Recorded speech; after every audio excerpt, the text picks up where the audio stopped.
Music play, the fist begin.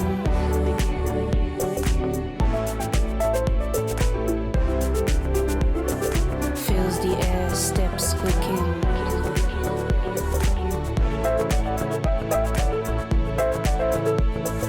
Rhythm beats, high fresco.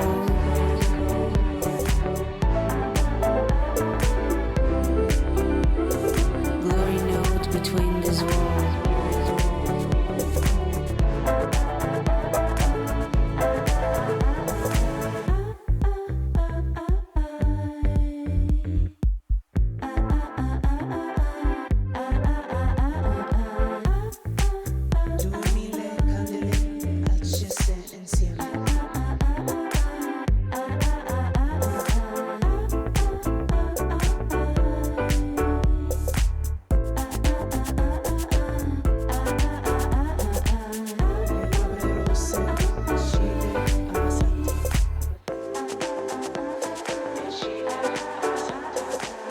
Rose-colored lips, 1,000 candles, glowing fist. Music play, wind is blowing. Light as a feather, bright as the morning. Music play, the fist begin.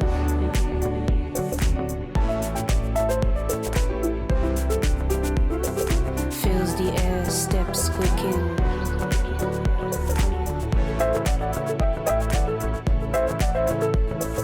Rhythm beats, high fresco.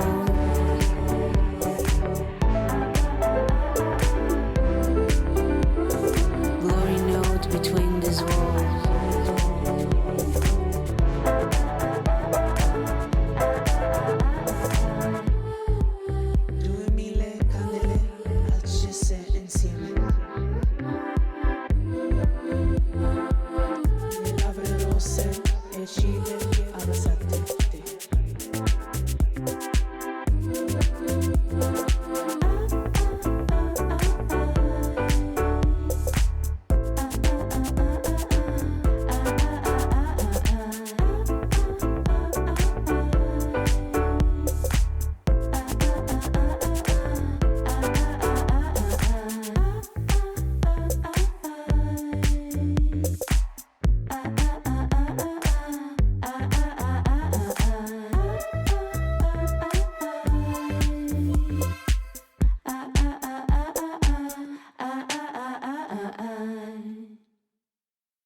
It's never gonna be any good for you or me.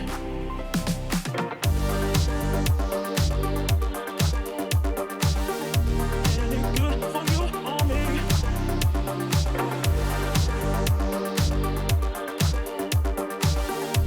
Any good for you or me.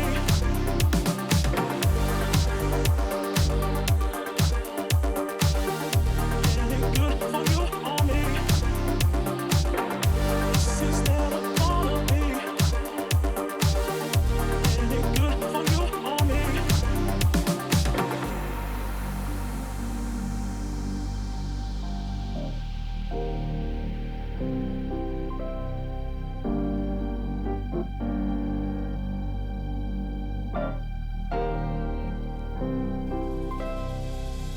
This is never gonna be any good for you or me. Every single time I look at you, I'm confounded with the truth.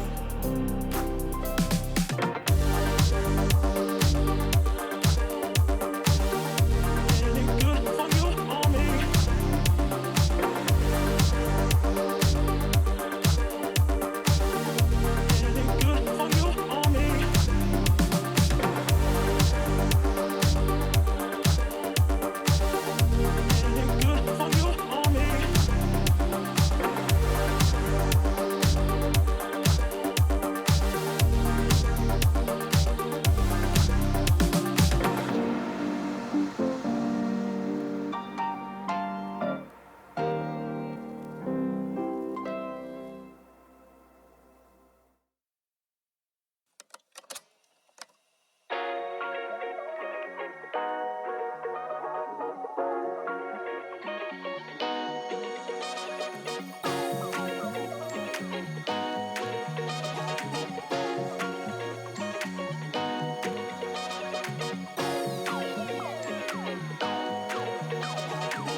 Welcome back, everybody. We finally landed on Championship Sunday. Playoffs incoming for the Star Chasers Showdown, presented by Ally, and of course, a lovely production being put on by Radiant. Again, I'm your host, Ash, and I've got some lovely casters. You might remember them from day one, Danger Taco and Chixa joining me for the remainder of the EU region.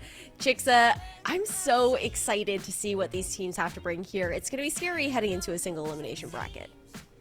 Yeah, I can't believe we've gotten down to the final 4 teams, and arguably, of course, the best 4 teams in EU. They've done really well thus far. We've seen some close matches. Our first match of the day is going to be 2 teams we haven't seen yet at all on the main broadcast, so I know that's exciting for us, and I'm sure the nerves are higher than ever for everybody. Yeah, I think it's going to be pretty scary for a lot of these teams, a lot of changes on these rosters as well, Taco. I mean, looking back, looking forward into that schedule here as well. I'm looking forward to seeing how these semifinals are going to play. I already mentioned it's going to be that single elimination format here, and it's going to be a lot of action-packed Rocket League, considering every single game has been best of 7s. Yeah, and being able to actually have those longer series, even within the group stage, is really nice because I think you see a lot of skill expression. You see a lot of the ability to actually strategize. I think we focus so much on the mechanics and now maybe the moment-to-moment tactical decisions, like making the pass, going for a demo. But it's really nice to be able to see teams actually try to flex like the mental side of the esport, really sit down with each other, have multiple segments between games where they can actually strategize and figure out what they want to do and how they want to progress. And I think it's led to really interesting series where I'm not entirely sure where it goes in terms of who's actually going to come out on top, and hopefully we can see the exact same pattern today. Yeah, it'll be super cool to see how this does end up panning out. The fact that we will be looking at these teams to see what they really have to bring to the table. And they are chasing stars, right? They're chasing that money, the big prize here, the $3 grand for first place. Again, it was 19.8 grand for the combined total prizing for both the NA and the EU region. And even yesterday, we saw the difference that it makes to have that incentive, Chixa, for some of those teams that didn't actually make it to day 2, but were vying for some of the prizing that is only allotted to that top 6. Yeah, the games that we saw at the end of the day, in particular for that kind of 6th place side pool prizing, were the best games that we had seen all day. We got a lot of sweeps earlier on, and finally we kind of ended with those longer series where you could tell a lot was on the line and the players could really show themselves. So hopefully we get a lot more of that today. I'm gonna say we probably will. I don't expect any sweeps on the table, and what's nice is all the teams here are already in that prize pool. They just want to increase their prize pool even more. Yeah, they definitely do. That's definitely the goal for sure, and also, of course, being crowned the winners here of the Star Chasers Showdown. And when we look over towards the bracket as well, I want to talk about the expectations here, Taco, because you're looking at ACD versus Guild Academy up first, and then later on will be Shorties versus Cat Jam. Is this what you expected to see coming into day 2? Based on the groups, yes, it is a little bit tough because ACD and Cat Jam are some of the teams that a lot of players were keeping an eye on, especially within some of the weekly tournaments, and they just happen to get drawn into Group A together. So that was a little bit of a bloodbath. Understandably, if Cat Jam's going to lose a game, it's going to be to ACD, the team that eventually comes out on top. But, I mean, Shorties, they have the experience. 12-1 in their group, the same as ACD. Clearly, there was a team that felt like they were the best on that day 1, and they showed it out. Guild Academy, naturally, is also a name we've heard. So turns out orgs know how to scout talent, and they're able to continuously find those teams that kind of creep toward the top. So I don't think we're seeing any surprises there, but I'm going to echo Chix's sentiment. I definitely expect these games today to be a lot more competitive, neck and neck, because these are the teams that are grinding constantly to get to these points, to play for these stakes on days like this. Yeah, and speaking of those stakes as well, looking at the fact that we're seeing the first semifinal being ACD versus Guild Academy, I want to talk about that Guild roster in particular to start things off first here, Chixa, because Guild, initially coming into the Star Chasers Showdown within the qualifier, they were named actually 67% of Guild because they're missing out on Joda, who was with them last year, but then they also got announced as being signed to Guild midway through the competition. Do you feel that that adds that additional pressure onto their shoulders? I think it's pressure, but at the same time, it's excitement. Not only are you fighting to kind of get that spot, for a roster and on team and on an org, but now you actually have that spot and you want to do good to the name. Pads previously on RNL, Linus is now, has that org experience as well. I think this is still a great roster, and Guild is ready to play under their full name, not their 67% name. I think Joda will be missed, but from what we've seen in them tournament-wise, they've done very well in the previous days, and I will arguably say probably have the hardest match, though, starting off in these semifinals. Yeah, I mean, Pads is an insane pickup to snag there, I think.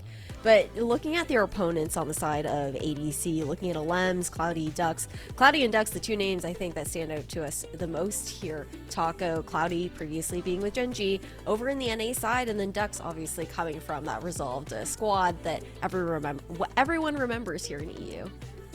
It's one of those moments where it kind of reminds me of just traditional sports where it's like, all right, you have good players, and this is just how these teams are going to look. And then you make a super team, kind of like ACD, where you have Lems coming in, who's just one of the best women's players out there in general. You ask anyone in EU, that was kind of like the most hyped player to be able to come into the women's scene and play at a high-level esport. So being able to team with Dux and then team it up with Cloudy, which is probably the best and most impressive substitute player, because they did play for Gen G and NA, but that was really just kind of filling in and being able to win a couple championships on the NA side within the women's carball season. So clearly they really found the best possible talent. They talked it through, felt like they could succeed with this lineup, and they've certainly lived up to that. They've won a lot of weeklies, and now they're about to prove that they can do it all right here, starting off the semifinal.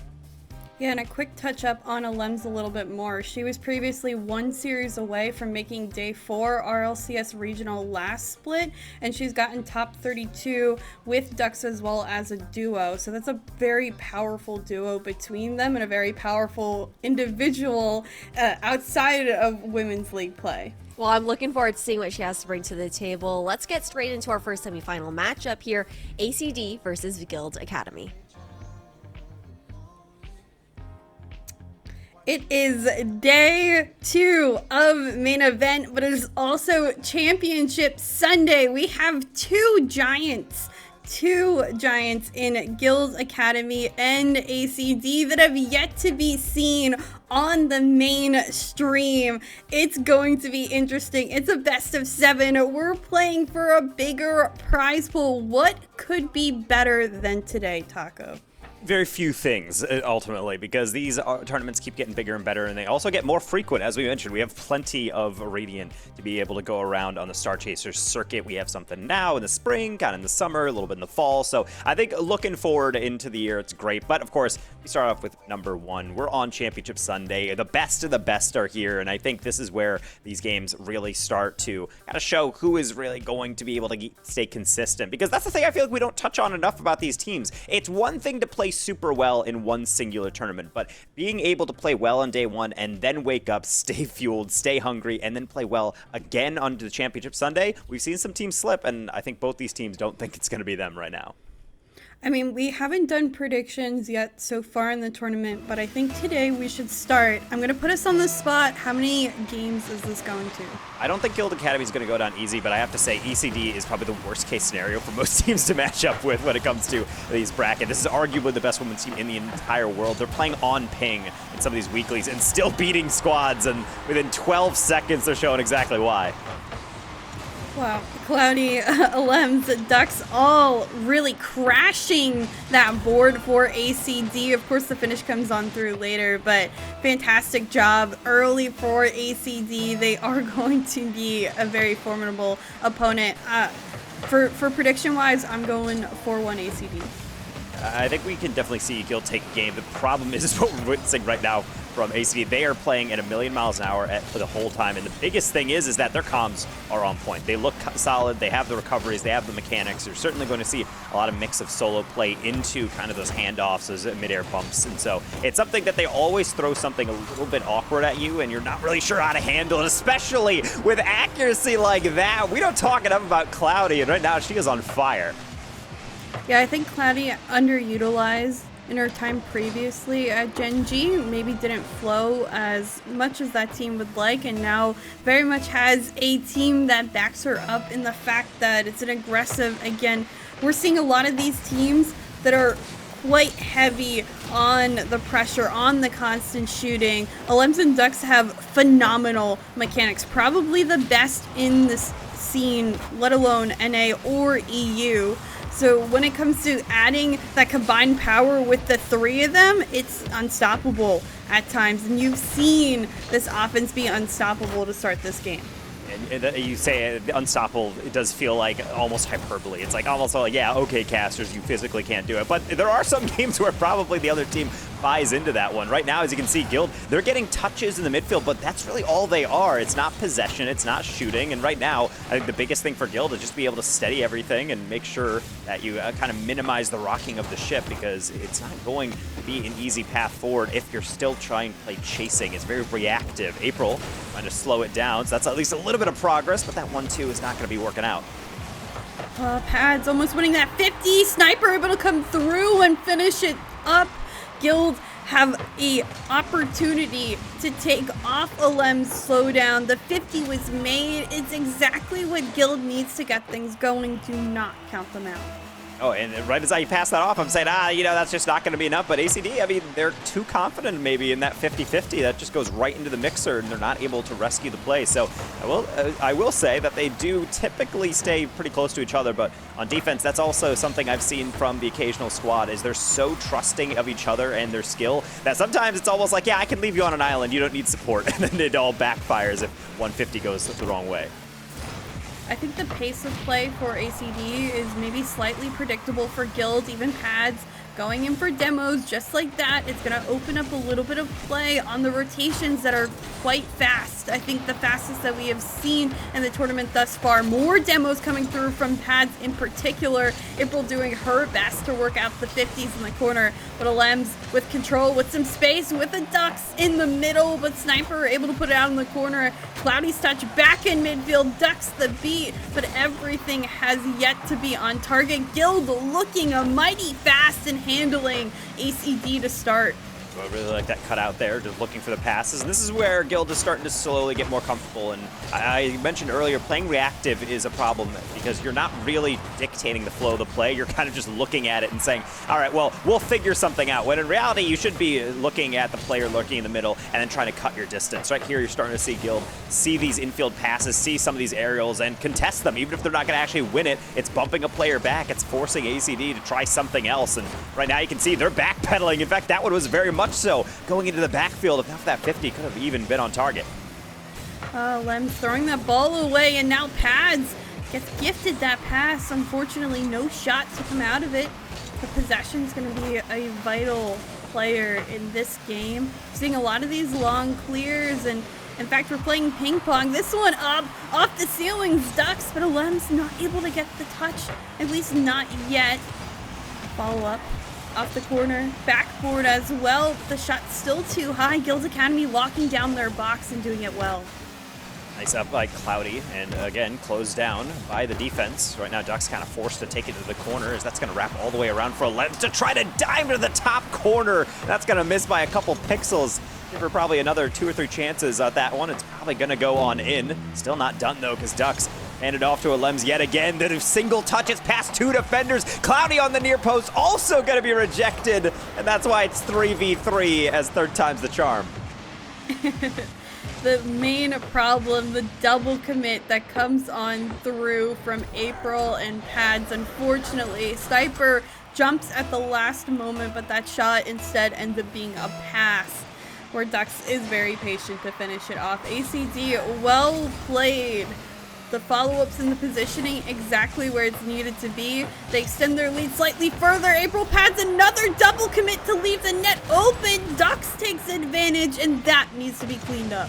That's a poor April, in kind of a no-win situation right there. Alems is getting across the goal on that one, and honestly, as a defender, if you don't have the early jump, you kind of do have to just sit there and wait for the touch, and then when Alems does not get the contact, you're pretty much just sitting there throwing your hands up saying, well, I guess we'll just get it next time, because it's always going to be a wide open shot on the follow through. Guild Academy had the moments at the earlier parts of this game, but specifically in the mid game, where it felt like they're slowly coming on through, but clearly ACD is not necessarily a team you shut down in one way. You have to continuously play flawless, what seems like across 5 minutes, and for a lot of teams, that's going to be tough, particularly in a game one where you're still getting warmed up.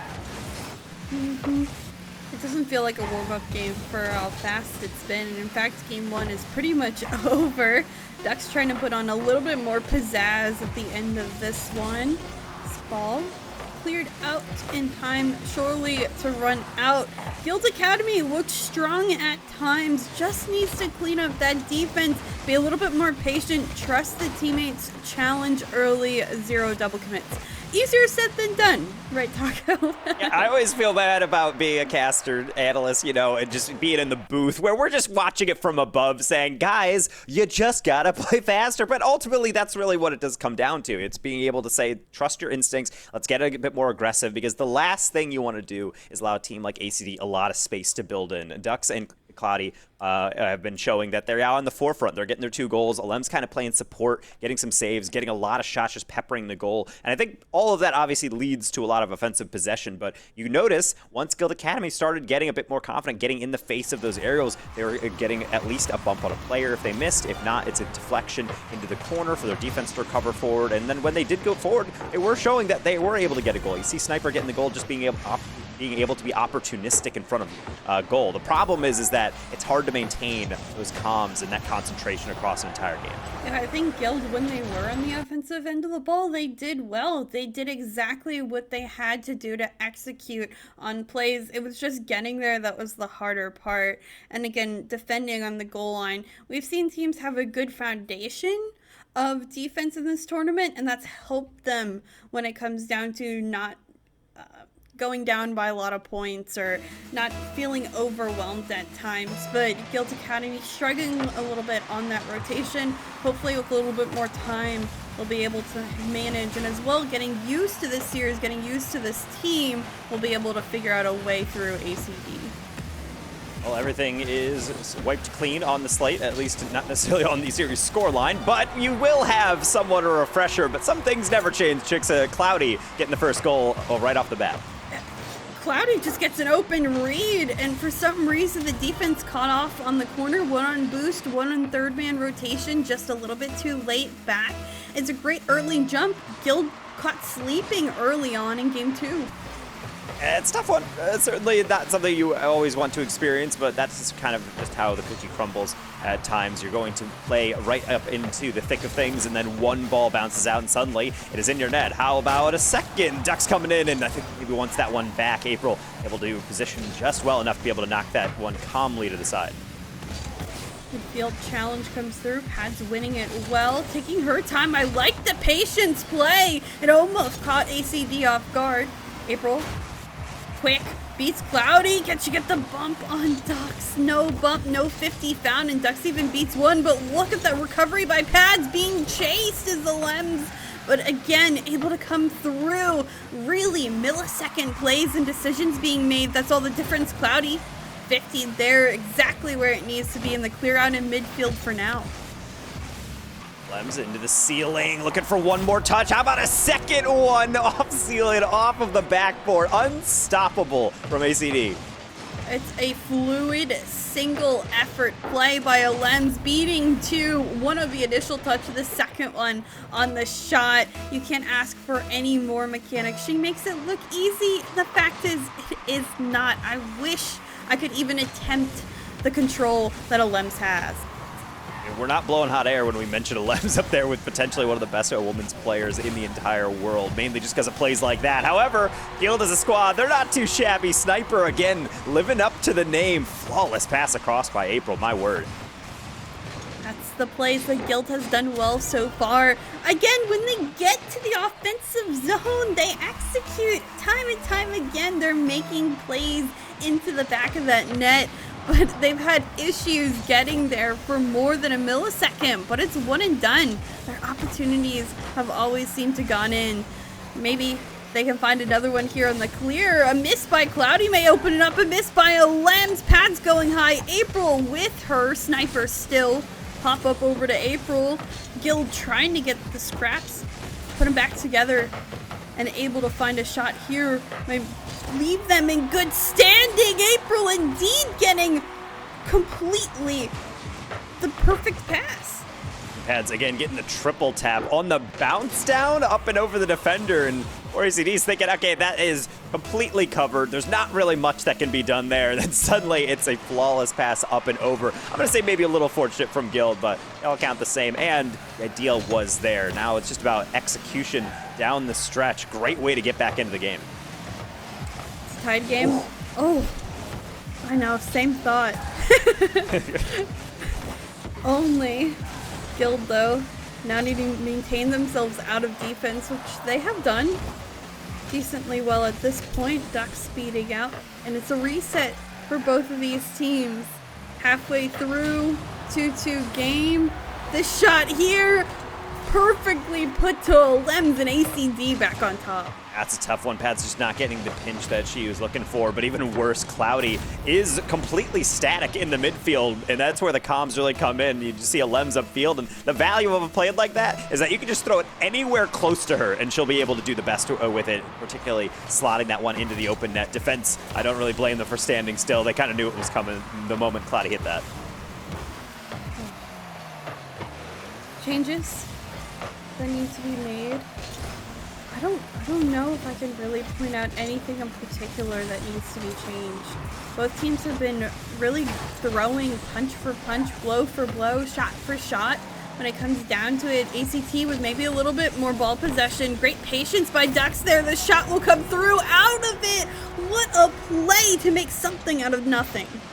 I like the fake here from Ducks, and that's a great understanding of spacing as well, because she knows that the moment that first player gets faked, the second will fill in, which then opens up the midfield. Notice how everything has that step-by-step progression from ACD. They're so good at reading the field, and really rarely do they have a ball that just has no purpose. If they're putting it on the backboard, it's because they need the defense to start wasting down their boost. If they have an infield pass, they're going to make sure it's wide open by baiting in the first challenge, and that's where that individual mechanic combined with the chemistry really makes this team maybe the best in EU right now. They're certainly playing like it. 5th goal to the good.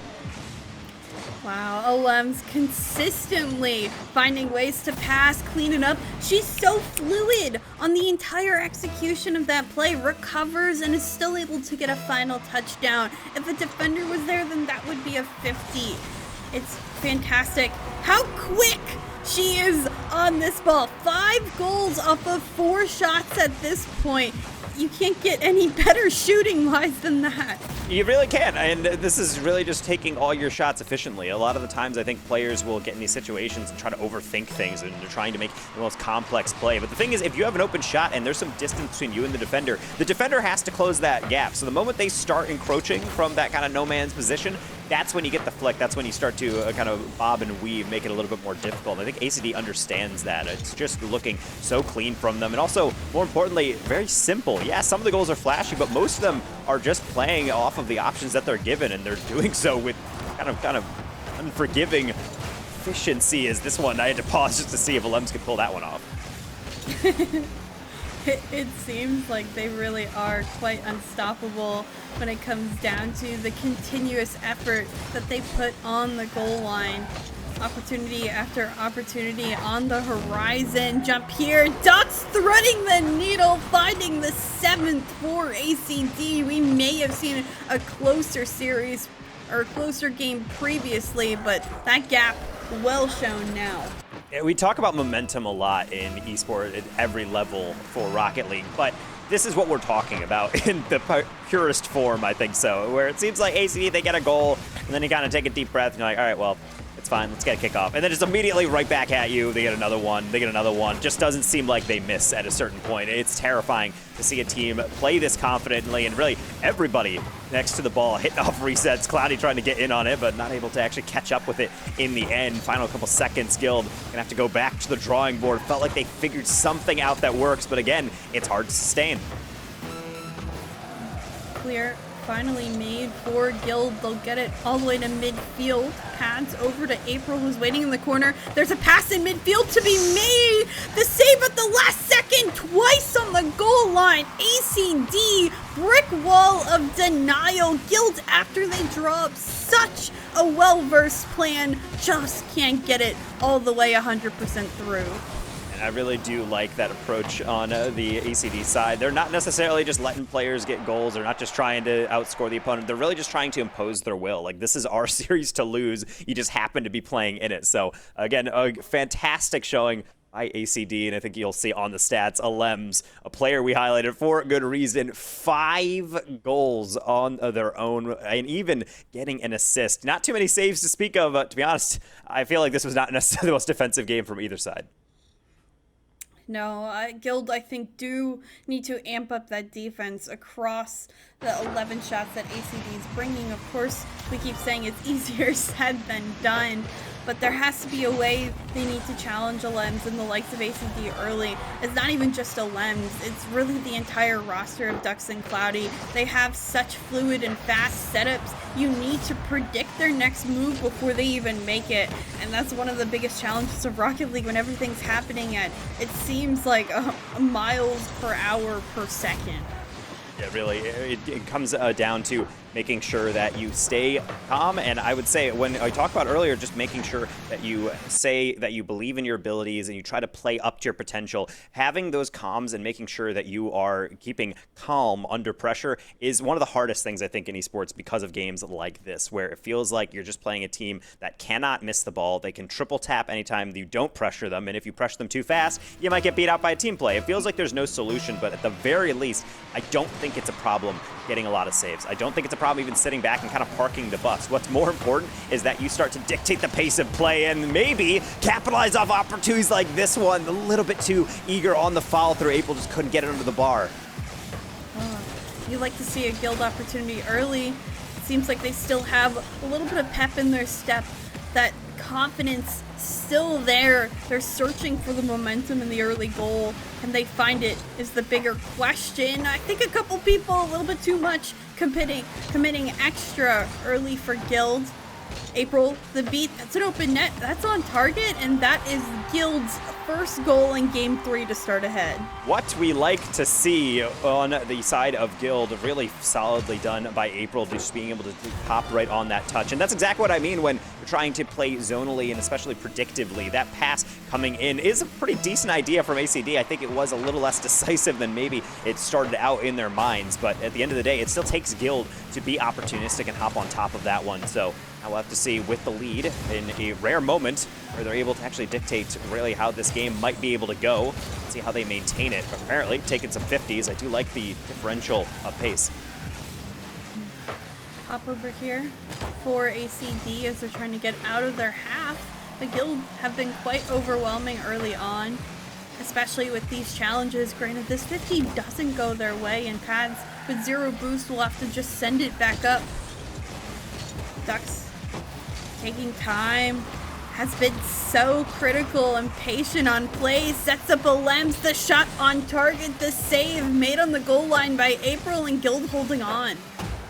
Ducks have to try again, instead just heading that into open space away from Guild. Only so far. Upfield pass, that's a deflection. Ducks in the back post. April has to stay calm as that one was still under pressure, and she does so as Sniper take that one up off the ceiling. Difficult read, therefore I think tries to leave it down. Pads, though, is there for the cover, but Ducks even faster on that back wall. The approaches from Guild, I like to see the speed, mainly just because they're not backing down, and this is really where I was getting a little anxious, is that they're going to get leads and then start to sit back. But if a playstyle is working for you, it's just about making sure that you are not getting too inconsistent, making sure you stay aggressive and hungry. I'm sure you're like a little bit better angles, though. Again, just so agonizingly close. And with Switch, Sniper left that ball for Pads there the entire time. Gave her the opportunity to get the double tap angle read and cleaned up following instead of trying to rush that shot. They had the time, they just needed to call it out. Maybe a missed opportunity that they'll want back later, but for now they've been holding off AC. Sniper has a look, just doesn't have the boost to follow up with it. ACD, this is the largest or longest drought they've had for a score all series long. It's got to be a little bit unusual. It's almost like, is the monitor on? Are we actually in the game yet? It feels a little unusual to not have anything, but of course, as I say that, that's an open shot, and that's not going to be something you see often, and even worse, it's going to be a breakaway that's going to be squandered. So I don't think Sniper realized just how open it could have been. Missed opportunities. It's just heartbreaking. You want both of these teams to succeed. You want them to finalize shots, and you don't want to leave that opportunity open. Ducks, after the onslaught of shots and opportunities, takes one underneath, takes the over, hits the double tap read, gives ACT now the tying goal that's needed, but Guild could have been up now 2 or 3 times over just because of opportunities they missed, and Pats will take it right back off kickoff. I'm saying, well, I mean, we squandered one. We're not going to let it happen again. And I really do like that little bit of a stutter step. Lems cuts across on the fake challenge. But the thing is, it's not too hard to fake a challenge and then turn around to shadow defense. The issue is that when that delay comes in for pads, that's when the defense really can't react to it. Really well done on the timing. Now we have to wonder what ACD is thinking. After having such a dominant Game 2 win, they are down with 1.5 minutes remaining. Are they cool, calm, and collected, or are they arguing in comms? There's so much more complexity to how this game really could be played. The Guild Academy still staying confident, still taking shots at field on opportunity, still challenging in that midfield. ACD only has so many more times that they can set up a play. And with Pads and the rest of Guild jumping the line each and every time, ACD running out of time.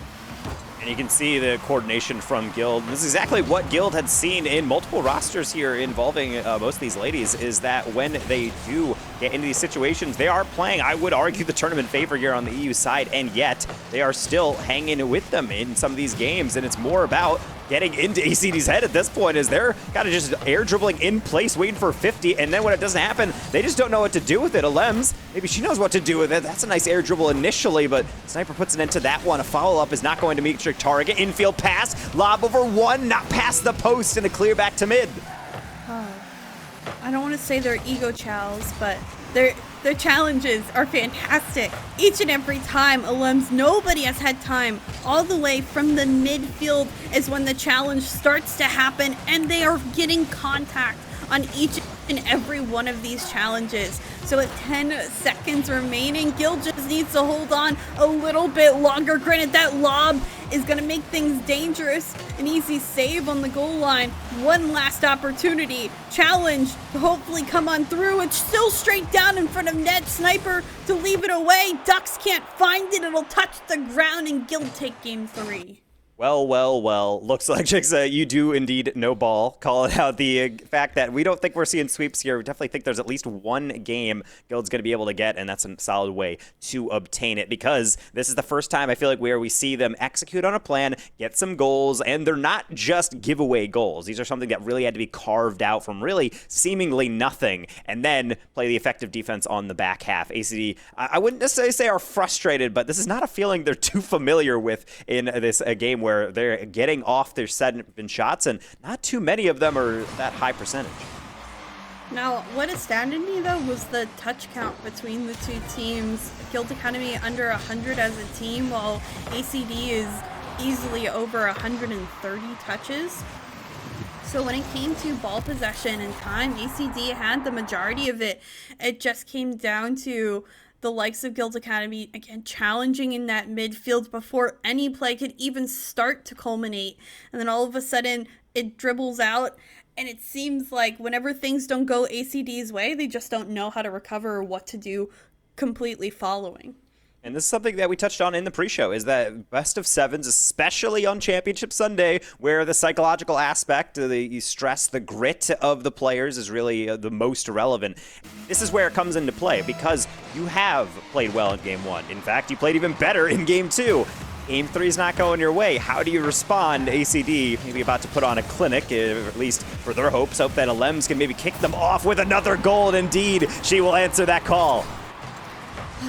You predicted it from the start to the finish, but no challenge comes early. April just kind of has to throw her way up, and Lems, you see, the extra touch, it technically is a 50, partly through that aerial, the control and the angle of the car in favor of Alems to get that early shot. And now she's gifted right off the boot, but Pads a great challenge to deny early. Roll going to be shut down on that near post side. Sniper with the high lob, I do like that as it resets the demo, allows the next rotational player to be able to move on up, and here she is, as we're going to see the tuck up forward. It's actually unfortunately going to go a little bit backwards from Pads. Almost still works out, but it's going to be hard to beat out ACD on an infield pass when the delay is in. Shot early, comes quick from Alems, but good last second save by April.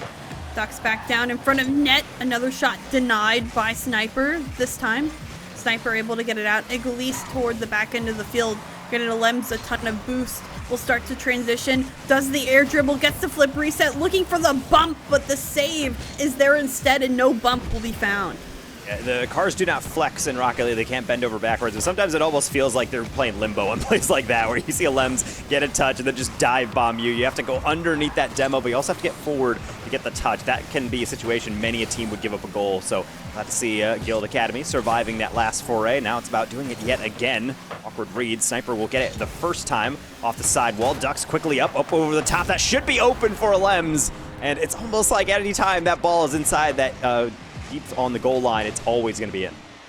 Yeah, the finishes for ACD are quite phenomenal, and Ducks can't set Alems up any better, beating off that corner into the back wall in front of the net in the box where it needs to go.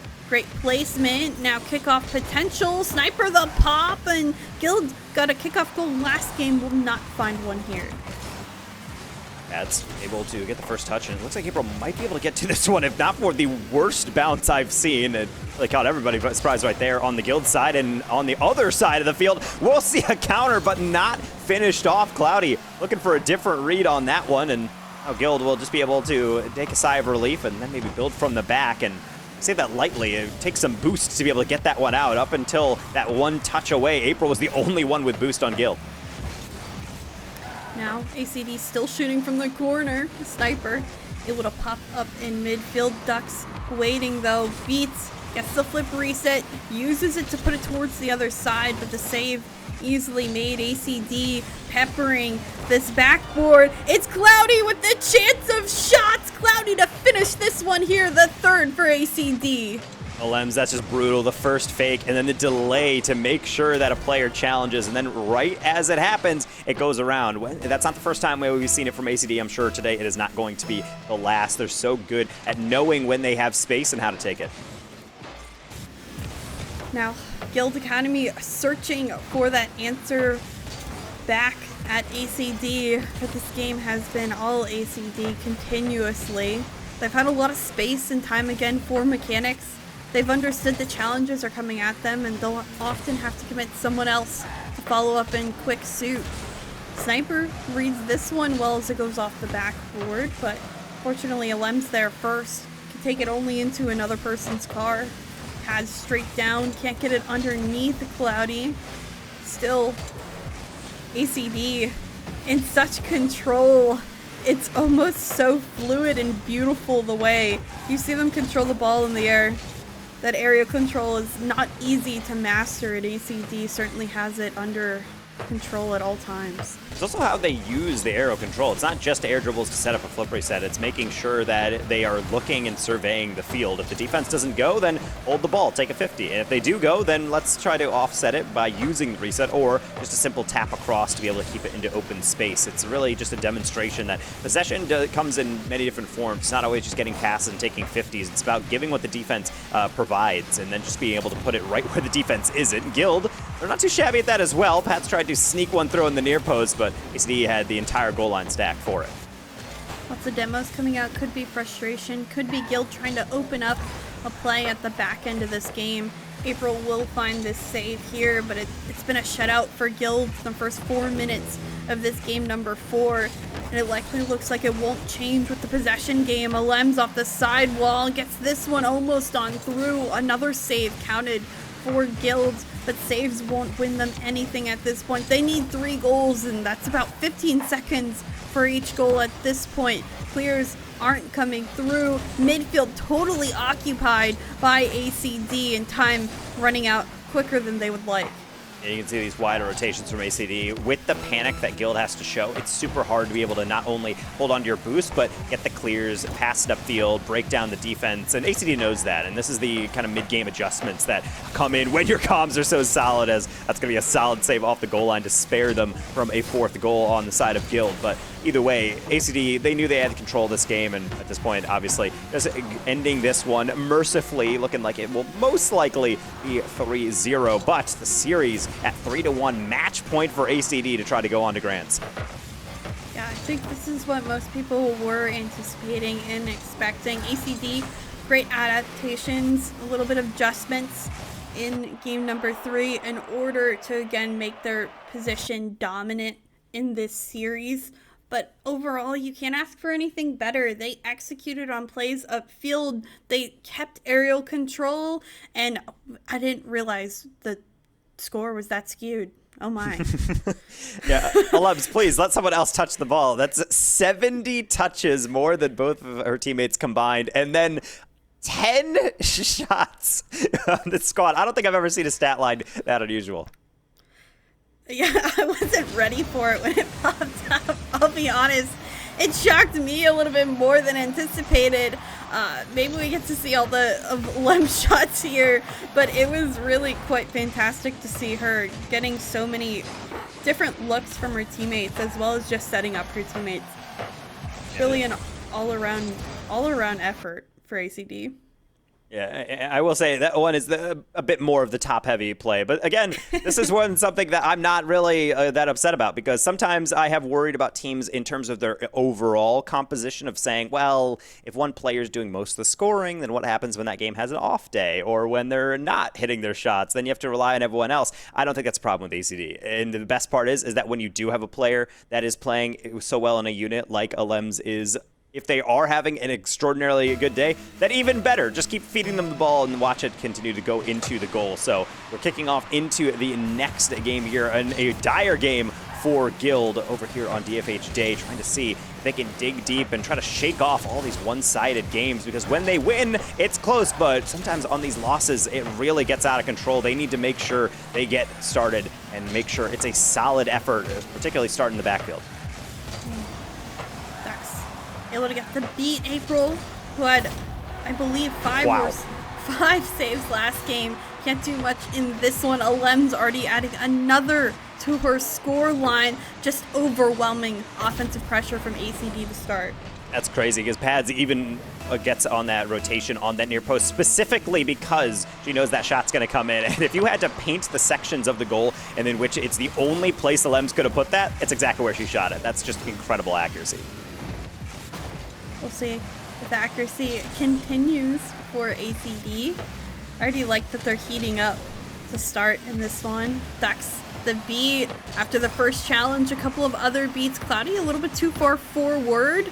Alem's able to send it to Ducks, who does find the beat. Still has a flip, puts it off the backboard, but unfortunately it bounces towards the side wall and no shot will come out of it.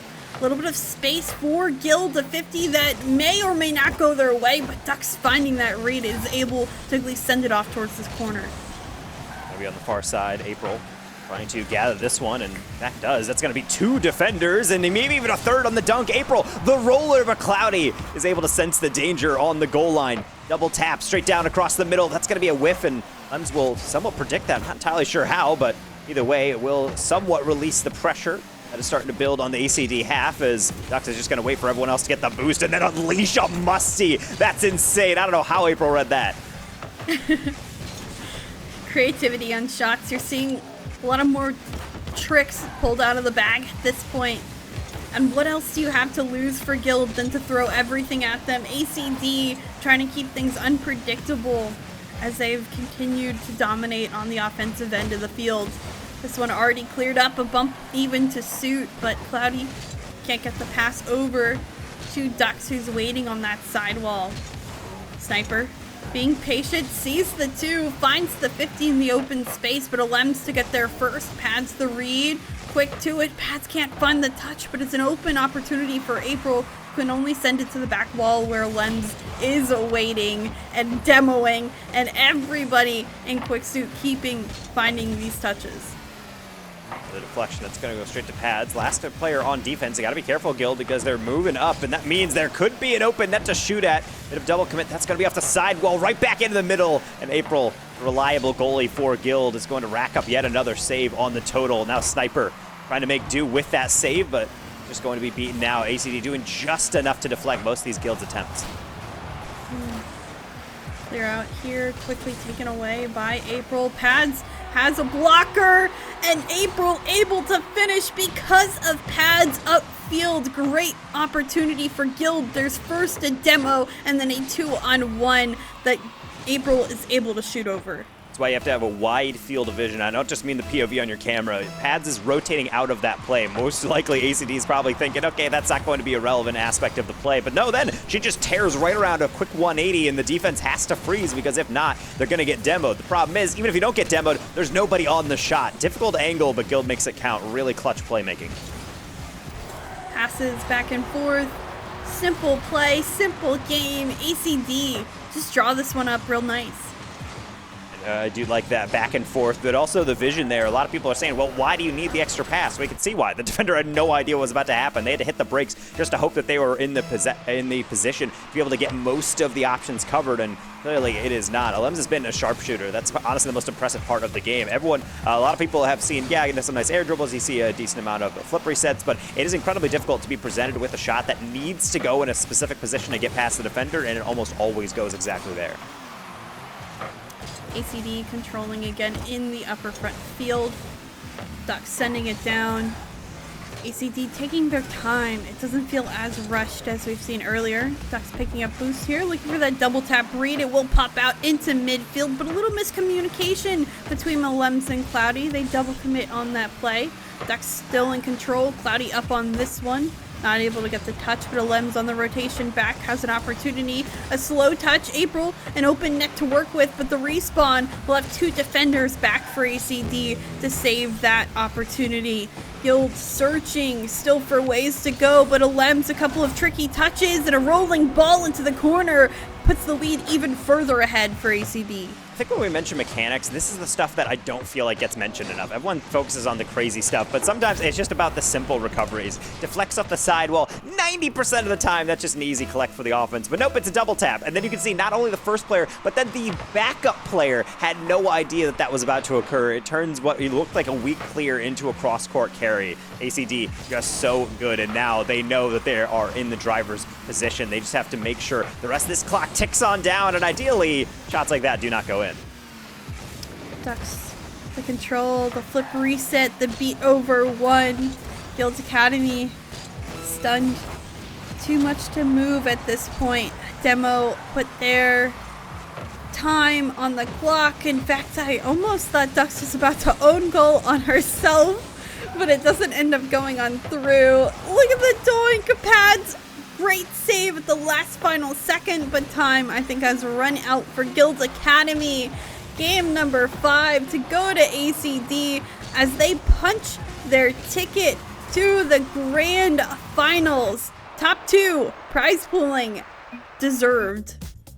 And not going to be surprising anybody within the Rocket League esports space, particularly if you have followed this team. But it was a valiant effort from Guild. And like most of these games that we have seen, it is going to the favorite. But for the most part, throughout that series, it was ACD really just trying to punch away at Guild. But you saw those moments where Guild was really kind of throwing ACD for a loop that they didn't know how to handle it. So it's just about teams showing, hey, it is possible to make sure you take down these teams, but it's going to have to take a bit more of an effort. I'm excited to see how Guild is going to progress the rest of the season, because clearly ACD is in mid-season form already. Yeah, I mean, again, ACD and Ducks, I mean, I'm thinking Alems and Ducks have had that duo synergy before. Cloudy looks very comfortable with that roster.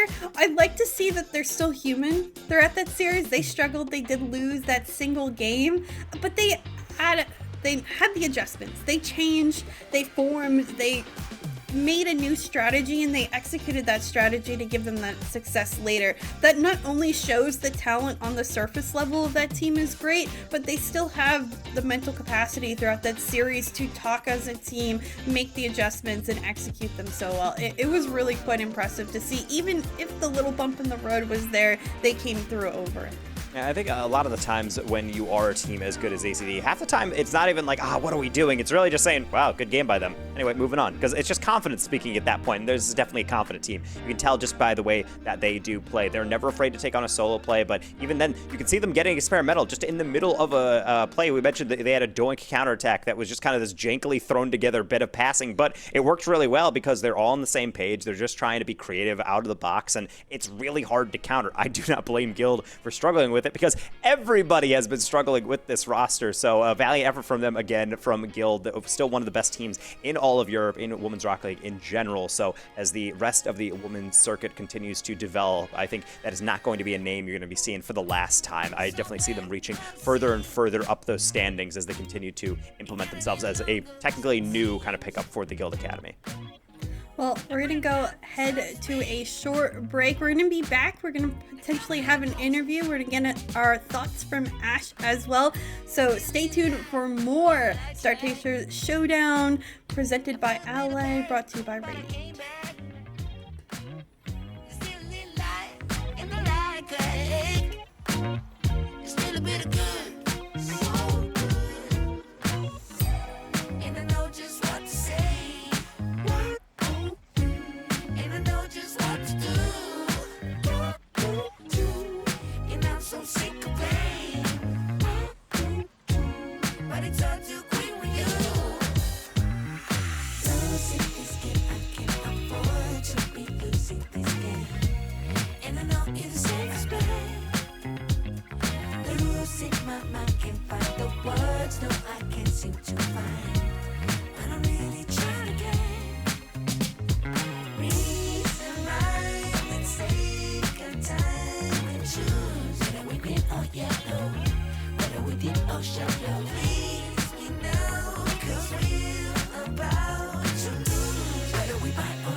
Sometimes, honey, me,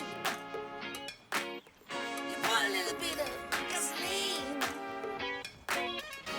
I burned out, so to speak. Come a little closer. Here's my disclosure. Do you mind to quit your pretending? Truth or false, this shit never ending. Hear me now and stop condescending. You see, I'm begging, you hear me begging. If you're sick for love, don't try to hide it. Find it deep inside and try to hide it. If there's a way, I wanna know we tried it. Quit your games and now that you denied it. Losing this game, I can't afford to be losing this game. And I know it is self-respect. Losing my mind, can't find the words. No, I can't seem to find. But I'm really trying to get reason right. Let's take our time and choose. Whether we green or yellow, whether we deep or shallow. Please me now, cause we're about to lose. Whether we buy or hello, whether we stick or jello. I got room and make amends, but can't go through the same regrets. It could feel so good on mine. Not about love, again.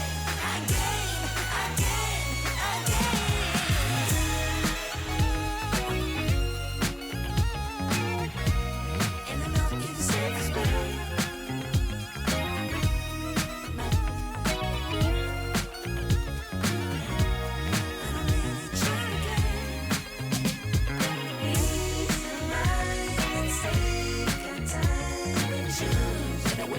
Yellow, whether we deep or shallow. Please me now, cause we're about to lose. Whether we buy or hello, whether we step or jump. What a match there between ACD and Guild Academy to secure that first spot within the grand finals of the EU region for the Star Chasers Showdown presented by Ally.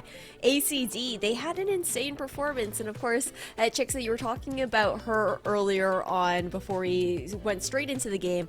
Alems is this player where I'm not as familiar with her because I work mainly within the women's Rocket League scene, right? But she's been out there in the open scene, and seeing her now coming in here for Star Chasers Showdown, she put on quite a show. Yeah, she's totally gave us everything and more that we've talked about her. Almost making day 4 EU qualifiers was kind of what I mentioned earlier. Has played with Ducks in those qualifiers previously, just consistently is very much in the top of the EU professional or semi-professional bubble, whatever you want to phrase it, scene. She tends to be there, and for a while, people are saying no matter if this ACD roster was playing on the EU or the NA side of things, just the combination of them proves to be deadly between both NA and EU. Yeah, and the thing about Alems that is so impressive is that a lot of times in Rocket League, there's skill expression. You can tell why someone's good because of all the ridiculous things they're doing. But even just the fundamentals, this highlight package, half of it is just a flawlessly paced shot from the midfield, or really just a perfectly timed flick, or maybe just being able to adjust on a hard angle and being able to put it between the sticks. A lot of players miss some wide open nets, or at the very least, throw away chances. Alems is not one of those players. If it's on her hood, it is going on target, and it's usually going in the back of the net. And for that reason, there's no surprise that she is going to be the Ally Match MVP of the semifinal, right? It was insane how much just value Alems was able to find within this matchup. I think she probably held the majority of touches throughout the entire series there, Chixa. It's pretty crazy, but tell me a little bit about what Cloudy and Ducks were able to do as well to help support Alems in these ventures. Well, I think earlier, especially in the first 1 or 2 games, Alems had a lot of shots, but not necessarily a lot of goals. And that's because it was more peppering of shots and cleanup by both Ducks or Cloudy, as well as, I mean, them technically being assists in the sense that they were a shot on occasion. And I liked how Cloudy, as well as, of course, Ducks, had the opportunities to pass with one another. They were often combining more than I think them with Alems, who tends to do well in just these solo situations. She always consistently finishes up. So as a team, they're very cohesive together, and it's nice to see that either one of them, I know Ducks or Cloudy, in a different situation could also be that MVP player standout. Yeah, it's pretty insane how any one of these players are able to pick it up, but we actually get a chance to talk to one of them now. We're going to head over towards an interview with Cloudy this time around on the side of ACD. And Cloudy, congratulations on your win, making it over to Grand Finals for the first match of the day. How are you doing? Thank you very much. I'm doing great. I'm having a very good day. The match went well. We kind of wish that we didn't drop that one game, but it's still going very well. Always striving for perfection. I mean, I think it's no surprise, too, looking at this ACD roster. I feel like seeing this team's recent results heading into the 2024 season, how does it feel knowing that there's kind of now this expectation within the EU region for Women's Rocket League? I think a lot of eyes are on ACD for being almost the new raid boss of the Women's Rocket League scene within EU. Honestly, it could be worse in my opinion, because being like the team that people like have high expectations of and that people want to watch it as well, it's kind of a good feeling, but at the same time there's obviously some pressure on you because you don't want to mess up, you don't want to lose games that you shouldn't lose, you don't want to just mess up overall, but it's just still a good thing. Yeah, because pressure is not always bad. No, that makes sense. It's a bit of a double-edged sword in that kind of way. There's good parts, and then there's the parts that are a bit more difficult to deal with. And speaking of things that may be not necessarily difficult to deal with, but changes for you as a player, Cloudy, you were previously playing in the NA region last year, subbing in there for Gen G for a bit of a time, and I was wondering what that transition was like for you. Are you happy being back home in EU Women's Rocket League, and what was that experience like in general? Well, it was kind of a last second thing, like subbing in for Gen G and also playing with them for like the rest of the season. But switching back, or like going back to EU is overall just better in my opinion, just because there's no ping disadvantage and there's no struggles like that like limit you with your fundamental skills, I would say.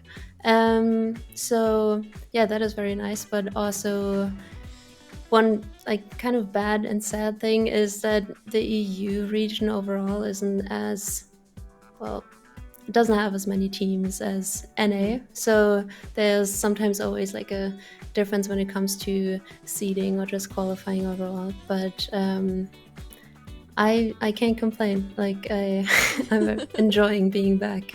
I'm enjoying it being back in the EU. That's good. Well, welcome back also to the EU side of things.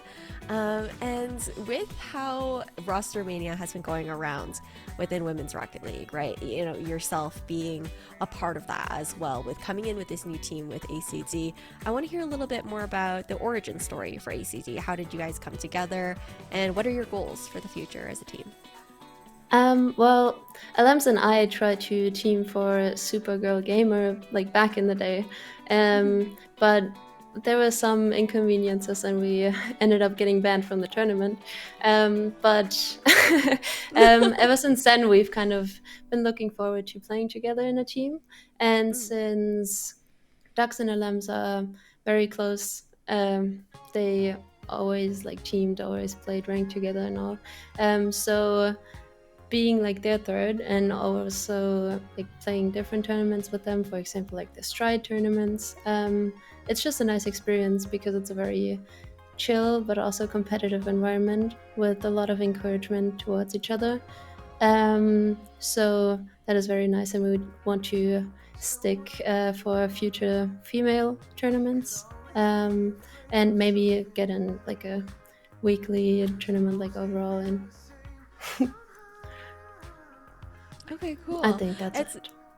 Yeah, it's nice to hear like how natural it was for you guys to kind of get together in that kind of sense, and it's so important to have such a comfortable like team environment to be working in as well. I know that you obviously are waiting for grand finals later. I don't want to keep you too much longer. We have to get to our second semifinal, but I do want to give you a chance to give any shout outs or thank yous while we're on stream right now, before I let you have like a little break or continue to keep warm in the server. Well, first of all, I would shout out my teammates, obviously, because they've just been great. It's been a lot of fun and hopefully continues to be. And I also want to shout out our coach, Pascal. And overall, just want to shout out, like, encourage everyone, to be honest, in the women's scene, but overall, just in the Rocket League scene as well. If you want to get on big stages, if you want to make it somewhere, just keep putting in the time, keep being yourself, don't change for anyone, and keep your eyes on your goals because you're going to achieve them at some point. Well, that's really lovely advice. Thank you so much, Cloudy, and good luck in grand finals. It was lovely speaking to you, and thank you for taking the time to do this interview. What a sweet interview. Cloudy's so nice. I'm looking forward to seeing how her and ACD look to do in grand finals, but we do have that second semifinal match coming, so we're going to take a quick break, and we'll be right back.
I wasn't winning at all, I was just further behind. You played your hand, but showed my cards. I took my talks right from your heart. I laid them down before your eyes. Game over, blow the whistle, we're out of time.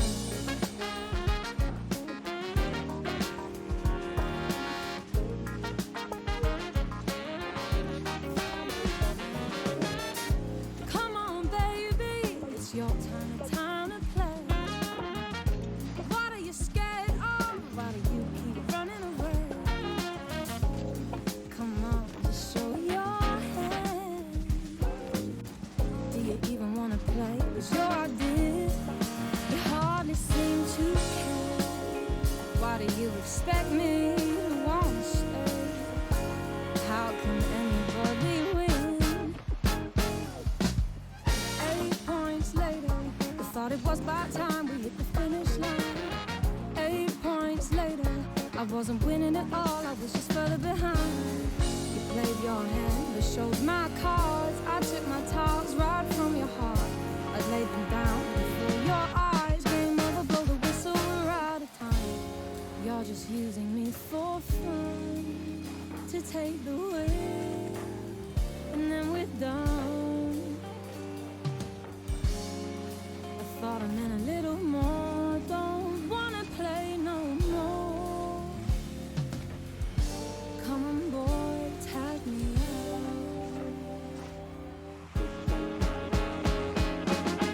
8 points later.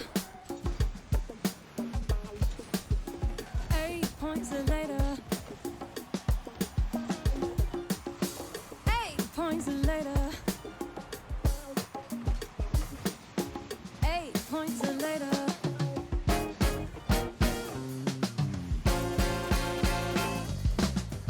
8 points later. I thought it was about time we hit the finish line. 8 points later. I wasn't winning at all, I was just further behind. You played your hand, I showed my cards. I took my towels right from my heart. You laid them down before my eyes. Game over, blow the whistle, we're out of time.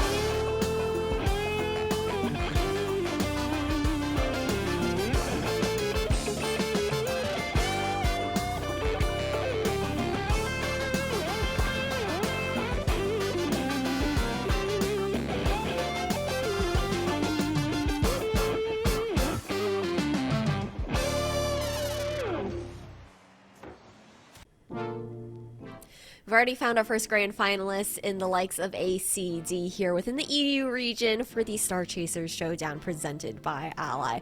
We've got a second semifinal on the way now, and we got to see how everything's kind of panned out, because ACD, they took that 4-1 in this initial semi, and this was kind of the expectation here, Trixa. Yeah, I would say, in fact, I think I perfectly predicted 4-1 ACD for our first semifinal. ACD is, again, the quote-unquote best team in the entirety of Women's Rocket League right now. Granted, we'd love to see who our NA finalists would be against them. Maybe that's a show match for another time, but it's impressive to see how well they did, how, again, the adjustments were made, and how excited they are to be together as a team. As you mentioned, the interviews have been wonderful with the players, and Cloudy was a perfect example of that. But Shorty's Cat Jam, this is an interesting one because Shorty's did so well in their bracket, and Cat Jam had the ACD hurdle that kind of we struggled with, or they struggled with per se. Yeah, and looking over at this Shorties roster as well, right, Taco? I know we talked about it so much yesterday. The fact that you're looking over at Slumpy and Alanis being that core from Endpoint previously, and then you also have the fact that we're looking over at Serac to be this third filling in and rounding out this team. It's something that is difficult to do, because when we think about the women's scene in Slumpy and Alanis, we think of Takara and being able to say, oh, that's the trio, and then it's broken up, and you have huge shoes to fill, not necessarily due to maybe the lack of skill, or rather like anything due to that, because Sarah has shown that she's playing phenomenally. It's more so just like, if you take a gear out of the machine, does the machine still function as the same? And I think we are seeing, yeah, it's pretty dang good. It's 12-1 on the game. That's a plus 11 goal differential through group play. They swept their way through qual, so clearly it's still working. The issue is now we're mixing up the matchups. You have to play Cat Jam, who is quite the formidable squad. So this is going to be truly the biggest test yet. Yeah, this is another scary roster to look at here when you've got your eyes on Steven, Crimson, and Ravina. It's a similar story of having that core Chixa previously in Resolve there for Steven and Crimson, then Ravina from Misfits to round out being that third player. And they've been doing well, and Taco put it perfectly, I think. The big difference in what the scorelines we're seeing there from that group stage did have to do with the fact that they were in that same group with ACD. Yeah, ACD though, they only took one game off of them, which makes me feel like a lot of people are looking at them. Maybe Shorties won't be too big of a hurdle, but Shorties, I think, have just as much of a chance to win this series as CanChem does. If there's a more evenly matched pair at this point, it's these two that are playing up against each other. I think this goes to 7. This goes the full way because both of these teams are going to battle it out the entire time. Well, Chicks is 1 for 1 from the day. Let's see if she can get 2 for 2. Let's head into our second semi-final matchup here, Shorties versus CatJam. So you mentioned we are in our second semi-final matchup of the day. We already have one team, ACD, that has ticketed themselves into the grand finals, but both teams now, two very formidable, well-known teams playing it out in our second semi-final of the day. The first one was not a sweep, and like I said, this one I believe is going the full length of the series because the talent on the field is phenomenal. Yeah, and I think we are seeing maybe people are saying, well, this might be a little bit more even, and it's really just going to come down to execution at the end of the day. Obviously, that's kind of what most games come down to, but I generally do mean that both these teams have high peaks, and it's, I think, the mixture of CatJam being the relatively more mechanical team. I feel like they're a very flashy squad versus Shorties. They're just so good at finding each other in space. I think the game that we saw yesterday on the main broadcast from Shorties, they were solid at constantly finding that connection to each other. They're always in the right position. So I think if they can maintain that, it's going to be difficult for really any team to come out of, especially Shorties being #1 in their group yesterday. Yeah, Shorties also only lost their one game to Guild Academy, like we just saw ACD only losing one game to Guild. So if you put the same comparison back to back, it's not like ACD did any better against Guild than Shorties did. But of course, we can't use the distributed property like that for talent. It never works that way as much as we'd like to draw it up in our head. But I think CatJam, again, phenomenal mechanical team. I think you couldn't have phrased it any better. It's kind of mechanics over just technical baseline Rocket League skills. Yeah, it's a lot of factors that go in, and I think a lot of people kind of underestimate some squads just because they're saying, well, you know, this is a squad that we're not necessarily seeing all the way at the top, but Shorties is 2/3 of that endpoint roster. That was a team that went into the Rocket Clash, first ever women's LAN for Rocket League, and was able to make that top 4 in the entirety of the global women's game. So clearly it's a squad that can play in these high stakes situations, and they can step up to the challenge. They take games off those top teams, and now it's a chance to be able to march into the grand finals, really prove that this isn't just a fluke. This isn't just one more tournament where they get close enough. No, this is a tournament that they're trying to get into at least top 2. Game 1 underway. We'll see really what tale this is going to be told. Well, already we have a bump in this ball just sitting here. Steven and Sarah combining, and Slippy taking the first shot of the game, easily saved away by Crimson. Crimson out to midfield, gets a second touchdown. And this is the feel we're out. Game #1 that we're seeing both teams testing the waters. The shot again denied before even being made a shot. Huge clear for Sarek, and there comes the transition towards the other end. Another tap over from Crimson, as that 50 is actually going to be real dangerous all the way on the back post. That's going to be contacted off of the crossbar. As apparently Ravina, again, coming in as lazy capybara, not able to actually net that one, but it's fine. I mean, the first try, just kind of showing the defense, got to be a bit more aware than that one. Backboard. This is a dangerous situation for Shorties to be on, but luckily they're able to send it at Steven, trying to work that backboard. We're looking at mechanics in particular. It's going to be Ravina doing the one-on-one plays. Steven and Crimson both well-versed in playing as a duo, at least from previous chemistry of teams. Crimson working that, and it's been Catjam in the offensive end pretty much the past minute. They've been peppering and peppering and peppering, but Shorties, as we said, fundamentally sound in all the aspects of Rocket League, have yet to really let anything dangerous on target. And indeed, they actually might be able to march on forward. If Ravina's not careful on this one, it's a little bit of a late challenge. There was even a demo potential coming down the stretch, but are able to circumvent that, and now throw it on forward for Crimson. That's going to be deflected back to Ravina. The bounce shot going to be directly into our goalie in Sarek, and being able to get another clear out for Shorties. But we've yet to see them really sustain an offense. This is kind of what we're seeing most of the time. It's one ball forward and then just immediately volleyed back. The pinch doesn't go in Catjam's favor. Clear shot just over target is the follow-up there. Slumpy slots it top left corner, and Shorty's on the board first in game one. Slumpy, inaccurate username as always. She is always there when you need her, and that's a top shelf finish, both in terms of quality and also just in terms of the actual placement away from the goalie. And that's difficult to do because not only are you staring down the player on the goal line, but you're looking at the lady that's charging you right down to be able to get that 50. Catjam against the run of play, falling behind.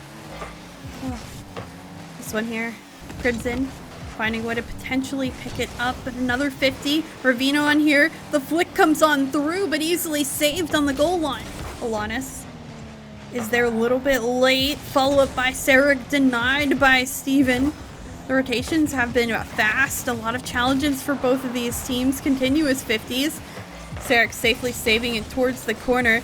And another clear to come through for Shorties in the space. Steven respawning where it needs to be, and Crimson almost getting the touch, but the 50 again towards the other end. Very low scoring game, not many shots, not many opportunities. The roller across, Sarek able to get a solid 50, and Shorties rotates back, and even with the long clear, that's all well and good, especially if she can do something else with it. What a redirect, nearly finding its way on the near post. That's why you always have to be ready in Rocket League, because you never know when something's just going to come out on left field. It's wild to see that Catjam is struggling to really find themselves in the offensive zone. They haven't set up any passing plays either. That's a little bit of a double commit, but again, Steven going for a solo play.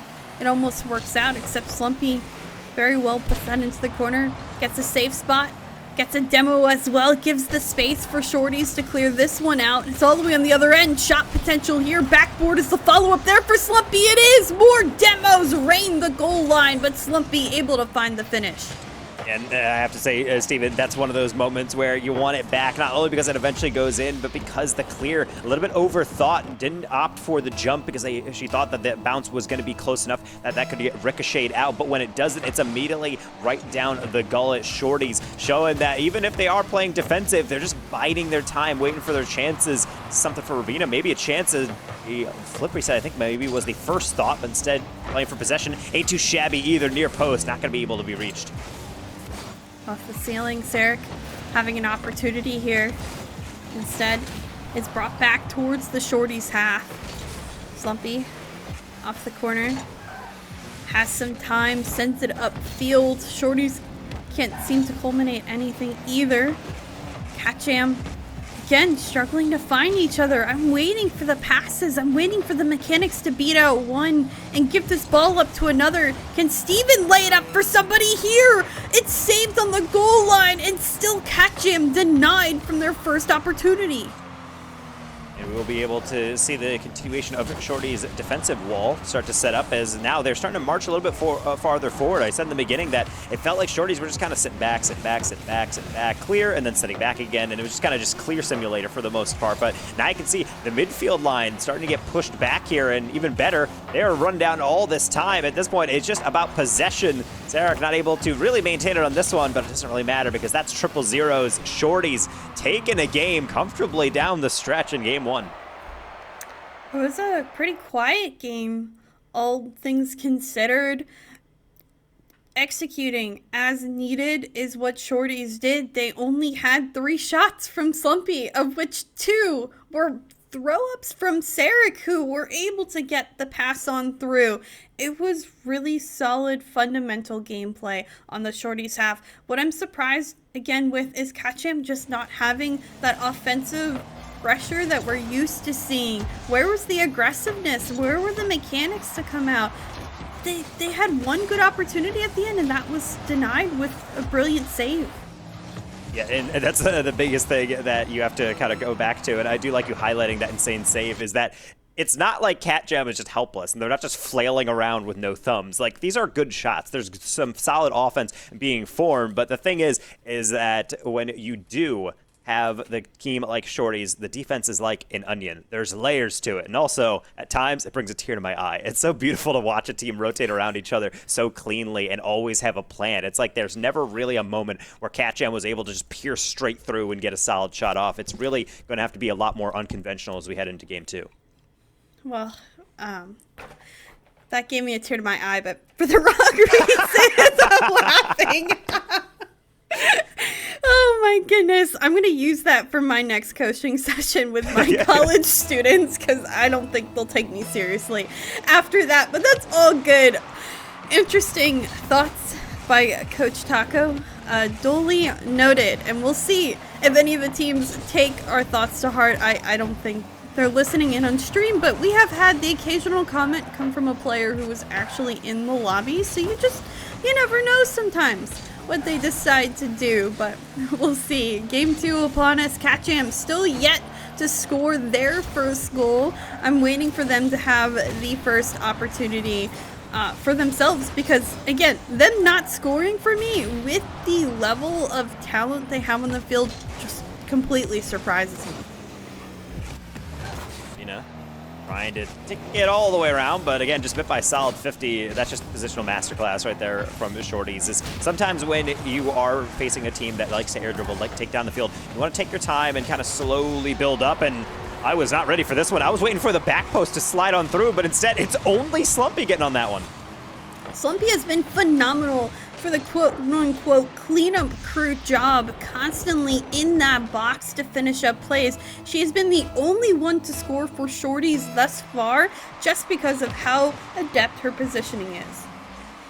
Being able to get those goals off is why I really do like squads like this. And you mentioned the term cleanup crew. That really is what it has to be. These aren't necessarily the most breathtaking goals, but it doesn't really matter because it's still beating out the defense. There's just cutting them down bit by bit, getting those demos as well, and as well as maybe something a bit fancy. Okay, I get it. Let's put it into a redirect. Alanis from cross court. Alanis, hello? Solo play, she never touches the ground. And that entire play, she stays high, reads the bounce, has the aerial control to position her car to make her touch on target. Brilliant play for Shorties. They're again up by 2. May I say almost 3 right off the rip, off kickoff. Manages to find one here. But is the transition good for Cat Jam? No, still denied. Still a drought of scoring for Cat Jam. Steven trying to remedy that by throwing it over to Rubina, but with something getting in the way, not the best clear, and even still, the shot still had a difficult angle to have to get past every single person stacked on through. And that's something I've also noticed about Shorties, is that they're not afraid to really just stack the goal line, because they know when they get on offense, they are razor sharp, slicing through the back line. Alanis getting another. Now we're seeing Slumpy and Alanis play together, the duo, understanding where and how each other can play, the capabilities and how to work off one another. It's nice to see Alanis was ready for Slumpy's touch, has the follow-up off that 50, off the deflection from the Cat Jam opponent, and finishes it up. Shorties, they're playing like clockwork. Everything is where it's supposed to be. Every decision well made. Nothing has been flagrantly bad. They're just consistent. And when we do have games like this is where we talked a lot about how teams deal with things when you come to a loss. And we did see Guild Academy take a dub over the side of ACD. We were wondering, I mean, how is it going to look on the comms? How do you deal with losses? I think for the most part, you kind of just shake it off and laugh and say, hey, really good game by them, let's move on. This is where I feel like we're starting to approach the territory for Cat Jam, where it's probably more frustrating than anything else. Yes, obviously Shorty's playing well, but it's not just that they're playing well, it's that Cat Jam can feel like they're not doing anything. It's like they're kind of just punching a wall and hoping it eventually breaks. So, as I mentioned, they need to think a little bit more outside the box. Passes like that help, but even still, from midfield, you're going to have to maybe add something on. Even a demo is just not enough. Don't tell me they get it. Ugh, I thought that transition would turn into another goal. This one just a little bit high as well. And Alanis on the rotation, able to find the save on the way back. Slumpy over, back to Sarek, who's trying to set herself up. Crimson backboard, well done. Able to get the 50 here again. But still Shorties have denied Catcham even longer. Is there a touch that finally goes through? Is there a shot that finally gets past that orange goal line? For now, it's a no. Steven even going up there. This is 2/3 of the Williams Resolve roster that previously was undefeated in Women's Rocket League, and they cannot be really any success. There's not any success for them on the goal line. They're about to have 10 full minutes without a single goal. And that's a timer you do not often see reach past really one game, because eventually you kind of figure things out, you start to adjust, but even still, I'm seeing the adjustments. I'm seeing more infield passes. I'm seeing kind of these baited in plays, and even still, look at Shorties knowing their angles. They know that even that play off the corner does not need to be reached because it's going to be shut on down, but you can't cover everything. Ravina eventually will get her due, getting the defensive dribble, be able to just slowly take it past one, and a beautiful flick past the second. Did say the one-on-one plays would be Ravina in particular. 9-minute and 8-second drought for Catcham until their first goal. Hopefully this gives them the momentum and confidence that they need. Ravina certainly looking for something more. The flip reset into the shot, but Slumpy saving it well. Steven, even the follow-up there, won't get any more than into Alanis' car, who even tries to bump Crimson on the down. Slumpy still there, 30 seconds. Catcham looks like they have a little bit more energy in them, but is it enough in the final 25 seconds to find two? After giving all that space in the midfield, Lannis has really all the time in the world, probably just set down the control and read a book a little bit, because if you're going to allow her to come down the field like that, she will take it. It doesn't even need to be on target, because once you're in positions like this, or if you're Shorties, you're just about not losing the game, which is a lot easier for some teams than others. The Shorties have had a good defensive structure. It has proven effective yet again. They will just let this one slowly roll on the turf, ticking on down. Yet another game win from them. Impressive, to say the least, from Shorties. I expected a little bit more of a fight, a little bit more even of a series, but it's been Shorties that have been consistent time and time again, that have utilized the entire roster at time for different plays, different moves, assists, pass, goals, whatever it is. Everyone's doing their job, and it's not flashy, but it's exactly what's needed to do the job.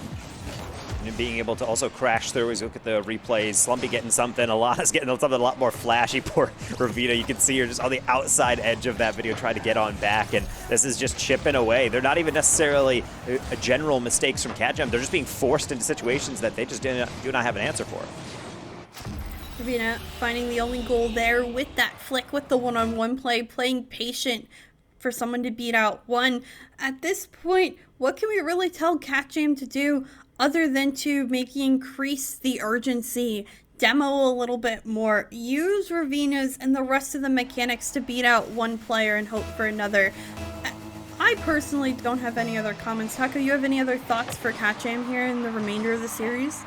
Take a deep breath. I think the worst thing you can do when you are in a series where now other squad, they're halfway to the sweep, they're playing well, the goal differential's getting crazy on the far side. The worst thing you can do is say, oh my god, hope that doesn't happen again. No, it's a brand new game. You just reset, trust your game plan, and ideally try to just switch things up. And if something's working or feeding a player, then just go with that, because right now Shorties is controlling everything in this game, particularly with getting downfield and beating out these reads. Nice little chase from Slumpy, although the second follow through was not there. Sent over to the other end. Crimson will thread the needle, gets past the defense, and Catcham on the board first in the first 36 seconds. Which is strange, because Crimson is not necessarily a name that we take until Game 3 to really highlight much in a lot of these games. That's a solid finish, but you'd have to notice the lead demo coming across makes the defender jump. It doesn't look like it does a lot, but as you can tell, even just a little hesitation on the defensive side means sometimes your angles get completely messed up. Over back towards the other end. This one high.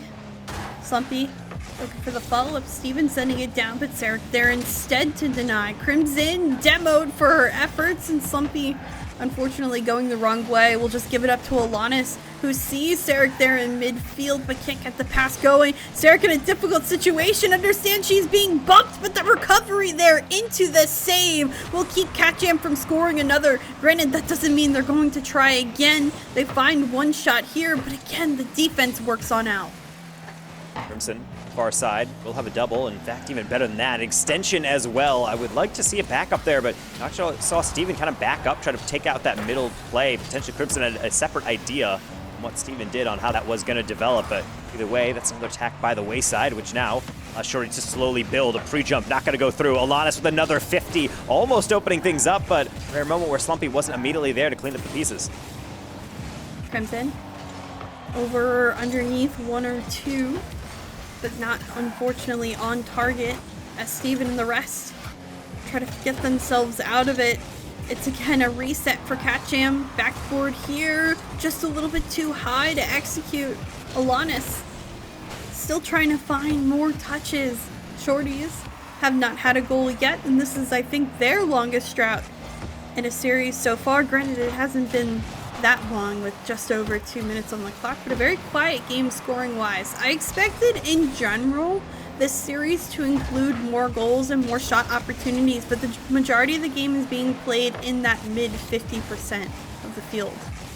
And this is typically what kind of happens when we reach the midpoint of the series, and necessarily 2 games in out of 7 is not necessarily the middle, but in terms of where we get into really the thick of things, where both teams kind of understand where they stand, what's working, what's not, and you're having multiple games then to be able to talk things through. And right now from Catjam, they're looking a bit more steady. They're not trying to race down the field. They're actually building an attack instead, so that when there's an initial shot, there's someone there for the follow. And after the next rejection, you have your third probably filling in the gap. So I think right now you're starting to see the pre-jumps come through. You're starting to see them beat out into the corner. And right now, not necessarily it's completely shaking off Shorties, but as you've noticed, a lot less offense from our orange side. Granted, I wouldn't say the orange half had a lot of shots earlier on in the day. I mean, game 1 was 3 shots by Slumpy and 2 goals, and that was it. That was kind of the only thing they needed to be successful. So it only takes 1 or 2 opportunities for Shorties to generally get a lead and get things going. Granted, they've still struggled. Like I said, the majority of this game is in that middle part of the field, which means we aren't seeing any shots form unless they're pot shots from that midfield mark. Maybe a nice clear here will be on target. Ravina able to get the save at the last second, but time. Catjam just trying to hold on as best as they can with that remaining time on the clock. Still putting, again, those pot shots on, but it's continuous clear after continuous clear. It's keeping Shorty certainly penned into their half, as that first escape is going to go through. That flick is going to go well high, as it looks like Ravina just have enough on that to get the deflection, and even better, Crimson going to dance past 1. No more boost. That's fine because they're able to take it up and over. The demo play again is going to come on through, maybe trying to choose violence as Crimson, and maybe that is the strategy that they're looking for. It's certainly throwing the rotation off as we're entering the final 40 seconds. Shorty's still looking for that decisive chance to be able to get back in this. Sarek, the pop in midfield, flying through. The demo as well comes on through. The bump missed, but now the follow-up by Alanis on the finish. Shorties bring the house, and the house ends up falling down. Not only the demo, but then the follow-through bump from Sarek. Love to see it, being able to provide the greatest value on every rotation. Sometimes people just think, rotate forward, maybe threaten a bump, maybe steal a boost. Nah, bump one player, then just immediately keep on going. It's like dominoes falling. Eventually, you're going to get your reward. Now we're in an interesting predicament. 20 seconds left, both teams tied at 1. Goals have been very difficult to come by. But is Catjam going to falter at this point? Are they going to not be able to get another goal? Or is it going to be an opportunity that we see from them that comes out of kind of the ashes, in a sense? Maybe one last opportunity here off the corner. A huge pinch. Don't tell me that's on. But it's put down onto the field, and we see overtime in game 3. We didn't even get a statistic off that one. I think it was just barely off target on the far side. So either way, game doesn't register it, but this will be registered as an overtime, something we have not seen yet. being able to make its appearance here on the beautiful Utopia Dusk. So whether or not Shorties are going to be able to mount the 2-goal straight to get the comeback, I guess we'll just have to find out. Again, this is where I want to see CatJam, how they respond. Are they going to get panicky? They really shouldn't be. They've played really well this entire game. It's the best that we have seen them. The problem is, doesn't matter if you don't make those reads. Ravina, not often one to miss. Off the corner, though, Shorties still had the majority of overtime pressure. Back wall shot here. Is this one on? It's just over on the backboard. Shorties almost with the ending goal they need. Would have been an incredible comeback in game 3. But now we find ourselves back in that midfield mark. Steven with boost. Gets the flip reset, utilizes it to put in midfield. A miss was made, but instead nobody from CatJam to follow up on that mistake. So Shorties, they can just barely get by, and now to need to reset on defense and hope they can transition to offense soon. Almost a pinch across. That one's going to go right down into the waterfall. Alanis is there. Long clear, and it should be sent right back by Steven. Indeed, it will be. Nobody in the backboard initially, as that one's going to bounce down. The catch, no, the immediate shot from Steven. Thought maybe going to be a bit more passive, but I think trying to catch the defense off guard and maybe giving another couple chances at that could have been in.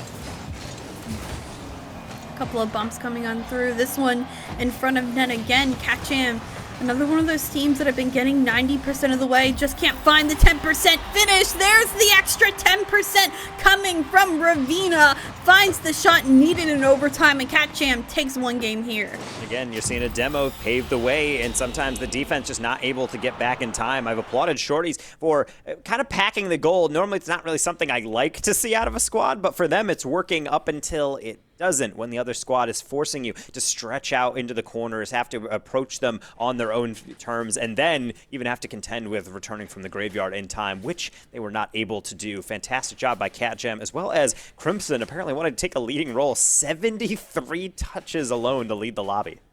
Yeah, that's crazy stat line. What surprises me as well, CatJam with over double the shots of Shorties. 12-5. And the demos, incredible amount for Shorties, but that wasn't enough either for them. I think just a couple more mistakes on the Shorties side for them finding that one that Crimson was able to go through, and then letting that later shot with no challenge that Ravina was able to put on through. So very quiet game again for both teams. We're not seeing as much space and open opportunities, but you never know. I think at this point, we're going to see some changes. We have to see some changes after game 3. It seems like sometimes when you're watching teams, particularly when I'm looking at game 1 and 2, it's almost like CatJam is waiting for their goals or waiting for their shots to be able to come forward rather than actually making their own shots. And it sounds like that's kind of just semantics, and to a certain extent it is, but when we're looking at game 3, the contrast that I'm seeing between games 1 and 2 and their eventual win for CatJam is that they're forcing Shorties into weird positions. They're making mistakes out of seemingly nothing, and it seems like just like a small adjustment, but it works well for them because Shorties, they have the chemistry. That's what we were talking about really all of the day. They have the existing ability to be able to be in comms, always be on each other's back. So if you can disrupt that in any way possible, then that's at least your ticket into at least getting your first couple goals. CatJam providing the pressure early on in this 4th game. They've been on the Shorties half for a majority of it. Unsure which way that demo went, but instead CatJam able to come out alive with it still on the half of Shorties. Granted, the 50s keep coming on through in that quarter field mark.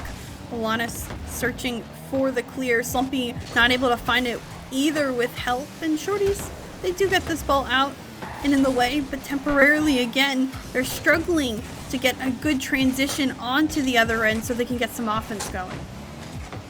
It's not going to be a read on through, but that's fine because Steven is the only person that actually did end up reading that one all the way through. So Slumpy will have to rebuild. Flick past one, not past Ravina. Zarak, someone in an uncomfortable position. Ravina takes advantage of that. I like that little soft touch into the flick just to make sure the defense has to kind of wait for that touch rather than be able to clear it out themselves. But either way, kind of anticipation on both sides, but also just not necessarily getting in the positions. There's some close calls, close shaves across a lot of these reads. My cue, Alanis just barely getting that shot underneath and therefore going to just kind of glide on by. Big clear again for Shorty. Sarek almost able to get the read even after that clear was made. Ravina looking to get on through. Another low-scoring game that I'm sure is about to happen. Sarek the beat in midfield. The follow-up touch into the corner. Slumpy's waiting for the pass. Alanis instead maybe could find it, but unfortunately the miss.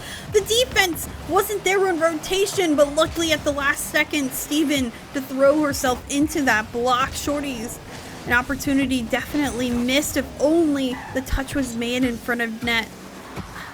Psychologically, the most difficult goals are the ones that are open net sometimes, because you know that it all comes down to you to get the solid contact, and just don't think the calibration on the boost was quite right on that effort, but that's fine. No harm done. We're reaching halftime of game number 4, and it's still even up until Steven comes on through, almost going to be able to get that one through, but instead it's going to be Ravina taking over, looking for a pancake. How about a pass into Steven on the back post?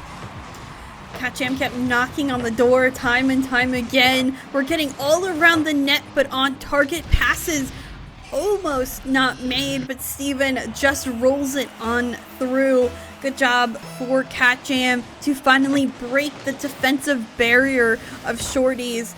Again, these goals have been hard to come by for these teams. Both of them equally struggling, but at this point, Catcham has given themselves a little bit more momentum and hopefully confidence with that as well, that they can surge forward and create more of a lead for themselves. With 2 minutes left, they still have time to score a couple more goals, but Shorties also have time for an answer, which they've been able to do. One thing that we've noticed about Ravina in the past when she was playing over in NA for the Misfits roster is that she's not afraid of doing exactly what we just witnessed, taking a soft touch, slowly taking it down the field, and she's so trusting of her teammates to be able to play off her eventual 50s or those taps up and over the defenders, and now I feel like that's something Shorties have not been experiencing, and honestly they do not really have the answer to it yet, particularly because nobody is on this one. It's just watching it float down to Steven for 2. Yeah, Ravina's initial first touch, setting it up. Crimson gets a demo and a bump onto Sarek to leave that net wide open. Again, Catcham has to bring the entire house to play. They bring all 3 players. They decide to go for it, but they know Ravina's shot at the end of the day, or anyone's shot for that matter, will be on target to make the finish. See Crimson coming through again, not going to be able to get that angle, but still trying to pepper that backboard. Now the demo coming through, getting a little revenge. Is that another one off the bar? Apparently the frame saying otherwise, but in the final 80 seconds, it's crazy how much this series has really swung on a kind of that central axis that we were looking at Shorty saying, man, it doesn't really seem like there's much that can be done about them, and now suddenly it's Catcham really asking all the questions, and right now, other side just does not have the answers. No, Shorties have gone silent. This would be their first game that they've been unable to score at all, and I wouldn't be surprised if it ends up that way. Another bump, an open net. Catcham to jam this one into the back. Steven, the third for them, and now definitely enough of a lead to secure game 4. Cats' heads are bobbing both in the chat and I'm sure in the comms right now. They're gelling. Every single touch seemingly going to be dangerous. And even now, it's seeing that Shorties aren't even able to get much further than that midfield, that 50 into the bump, then getting that shot to be wide open. I mean, at this point, it's kind of extending what I think we already knew as the inevitable. It was a pretty controlled game from Catcham, and a third goal pretty much just kind of signs and delivers this one, be pushing us into game 5 on even territory. So I think right now, Shorties need to be taking the rest of this game, not even a focus to get back into it, but honestly just use it as a timeout. Take this 30 seconds and then the minute in between to really try to calm each other down, take a deep breath, and then try to get back to the fundamentals, because the last thing you want to do is just kind of brush it off and say, well, you know, we can get back into it. No, there's some problems that you're not adjusting for. This rotation is just not keeping up. Yeah, a lot that I think these teams have to consider at this point in the game. Catcham finally getting into their flow state on offense, getting a couple opportunities here and there, and Shorties needing to adjust defensively to Catcham's newfound offensive pressure, as well as adjusting their defense back a tone. They were successful earlier at denying and being that brick wall, but they have yet to adjust again in order to prevent the scoring success from Catcham. A lot to consider at this point of the series, but it's tied up 2-2. Essentially all we have is a best of 3 in front of us. And as we're seeing just from Shorties, the points alone, I mean, seeing Slumpy below 100 points is crazy to think about considering how involved she was throughout a lot of these early games. But Stephen Hattrick is going to be a masterclass there, and lovely to see the striking really start to come out in full relief. So with this game coming up, I mean, we don't have timeouts in this format, but I feel like this is about the time where you normally would want to take it and really just try to reset all the momentum, because Catchem is not only getting back into this game, I'm pretty impressed by just how much they're ramping up. It's not just getting game wins, it's slowly starting to really up that differential, even that touch amount from moment to moment. They're getting the passes, they're getting the mechanics, they're clicking what we expect Catchamp to click. Like, granted, they haven't hit anything ultra crazy on the pitch at all, but it's been consistent enough. It's been nice to see their offense progress in this one. Shorties, though, without a goal at all. A surprise, but that's what makes best of 7 so difficult to play. It's very rare that you have a team that can play a full 4 games out with just complete dominance. There's always even that little blip of a struggle with a game or two. So this is really the even game. 2 games first for Shorties, 2 games now for Catchem. Who has the momentum? Who changes? Who adjusts? Is it Catchem that's going to just win out at this point? They fumbled and then they got back up. They got into the groove of things. Or is Shorties going to answer back, get back into what we saw earlier, and find a way to win a game again? It's really a lot of questions that can really only be answered by witnessing what's really going to go down, because, to be honest, game to game, it feels like we're watching different teams play. I'm blown away by how well the Steven and company have been able to step up their game plan, be able to change things on the fly, and not only that, but do it all simultaneously. Typically, you see 1 or 2 players trying something new, but the rest of the team kind of has to catch on and say, okay, I kind of see what you're getting at. But no, it seems like everyone universally is kind of just locked in, and all these ladies have been like, yeah, let's just try this out and really just full commit. Let's not just try to kind of like half measure our way into a win. It's really just a full-scale improvement, playing a bit more passive, using the solo mechs to kind of break down the defense. And obviously a healthy share of demos never hurt anyone, except for, maybe Shorties. Maybe. Who really knows? I'm expecting to see a couple more demos, a couple more changes. I think if a player were to stand out at this point, or someone like Slumpy were to get back into, I'd see her as being the motivational speaker for the group per se, that kind of like the captain role to get everyone back on their feet, and I'm hoping that shows in the gameplay in this game.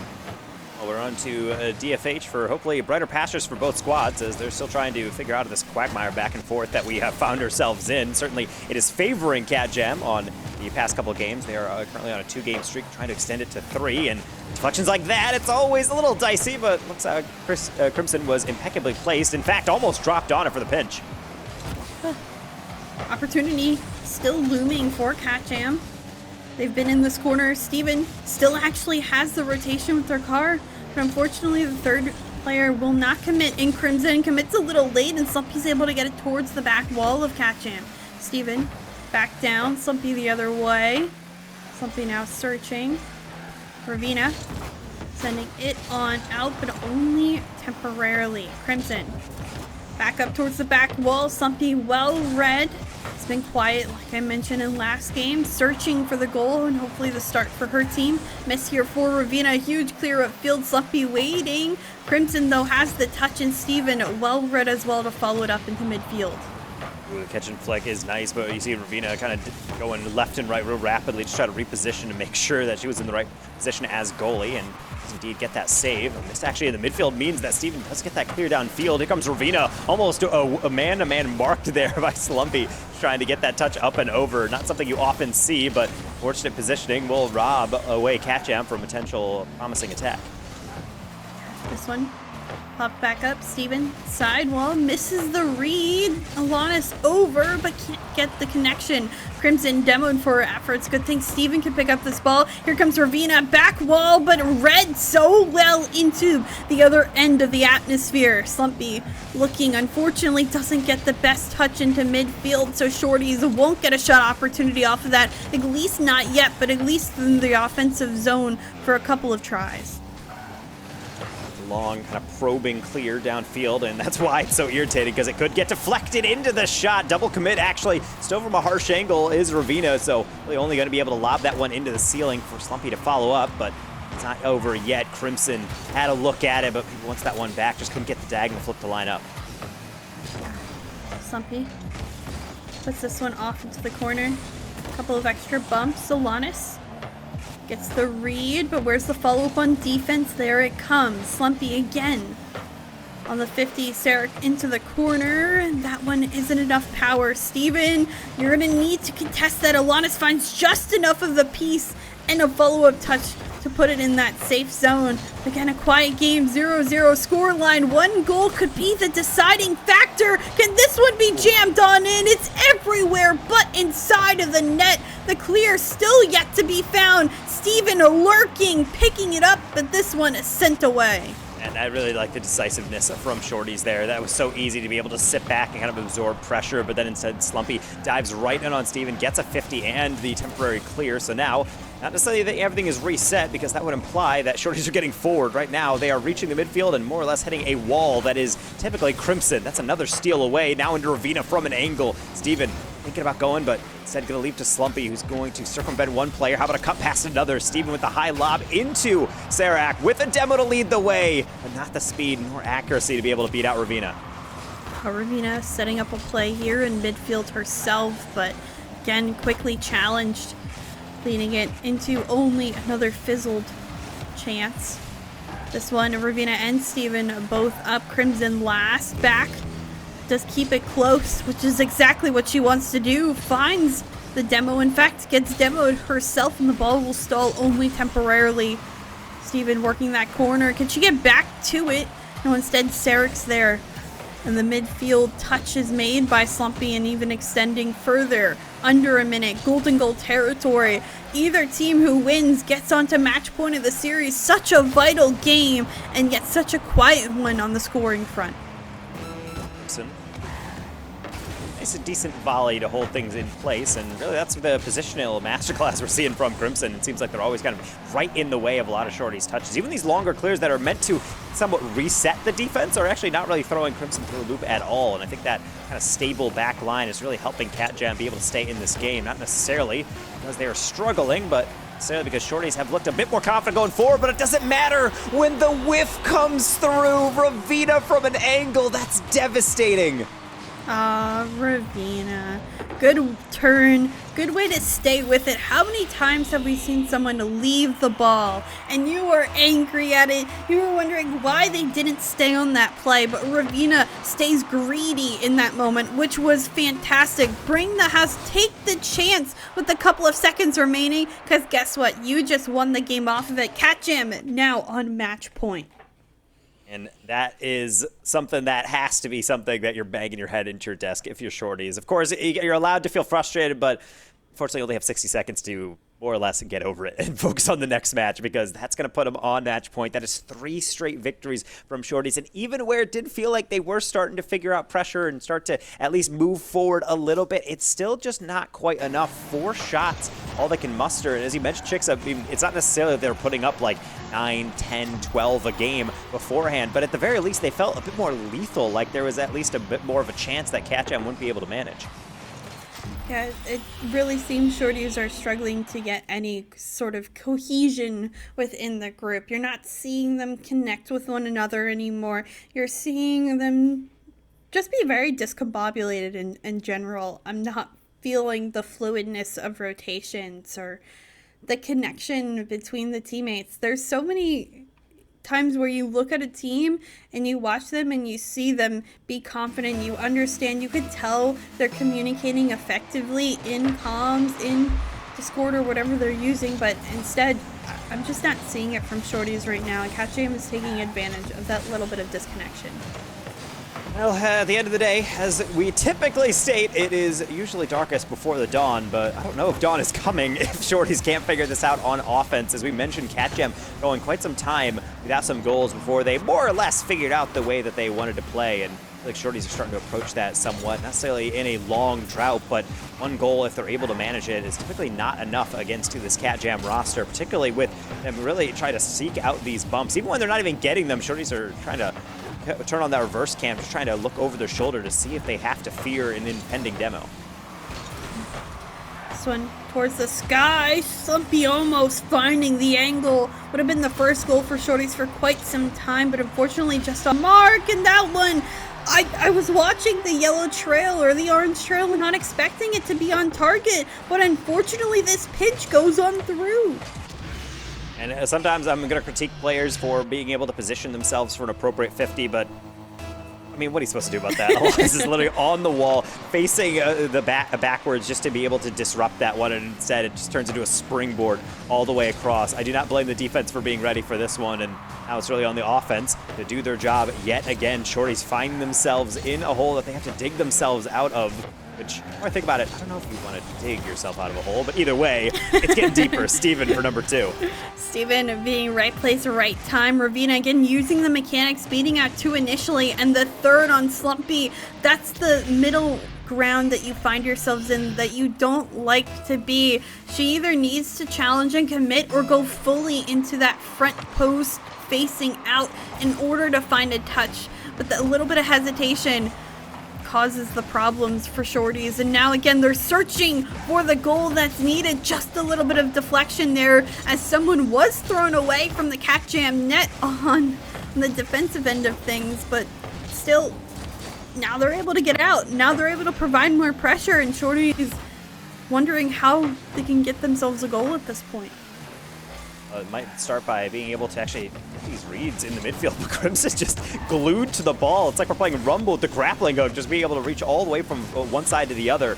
Right now you can see Shorties trying to calculate out their paths, or at least their angles of approach, but right now they don't really have many. They're getting boost and then turning around and then immediately flying over their head, and now over top of their goal. That's a double tap. Looked like maybe an attempt, but instead left to Steven on the far side. Shorties just have to watch that one kind of delicately bounce down into their near. Ravina working the side wall, gets a flip here, isn't able to follow up, but Crimson is. Steven, does she get the pinch out into mid? She does, but again it's taken away. Sarek, one-on-one opportunity, takes it high, looking for the double tap read, but deflected away. Brilliantly done by the Cat Jam defense. Another shot, another save made. Again, more pressure being put on this one. Crossbar down and still out. Shorties everywhere, but just barely on target. It sucks to see just the shortfalls of Shorties right now. They need to get one going for themselves because they haven't scored in such time. All this time on offense could be for naught. It's especially brutal when not only do you barely miss out, but it hits both the crossbar and the post. Poor Sarek setting up a lot of really dangerous chances for Shorties on the solo play, but he's not able to actually go on through. Cat Jam going to be fortunate that they are not burned yet, but that's until Alanis has her say to the far side on the carry.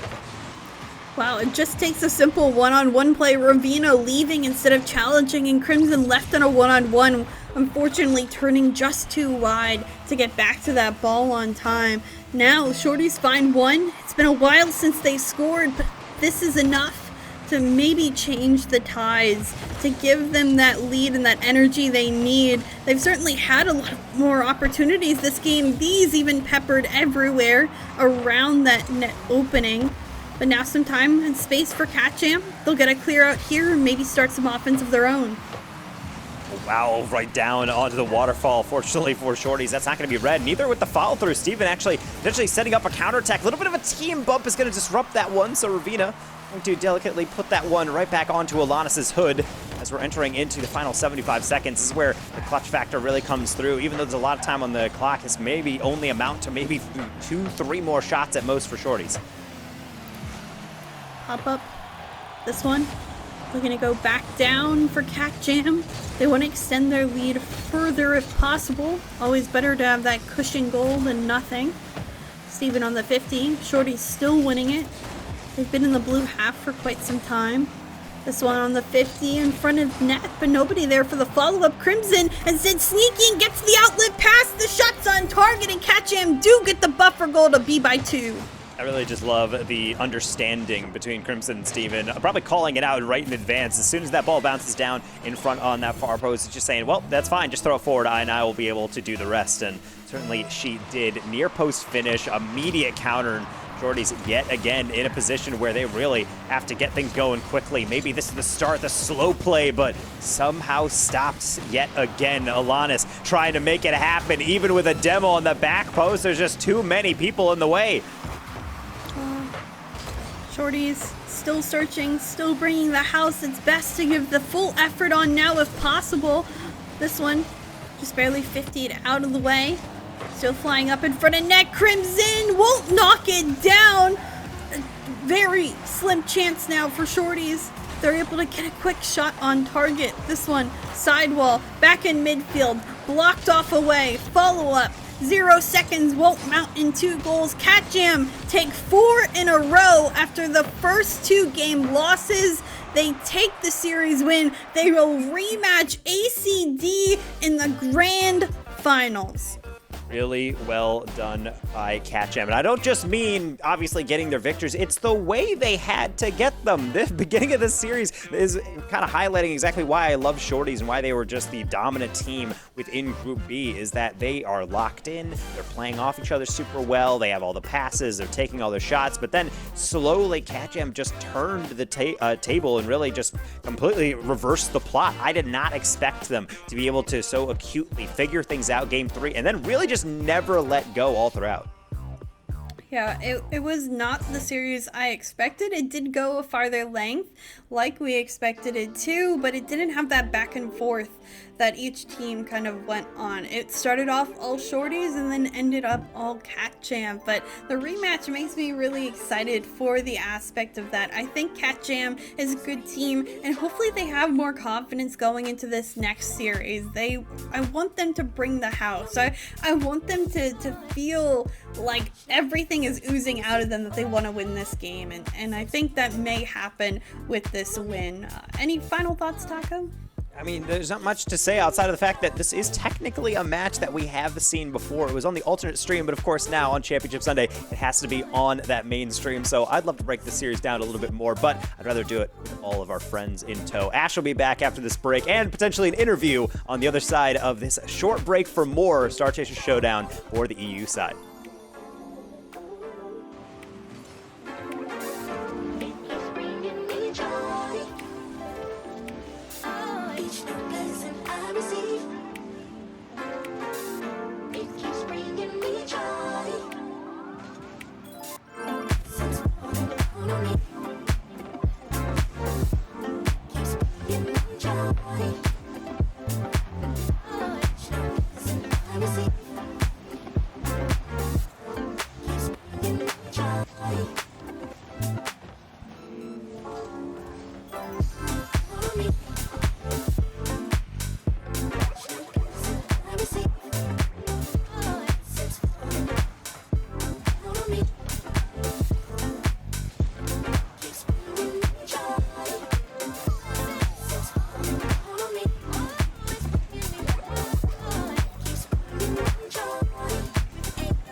Think something new under the sun.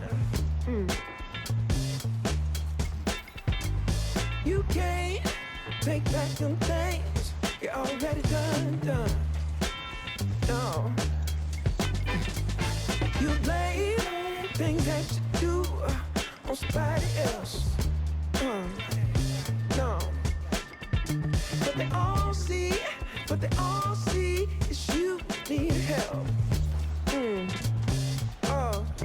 But still you try so hard to cover up your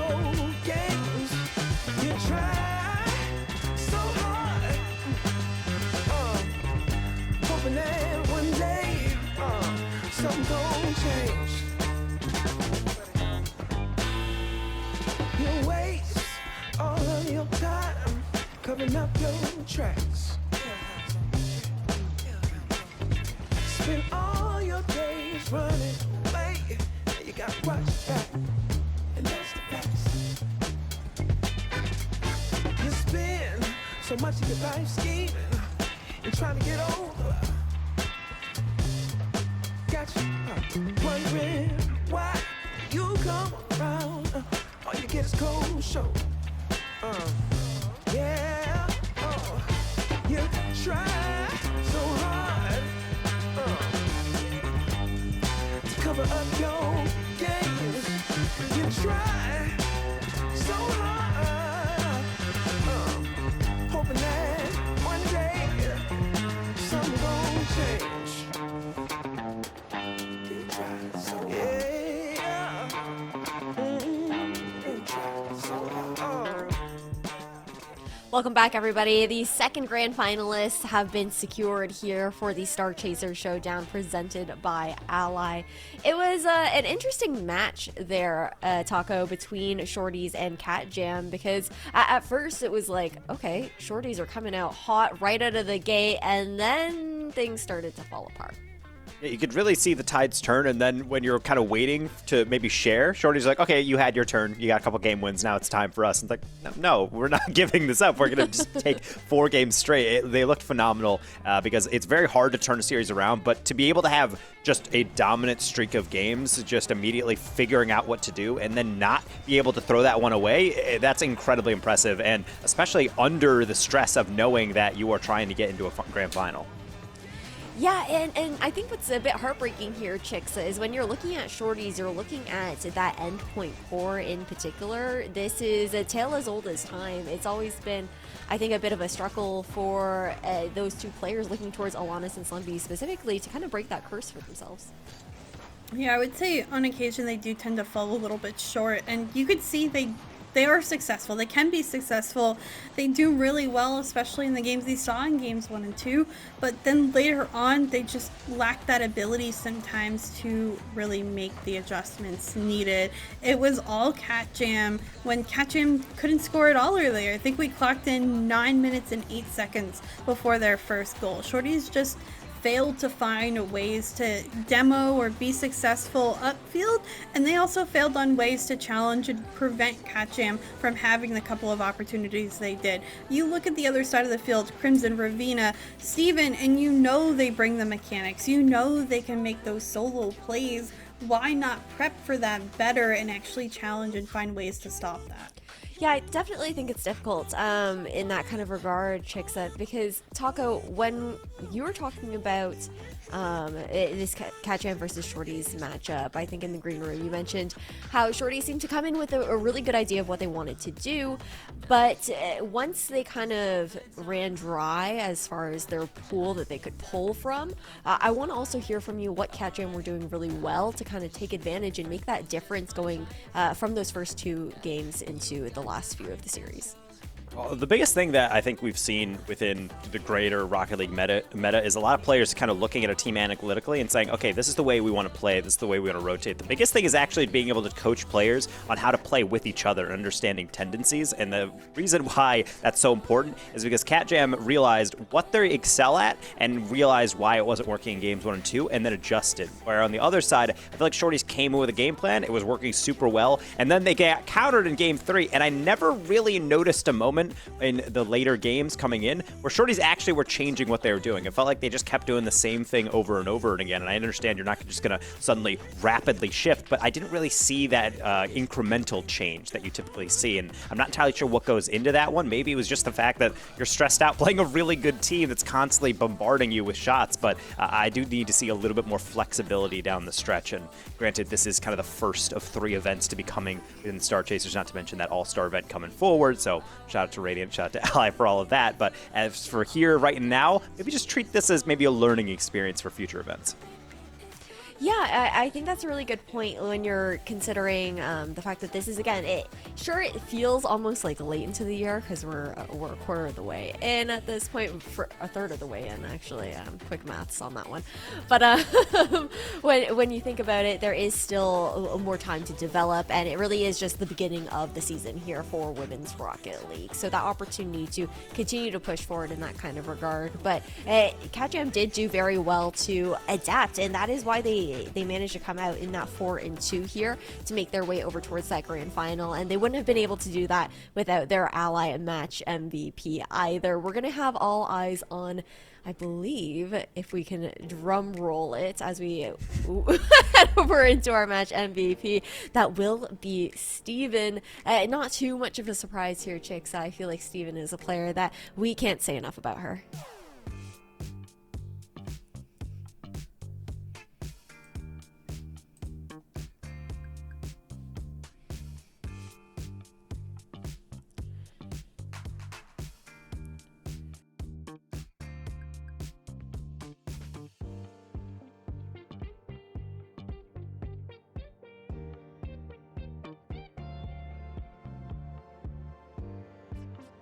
A consistent player.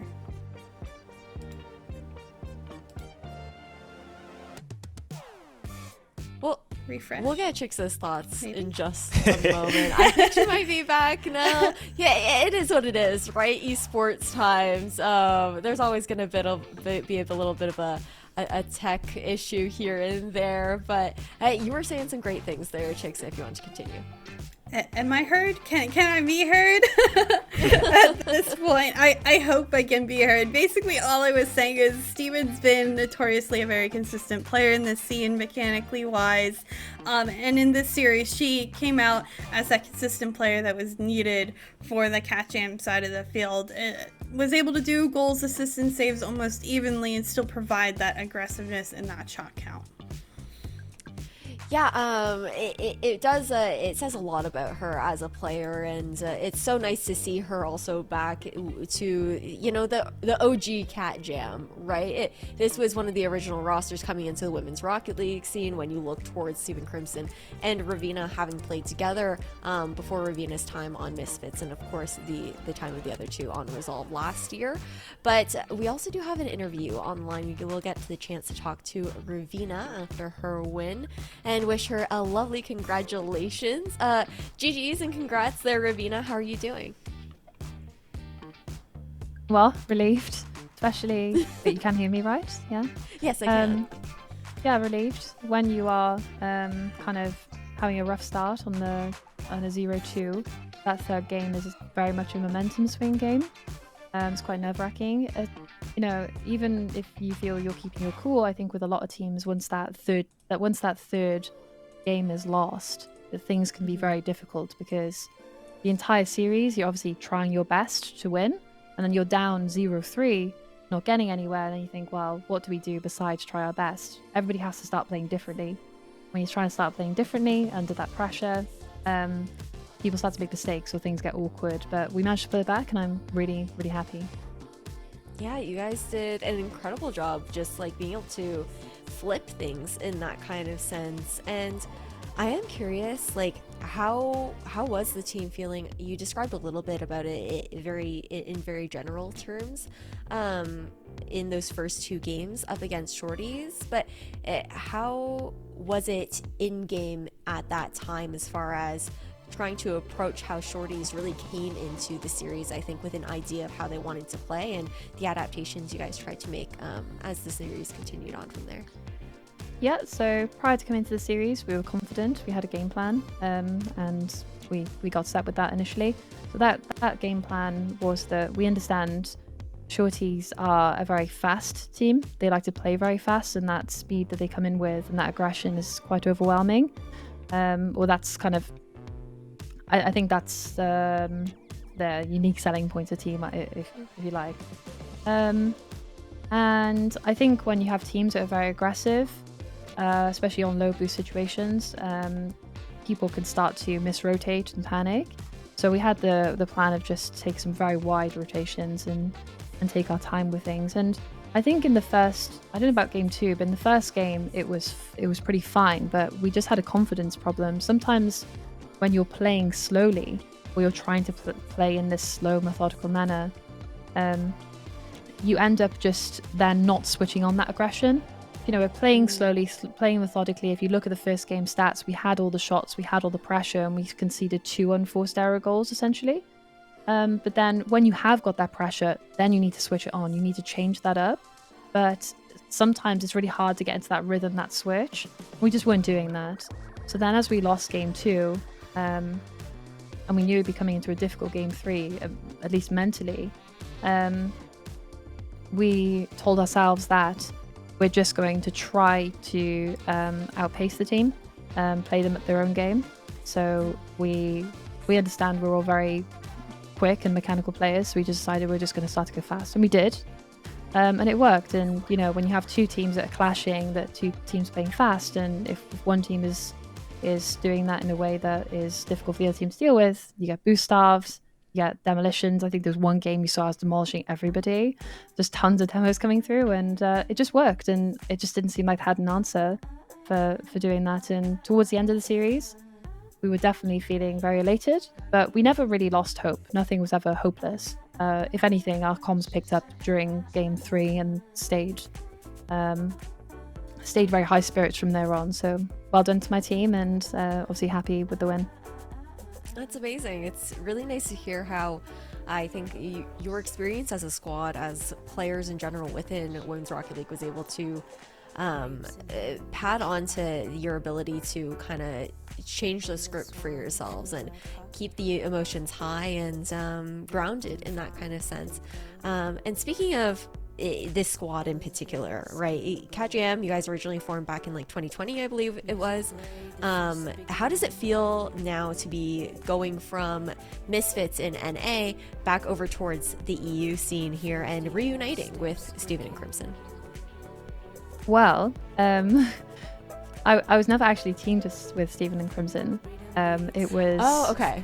it was Steven and Dux. Gotcha. And prior to that, it was Steven and Claire. And then I was swapped out for Crimson. So it's certainly different. Just to clear that, it's not like a sense of familiarity for me, but I'm familiar with both these players. I'm good friends with both of them, so it's not like I'm being thrown into the deep end. It's certainly nicer than playing on NA. Playing on NA, especially in Rocket League, can be quite horrible sometimes. But being back in EU is very comfortable, and you've got Dux and Alems and Cloudy. They seem to be a very solid team, and it's very interesting to have a very good team like that as a sort of goal, I suppose. Back in NA, Misfits were always compared to, we had a bit of a rivalry with Genji, and I'm hoping for something similar. I personally enjoy that. I just find it gives you a goal. I think if you're just working from the top, it can be demotivating. But it's cool to have a really solid team that I think is going to make waves, and they've certainly been making waves in NA too. They've been beating Genji as far as I'm aware, and G2. So it's great. You know, I feel at home. I'm feeling confident, and I'm feeling very motivated. That's so lovely to hear, and thank you for your clarification on the history of Cat Jam. There, I got trolled a little bit by my Wikipedia quick search on that one, but I appreciate that. And when we're looking towards the grand final now here for EU, I want to leave you with this one last question before giving you the opportunity to give your thank yous and shout outs and all of that jazz. How do you feel about this match actually up against ACD? You talked a little bit now about how it's exciting for you to have such a team where you could potentially build that same kind of rivalry that you previously experienced up against Genji. I'm looking forward to it. While I'm a competitive person, I'm certainly not somebody who shies away from losses and learning from them. I enjoy difficult matches, and I'm sure this will be a difficult match, and whoever wins, you know, congratulations to them. Better team will win, I'm sure. But in particular, I really enjoy playing against Dux. I like the way Dux plays. I find it very interesting. And the Lamb's coming onto the scene, I think she's certainly very interesting to play against as well. So I'm looking forward to the match for sure, and I'm looking forward to what we can learn from it. I don't know if Crimson, Steven and I will stay together. It's just it's a bit of a spontaneous team of friends, and we've not Okay. really practiced together much. But just there to have fun, and obviously happy to play in the event. So massive thank you to Radiant for the opportunity, and we'll put on a good show, hopefully. Well, yeah, I mean, I'm excited to see you and the rest of Cat Jam play in the grand finals. Any last chance to say those thank yous, those shout outs here while we have you on stream? Yeah, massive thank you to my community, massive thank you to my teammates, massive thank you to everyone playing in it. I know that there can be quite some disparities in Women's Rocket League, but I do encourage everybody to get involved. I know, because again, it can be demotivating if you feel like you're not going to do too well, but I promise you, just get involved. You'll have a great time. You'll learn a lot from it. Massive thank you to all the viewers as well. If there were not interest in this sort of thing, then it wouldn't exist. So we're very grateful to you and thank you. And massive thank you to Radiant, of course. I've been very interested in the way Radiant has presented these things. I think in particular the prize pool distribution you guys have got going is very interesting, and I think is very healthy for the scene. And I'm really thankful to you guys for that. So yeah, thank you to everyone, and thank you to you guys. Thank you to the casters as well, and the team, the production team behind this, for supporting Women's Rocket League. And hopefully that pays off, and you have an enjoyable series to come up. I'm sure we definitely will. You are so sweet, Ravina. Thank you so much for your time and taking the time to do this interview with me. I appreciate it greatly and wish you the best of luck with the grand finals coming up against ACD. Hearts go out to you and Cat Jam for that. And looking forward to seeing the show that you're able to put on for us. Well, I think okay, Ravina's I was not sure about the transition there on if she was still there or if I was waiting on a response for her, but I'm going to take the silence as a no. So we're going to head to a quick break, but I promise we'll be right back with the Star Chaser Showdown EU Grand Finals.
We ended off the last semifinal with a lovely interview from Ravina, but now it's time for her to hop back into the server. It is going to be Cat Jam versus ACD, but we got to take a look at the journey that it took for them to get here. Of course, we don't have that preview from the group stage, but Taco, tell us a little bit about it.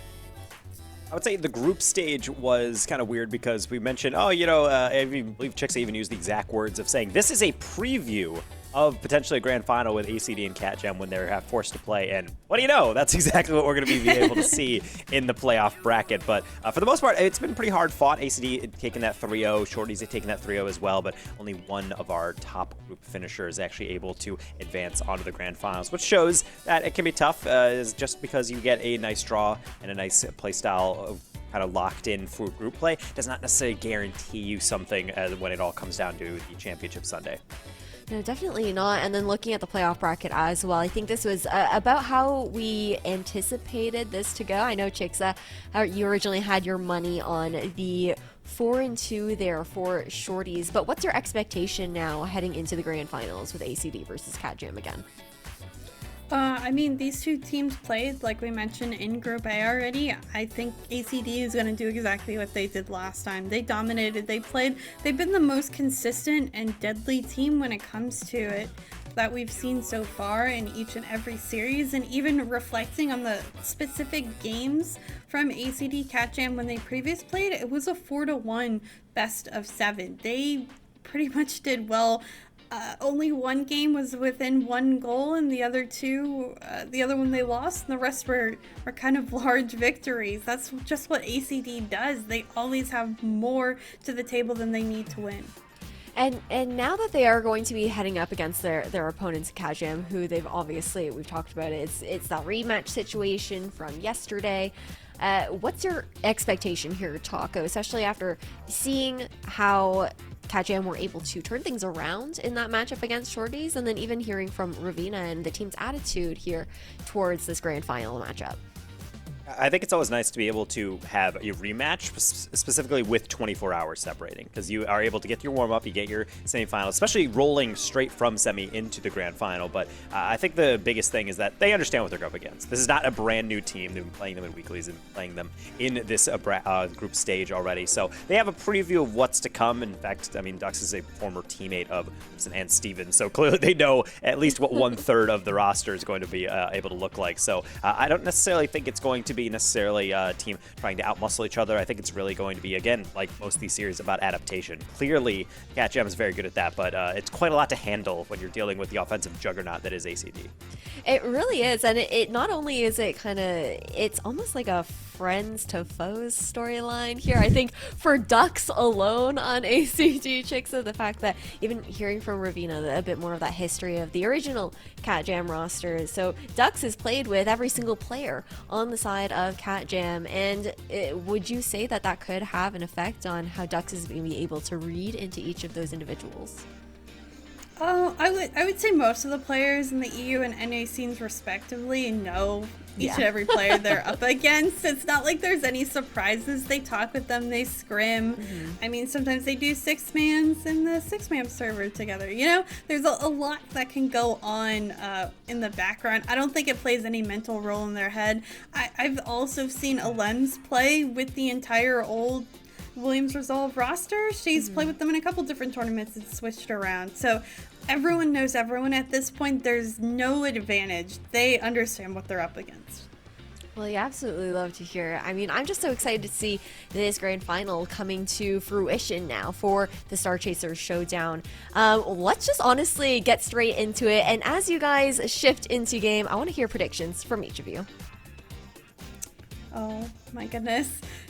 Ash putting us on the hot seat, but I'm not gonna get our hot predictions yet until we introduce this game. It is the final EU matchup on Championship Sunday. It's the side of Cat Jam. It's the side of ACD. Both two in the same group of play. A rematch, a revenge match for Cat Jam of all time. Is this ACD roster really the best in the EU region, or is Catchem going to play? Spoiler alert. Taco, how are we feeling? Who's winning it? How many games?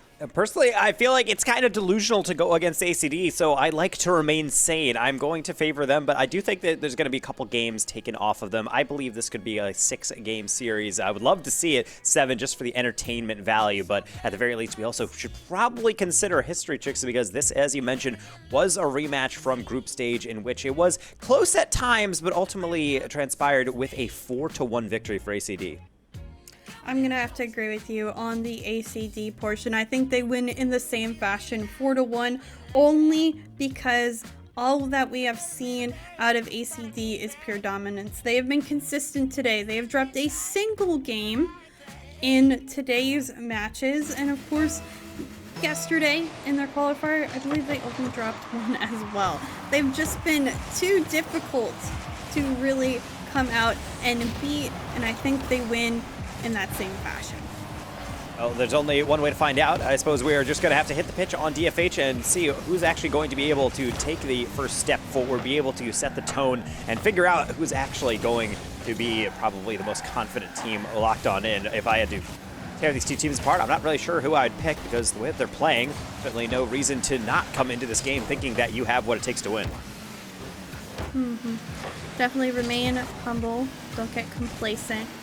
No matter what, everyone in the field is top tier caliber talent in the Rocket League. I mean, you get up here and you consider everyone to be in that 0% range, which is incredible to see the talent, of course, on the field.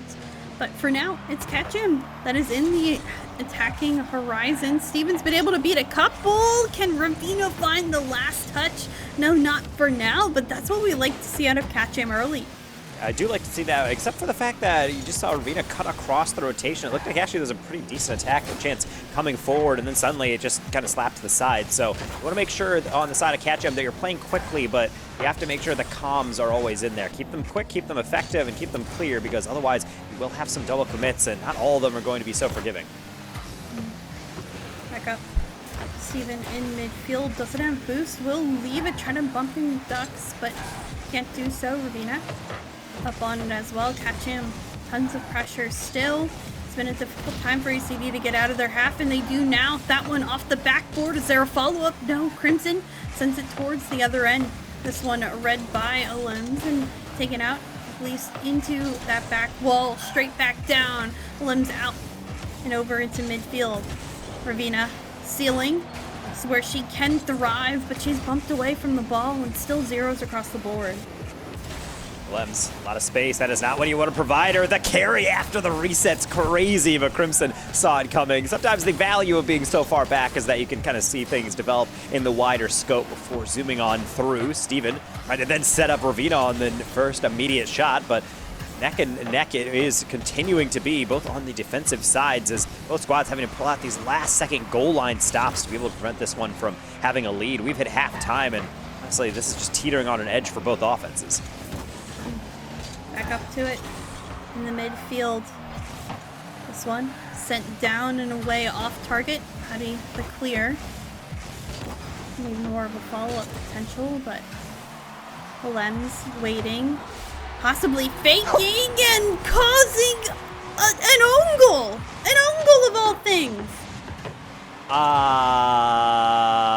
Sure. As we unfortunately will see Ravina take the catch, and I think the problem is the jump off the wall was done almost pre-planned in her head, I believe, because as she jumps, you can see the car lean forward even further, trying to get back across. But of all the ways for the deadlock to be broken, that was not on my bingo card. No, that wasn't in my head either. That was the least likely occurrence. In fact, I don't think we've seen an own goal really all day, unless you count that pinch earlier. We haven't really seen anything like that. Alems gets a second one, and this time Catchem, the entire backfield open. That's how quickly the dominoes start to fall. Everything crumbles down, and ACD now up by 2. Yeah, make no mistakes, that's good comms. That clear is not the best, but that's the reason. It's because it's going straight down to a teammate, and if you have enough pace on it, you can catch the defense out, because the defense, they'll just be covering all their boost. They're going to rotate to the midfield. I think there's no stress, and then suddenly it's just right into your face. Speaking of, if that went in, I think we all should just go home. That would have been enough to call the series and the day be done, dusted. Definitely. Certainly to keep in mind. It's just more of the complexity of the type of offense that ACD brings to the table that you need to expect a great save coming from a Lems will deny yet again. And now, doing it all herself upfield, the pinch will not go in her favor, but ACT looking comfortable in game one. Being able to get that first goal is almost just like kind of the breaking the seal and getting into the actual rest of the game, because then we have an immediate follow-through. So CatCham has to be thinking, where did it all go wrong? And potentially can find out where it's going right with some demos from Miss Crimson still just kissing the other car on the other side of the field, not being able to actually turn around and get the rebound. That's why you have teammates as Crimson waiting for their support, but Ravina instead going to call her off, but not too much success. LM's just in the way. Back up on it. In midfield, Crimson taking her time, gets the pop, double tap, read, found, but what a save! Again, on the goal line by Cloudy, and now Ducks taking it toward the other end. Aleb's taking patience, almost finds the shot. More pepper on by ACD, but again, the defense so well-rounded for ACD. When you think about mechanics, you don't often think about the defensive utility of them, but that was a crazy double tap. The fact that that does not go in is something else. At the very end, they might be able to get something CatCham, but it doesn't seem like ACD is in a charitable mood. They're just bobbing it up in their own half. They're ricocheting it all over, but it's not going in the net. Not enough time on the clock. ACD, after being in a bit of a stalemate in the beginning of game one, going to come away with the victory. Wow. That was not the game we were expecting at all. Alems, though, still heavily playing into it. It seemed very one player versus one player, at least according to the stats. But, you know, the team effort was there for ACT Cloudy, both the assists on Alems' goals and Crimson doing their best to deny. But a quiet game for a lot of the players on the field. The feeler outmatch, though, we maybe weren't expecting but ended up happening. I think when we do see these matches, you see the main reason that we're not just saying, oh, this is ACD all day. This is just going to be domination. CatCham should just forfeit now, walk away. Like, no, this is the best team. You know exactly what CatCham can do to get into this. Granted, they have a double tap. That nearly went in. They have shots on target. They have demos going forward. Yes, that all works. But you see those tiny moments that get away from you, and that's really all the difference. It might have ended 2-0, but it's got to be such a rough way to be able to take that game one as a loss when it comes from an own goal and then just immediate double up. It's really just showing that if you let your foot off the gas for just a little bit, that's all it takes for you to kind of spin out. I mean, even with that 2-0 you mentioned, there is that own goal. It technically was one actually well thought out goal, planned goal on the side of ACD. The other one was something that just happens all the time on the field, but to have such a close game early on and have that back and forth again, so much could have happened that didn't happen, that did happen. Game two could bring a whole different side. As you like to say, the layers of the onion, it could peel off. We get to the second layer. I don't know how you use that analogy, but I'm ready. I'm waiting for this second matchup. I'm hoping CatCham, everyone kind of activates instead of just Crimson finding saves, and on the other end of things we see more planned plays.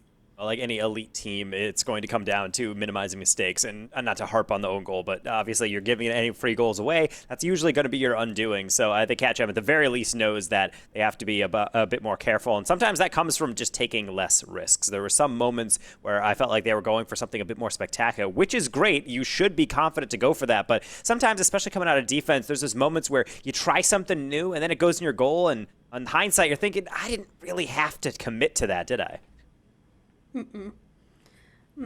Not at all. There's many opportunities for players to make those adjustments. I mean, I think all throughout this weekend, we've mentioned a lot about how this is the first big tournament in quite some time, and players are adjusting to that tournament feel. Some are getting their first experiences really competing at this high level. Yes, there's been some weeklies for practices and whatnot, but at the end of the day, being in this environment is a whole nother type of ball game, and it definitely takes a toll on you when you've been trying to figure it out. Both teams on the field right now, yes, maybe have a little bit more experience, but they haven't felt that in a while, and it takes time for your own mental and physical of your body to adjust to it. Yeah, stress is definitely not something that's going to be super helpful. I'm sure these players are aging much more rapidly than the rest of us having to play in all these matches. But at the end of the day, at least they're getting a little bit of a break here. I believe we have a player just hopped out of the lobby or potentially got booted out of the lobby. So they will be in shortly. Maybe with a new car change. I know that's something that is... I have to say, just to be honest with some players, I think it's kind of a placebo. Being like, oh, this Octane's not good enough, got to change the paint. But at the end of the day, whatever helps. I think they'd be taking anything if you're on the side of CatJam to be able to get back into it. So I guess we'll have to see, maybe after the extended break, if we can actually get back into that. Well, hopefully everyone's gotten that breather you mentioned earlier. Taking a deep breath is sometimes one of the most important things. Not feeling constricted. Crimson already starting it off kind of spicy for the CatJam side. Unfortunately, they only get the shot here. Ravina finishes it out, and CatJam on the board in the first 17 seconds. I adore this decision from Crimson. So many players just turn and try to shoot it again, but instead understanding that, yes, I could shoot that and then probably get dunked, or just lay it off to that one person begging for the pass on that near post. Early answer from CatJam. That's what I wanted to see. Where's the pep? Where's the energy? I want to feel it in the booth. I mean, I know we project a lot of energy, but the players can just as much as well. Crimson trying to get fancy with it. Steven, a little bit late to it, needs to find a challenge. Ken does find a touch in midfield. Ducks, though, taking this down quickly to it. The challenges are made in the midfield where this ball stays.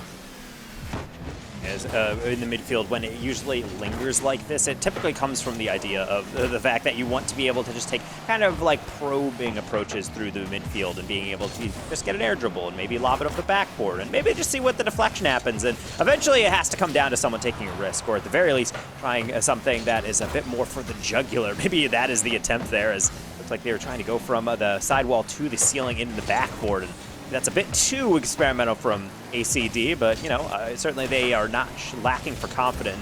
We've already seen that they can combine pretty much anything into a scoring opportunity. Poke here. Cloudy gets it past. Can Alems find the angle? Gets the pass through, but Crimson clears it away. Alems back on it. Ducks up fast. Corner read here is going to be difficult to find. Ducks trying to put it off to the other corner. Maybe, just maybe, CatJam will be able to live out of this one. They do get a nice clear up field, and ACD still struggling to find an opportunity that is worth it upfield. They're throwing their cars at them. Stevens putting pot shots on. A demo could leave an open net. Is it on target? It's just off target and won't be found. In fact, it bounces towards the other direction where it needs to be saved. Higher lob all the way across from Cloudy, being able to get that first 50, and the follow through is also going to meet a similar fate. However, that's not before Ducks curves all the way around this one with it hard angle to hit, hits it beautifully. That is the most difficult shot to make when you're coming from that left side and needing to shoot it left, but does so well, perfectly positioning that card. That's the answer that ACD wanted. Now, a tied ball game. CatJam trying to get that lead back. I felt more energy from them, which I truly appreciate. I think they're giving it their all this grand final series, and they're getting interesting with it. Just off the post and out. Ravina almost found something crafty. Unfortunately, not going on through as wanted. Good thing Ravina's touch here deflects into the corner. ACD needing to start from the ceiling, but as we know, they're comfortable there. Fortunately, nothing falls just yet. It'll be a clear for CatJam. Steven, I like that 50, being able to stay in front of it. It's a good way to be able to somewhat curtail ACD from immediately throwing it back into the mixer. But the thing is, it seems like CatJam right now can't really generate a lot of space. So when they take it, they need to really execute. Steven going for the reset, but maybe trying to overcook it a little bit, not able to actually get back to it to be able to deliver that killing blow. Ravina, unsure what she's doing, I'll be honest with you. That's not the touch that fills me with much confidence, because it gives the opponent an opportunity to come through with the shot. Someone needed to take that ball from her. It's always okay to say help, but help wasn't given on that play. Obviously, ACD are all good, but are they hitting like a shooting custom training or something? Everyone's hitting the ball so well. Dux was able to just clap that one into the top shelf earlier from a really difficult angle. And then Cloudy on the half rotation also just perfectly slaps that one off bar for the immediate follow through. It really just shows that ACD's quality is not only just from their individual mechanics, but really they don't even need that good of a look at goal to be able to make it scoreable. Dux doesn't find the touch here. Cloudy up on it. Maybe potential. Steven taking time, midfield touches, still not made. ACD holding on to this 1-goal lead, keeping the pressure upfield to burn that clock time. I'm hoping for a better adjustment from Cat Jam. As you can tell, they're clustered in that corner. They need to have spacing in the final minute of this game. They have to find a way to get upfield. They're spaced out here. Steven, not much boost, can't get much farther with it. And right now, I'm waiting for that offensive pressure to come through, but it doesn't seem like they can pass that midfield line. Steven trying to attempt it yet again. Saw a 4% earlier that didn't really work out for her. This one's going to be off target, but it was up and over the heads of at least the first layer of defense, but that's why there's always someone else in that staggered defensive structure. Rimson, I like the layoff. Problem is, maybe on a different page was Steven. Now here comes the potential fast break with the lead blocker. Dux from an angle near post, off that post. Cloudy rebound also going to be met. 10 seconds. That's all that's left on the clock. Dux doing their best. Cloudy keeping it upfield. Cat Jam just needs one opportunity, but they can't get other half. In fact, they're even demoed. And with that touch on the ground, ACD to take game number 2 in very slim fashion. I will say I'm seeing some progress coming in from Cat Jam, and it's just a game of individual moments, it feels like, where just something doesn't quite go their way. They're not able to get that clear out, but ultimately it really is saying that you're playing a complete team. And if you have any questions about that, look how even the stats are, specifically the touches. Everybody from ACD fully involved on the offense and defense. ACD has the opportunity to continue working kind of in that fluid fashion. We mentioned flow state a lot as casters, and that's how it feels. I don't ever see ACD second guessing a decision. They're not flying or just floating in nothingness. There's always a reason to recover and touch the ground, a reason to aerial, a position to be in to receive a pass. There's a purpose behind every movement and touch, and that's what makes them so effective. That's exactly why I really like teams that play with confidence, because it's not just something that you have to just lock on through and then turn it to 11 and go from there. Confidence is very much so something you have to hit in a sweet spot, and I feel like that's what ACD accomplishes. We talked to Cloudy, and she is talking so much about this team and how lovely it is to play with a roster as talented and as coordinated as they are, but the important thing is that she understands that they're not infallible. They have to be able to be a little bit careful. They have to respect their opponents, and certainly they do with Cat Jam, but they also know that if they're playing their game, it's up to the other teams to meet their level, not the other way around. Well said by both Cloudy and you. Now with a 2-game lead, this is the last time where they faltered in their series. They let one go and won the 2 remaining. Can Cat Jam do it again? There's an open look for Steven, and they will find the early goal. Great follow-up on this play upfield. Really like this from Ravina, the pre-flip into the catch, but then plays off the dunk, which then means Dux is kind of doubting where she wants to put that read, and unfortunately puts it right into the path of her opponents. That's going to be a second straight game where Cat Jam is going to leap out into the lead, and not only that, just not even that, but being able to do so early as well. We're barely 30 seconds in. Early momentum. Definitely Rocket League always being that momentum-based game. Alem's not finding the answer, but it sets someone up. What a save again! And the squishy save by Crimson to deny. Multiple back-to-back saves by Cat Jam. Leave this one out of the net. ACD, though, they're not giving up without a fight. They're staying on it. They're still bumping. Shot to come on through. It's off the post and in by Cloudy. A no-stop effort by ACD to get this one in. It's why when you're playing defense, sometimes it is a marathon. It's not about those individual saves. It's about how everyone has to slowly push the ball out to advance. You see one kind of clear into the midfield, but then it's just thrown right back into their faces. Everyone scatters to the wind to get boost. There's nobody home to prevent the bump into then the tap off the backboard on in. Really nice persistence from ACD, and for CatJam, that's got to feel so deflating. I know, you can't get any better defensive effort than that. Really, each opportunity, each angle, well done. But ACD, relentless. It's crazy to see this game, the level of play being done. ACD searching for an even greater lead. CatJam wanting to gain their lead back. Ducks back corner. Ravina originally contesting. Huge clear by Cloudy, and none other than Alems is up. Almost finds the read. Shot comes through, but it's off target by Ducks. ACD still searching for their target. Bit of a build up from Ravina, being able to ramp that way and into a clear, only to be met by Alems. Also up and over the last defender. Should be a shot, if not for Ravina being able to cut in the crucial moment. Ducks back across to Alems. That should be a wide open shot. Not the conventional one. Off the backboard. No double, and another goal line stopped by CatJam. How many more do they have in the tank? It's what's keeping them close in this game. It's the biggest variable that's been changed from the last to this one.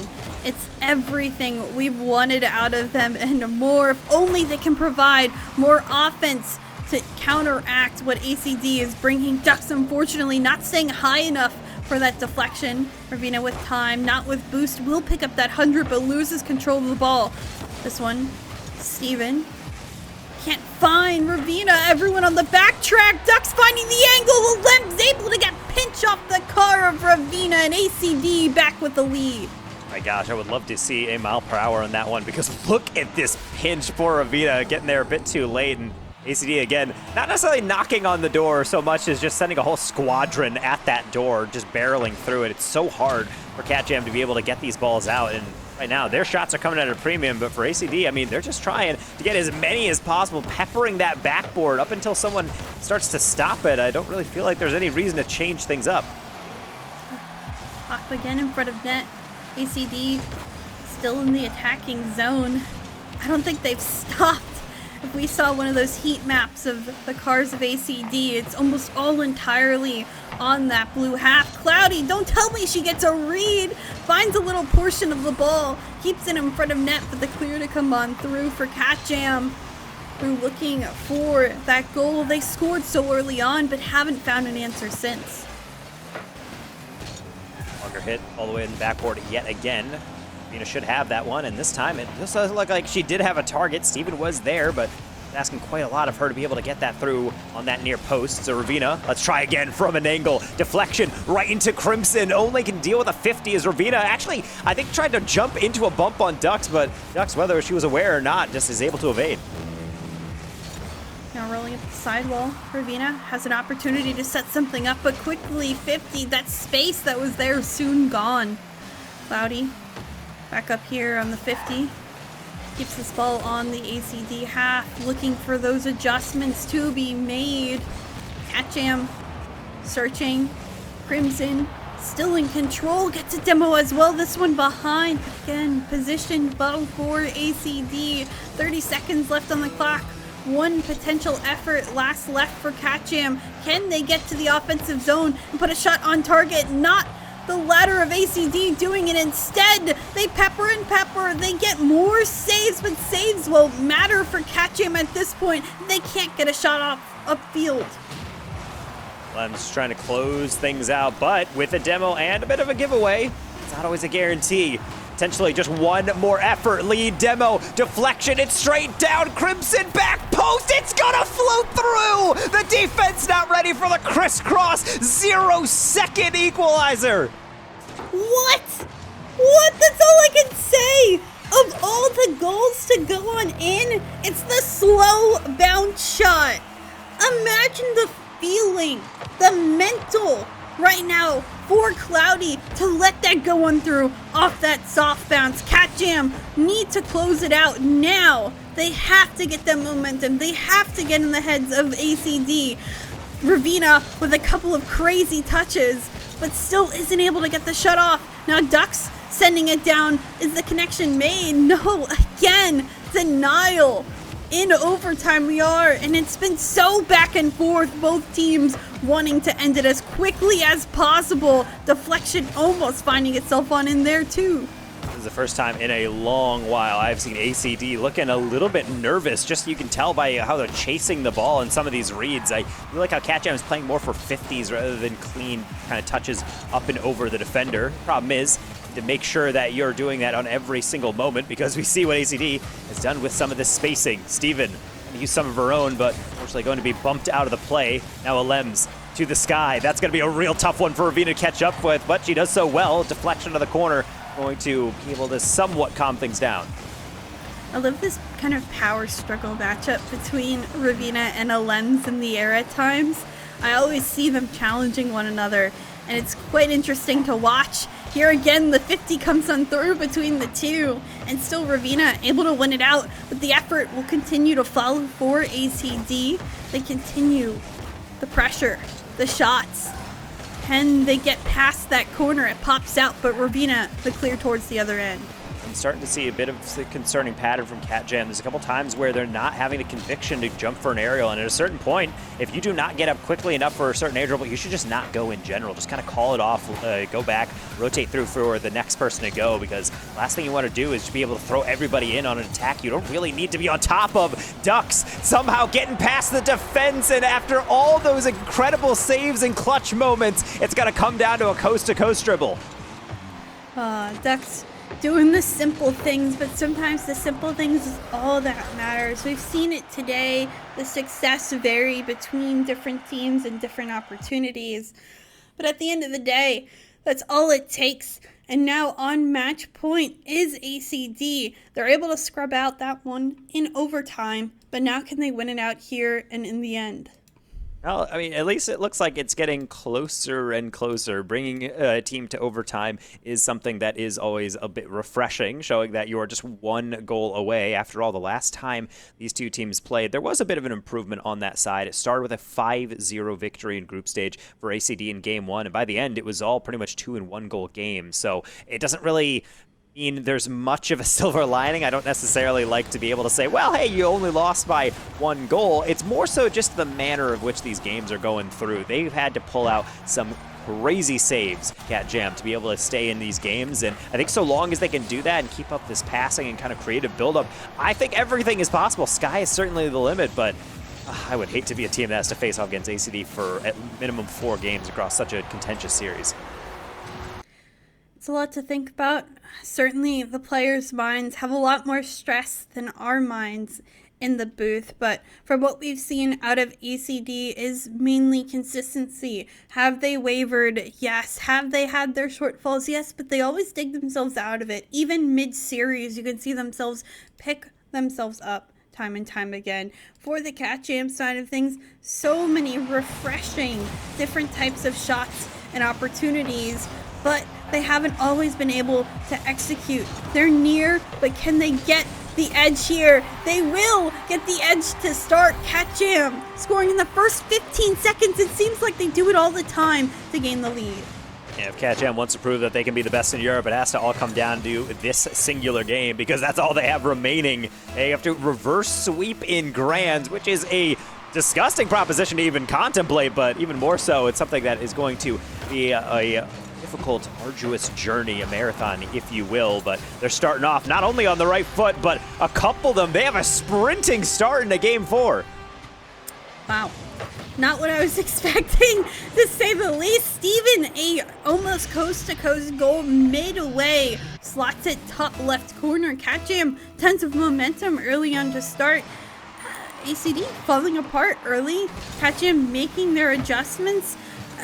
It's gotta hurt to be so close to winning in that last game and losing in that overtime. Now they just have to keep on what they've started to create in this game 4. I mean, we saw this similar pattern with Shorties. Granted, didn't get to 3 games, but at the very least, CatJam did kind of ramp things up down the stretch, and this is where I mentioned that that is one of their strengths, is being able to adapt on the fly. The problem is, hard to adapt when you're not anticipating that miss. Ducks has an open read, and they will make the most. Great initial touch from Ducks to Cloudy as well, and staying quick in the air. I love how fast they touch the ground and get right back up. Use that double jump, use that boost to quick aerial, and get the speed through it. Now ACD with a 1 goal, but dare I say, almost gets scored on again. A nice doink upfield. ACD searching to tie this game. That's a difficult touch for Crimson. Cloudy getting bumped by her own teammate. That one falling apart by the wayside, and Katjam may have an open opportunity if only the read wasn't so well read by Alems. Not only that, but on to offense we go with Alems, and that was an interesting one, throw-in right into the middle of the defense. Sometimes that can be somewhat bobbled and put into a less than favorable position, but instead it's going to be Crimson down the far side, trying to do the exact same, dribble past one, but not past Alems all the way down. It was an open net, but I don't think Alems was really focused on that one, just trying to get it out of the half. Pop back up. Steven able to send it out. Ravina getting chased is Cloudy, but is able to find the way through. Get a nice touch up field. Ducks connecting. And quickly recovering off that sidewall too to get a shot. Ravina challenged. Gets demoed though. Or at least demos her challenger, and a miss here. Leaves this net open. The pass made, and Ravina shot on through. The selflessness by Steven to have the opportunity for Katjam. There's always a fork in the road in moments like this, and I'm glad to see Steven taking the better of the two options. That is difficult not only to wrap around and get power on, but it's a lot easier to also just lay it off for the defender, the next defender coming up on through into offense. So Ravina trying to lurk in front of the net, takes advantage of the angle, back to a 2-goal game approaching halftime, and this is where ACD kind of knew the pushback was going to be most likely to occur, but certainly not out of it, and as you can tell, another shot had to be saved, facing backwards by the defense. Steven staying on that side wall. Back up, a double commit, a triple commit, dare I say, almost. Everyone bringing the house. Good thing the deflections made, preventing that ACD goal from happening. Now Ravina towards the other end. The read will not happen due to the block in the midfield. Alems back up towards the other end. I don't know if ACD's is able to connect. It seems like they're coming up, they're making the right initial decisions, but they're not getting enough of a beat at the end of their opportunity to get those goals. More confused on really some of the decision making I'm seeing from ACD. On the last attack, they were kind of just looking at the ball and they kind of just let it fall between two of them. And earlier on, that second goal was really just Cloudy overcomplicating a touch, hitting into the middle right into Steven. So you can't just be handing the play away like that. And as I say that, out of nowhere, this pass is downfield. Alems is just kind of waiting, cherry picking downfield, and will get rewarded for it. I mean, they did hand the play away. She handed the ball upfield to Alems. So we'll take that dub, we'll take that pass. But I am having a hard time wrapping my head around some of these decisions. It doesn't seem as calculated. It almost seems like you have 3 ones players kind of all ball chasing. As soon as someone misses, the next goes in turn.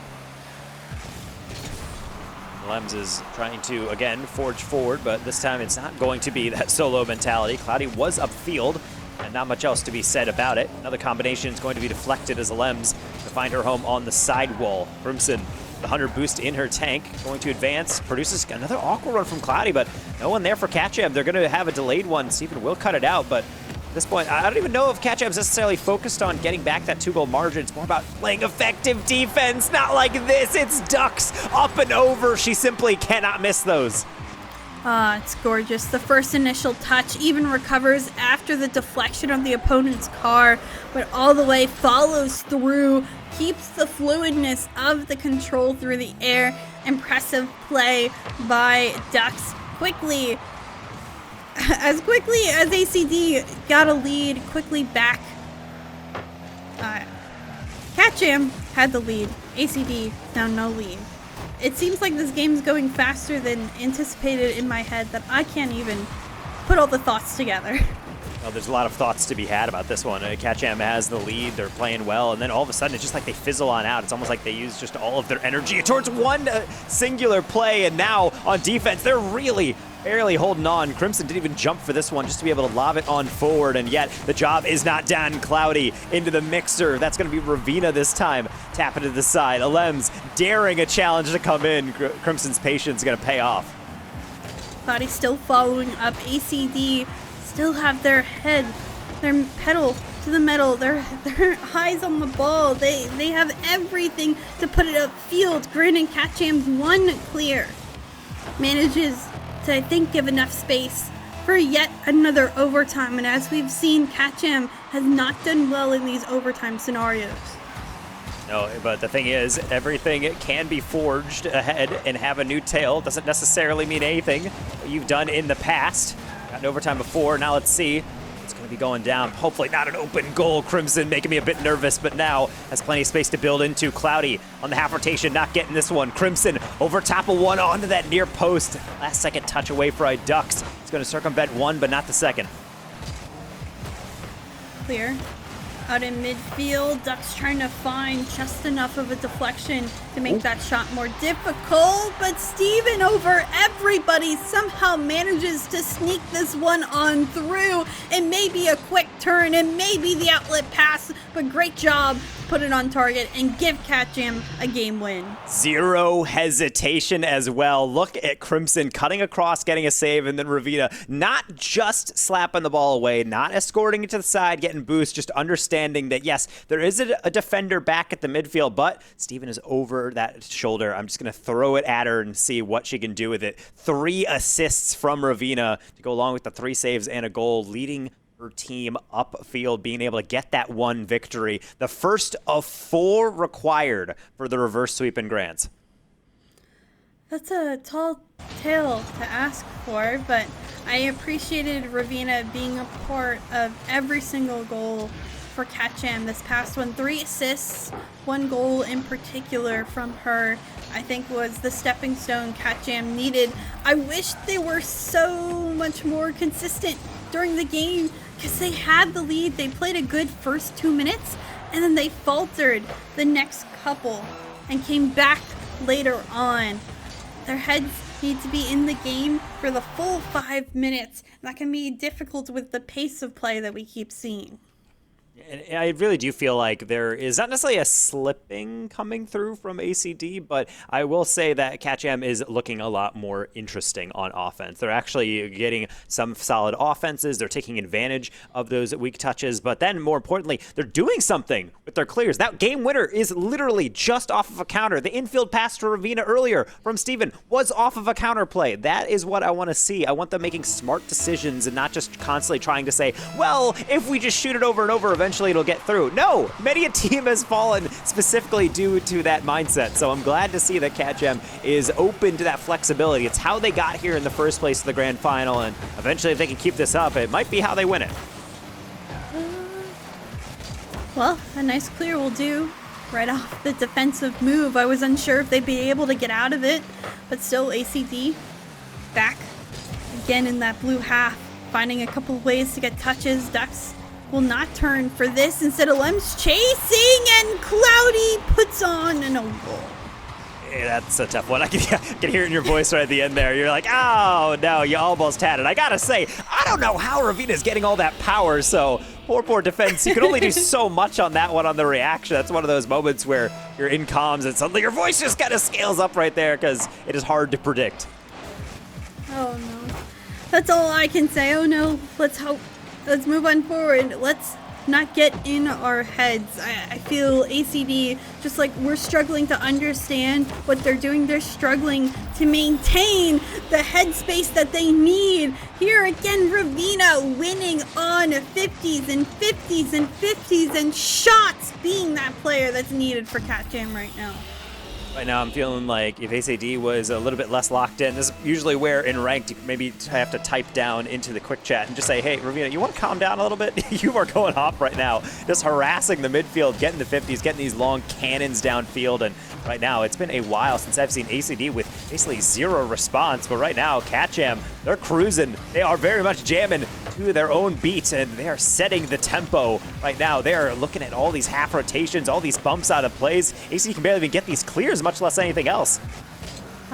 This one, finally the first clear and open opportunity. Alems can only beat one because guess what?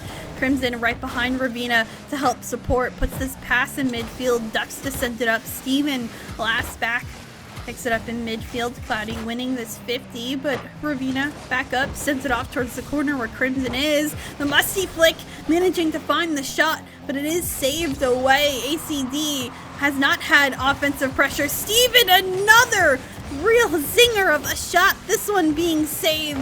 And now ACD, maybe on transition, find the shot here. What a pass to the backboard and a Lems finish. And eventually it will happen. And of course it comes through just the oddest of setups. Cloudy, one thing to get a backflip, another one to be able to be perfectly set up and followed through by ACD. And just shows CatJam, you can play as much as you can at the top level and be able to find a lot of success, but it can all be swept away so quickly. 2 goals in 4 seconds. Feels very Alems coded here. I'm not surprised. Kickoffs I've noticed on time, Cloudy and Alems tend to have just a slightly faster kickoff. They've been just straight up beats where the blue card didn't get there in time. It's not something I normally notice or harp on at all because kickoffs are pretty standard for a majority of Rocket League unless you're doing a specific setup. But it's worked out that speed somehow has just been in favor of ACD, and maybe it'll work out to their advantage at this point because now they're only not down. They're not down at all. We're back to a tied game. For some reason I thought it was 3-2, but no, it's 2-2, and very much ACD could get a lead if they're able to turn things and continue the momentum that they've created, because you know what? Alems is just too good. I can't even tell if it's a grand final. The way Alems plays sometimes, it feels like this is just a casual match. The reset into the 180 for basically hybrid breezy, if you want to call it. It's just disgusting. It's so beautiful to look at, watching ACD just fly through the air, unfazed by some of these plays, and it's why it's so difficult to tie them down, because the moment they have any boost in an air dribble, you're in trouble. Well, right now, the only person in trouble other than us is CatJam. Well, we're not in trouble. We're just feeling the trouble on the field. Feels like it. CatJam, oh no, had the lead, again squandered it, and now ACD up by 1, need to hold on for another 2 minutes. Cloudy, that's a miss. And maybe an opportunity on this shot here. Crimson was trying to go for the bump, but couldn't get any connection on the cars. Cloudy sending it over, has a pass to nobody, but at least keeps it up in the blue half. Under 2 minutes we go. Searching for an even larger lead is ACD, but it seems like they're back to their old self. Yeah, and right now, when you give them an inch, they are very much taking, I suppose, a kilometer if we're dealing with EU, but either way, they're taking quite the vast span of distance regardless. Final 90 seconds, it's very much in their control, and these deeper clears, that's where I would need CatJam to avoid it. Just because you're in the clutch does not mean you need to rush. There's a lot of time just to get one singular good shot. The rushing hopefully will not happen at the end of this game. So Lems and the rest of ACD clear out. CatJam trying to go across, but again, they were all in a line during that rotation. Where's the spacing that they need? Now Ducks has an opportunity to take a shot because they all overextended. You can see everybody pretty much in a horizontal line in the midfield, and the moment that beats over one player, it's pretty much going to beat over everyone. Poor Crimson doesn't really have anything to do with that because they're forced to really get the weak tap. At that point, it's a waiting game for ACD, and for, I suppose, the same for this game number 5. It is simply just waiting for this clock to hit 000, 60 seconds to pull out a miracle.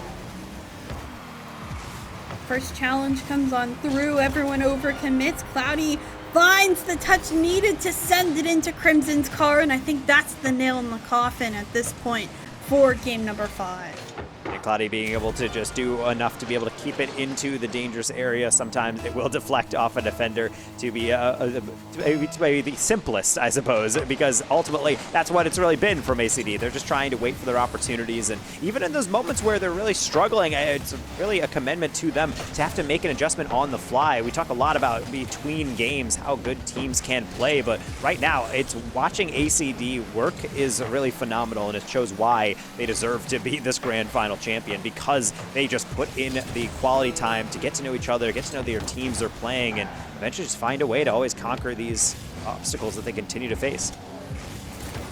Time, I think, has run out at this point for sure for Cat Jam. A valiant effort, a really close game for a majority of the time. It seemed like we were at 1-goal games, overtime games for very often amount of the series, but at the end of the day, ACD always came out on top, always found a way to just get over that last edge. Every player on this field right now is a high caliber player, players that deserve as well org representation, players that really showcase how good this EU women's scene is. So thank you to all the players who played and competed, and of course congratulations to ACD for being our grand finalist. Being able to add a trophy to the case for this roster, and also a little bit of bling, I'm sure, on Liquipedia does not hurt either. But yes, ACD came in as the favorites and proved us all to be geniuses. Granted, not much of a guessing game when you see a team play like that. Cat Jam, they will be back, as I am sure will Guild, Shorties, and everybody else playing in the EU side of Star Chasers. What a weekend, and what a way to victory. I can't say any better. The play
What a way to end off the day here within the EU region for the Star Chaser Showdown presented by Ally. We've got that 4-in-1 grand final where ACD was able to take the crown over Cat Jam. And Chixa, I think this kind of was the expectation when you're looking at the ACD roster, the results that they were looking to give. But Cat Jam, they really put up a fight for it.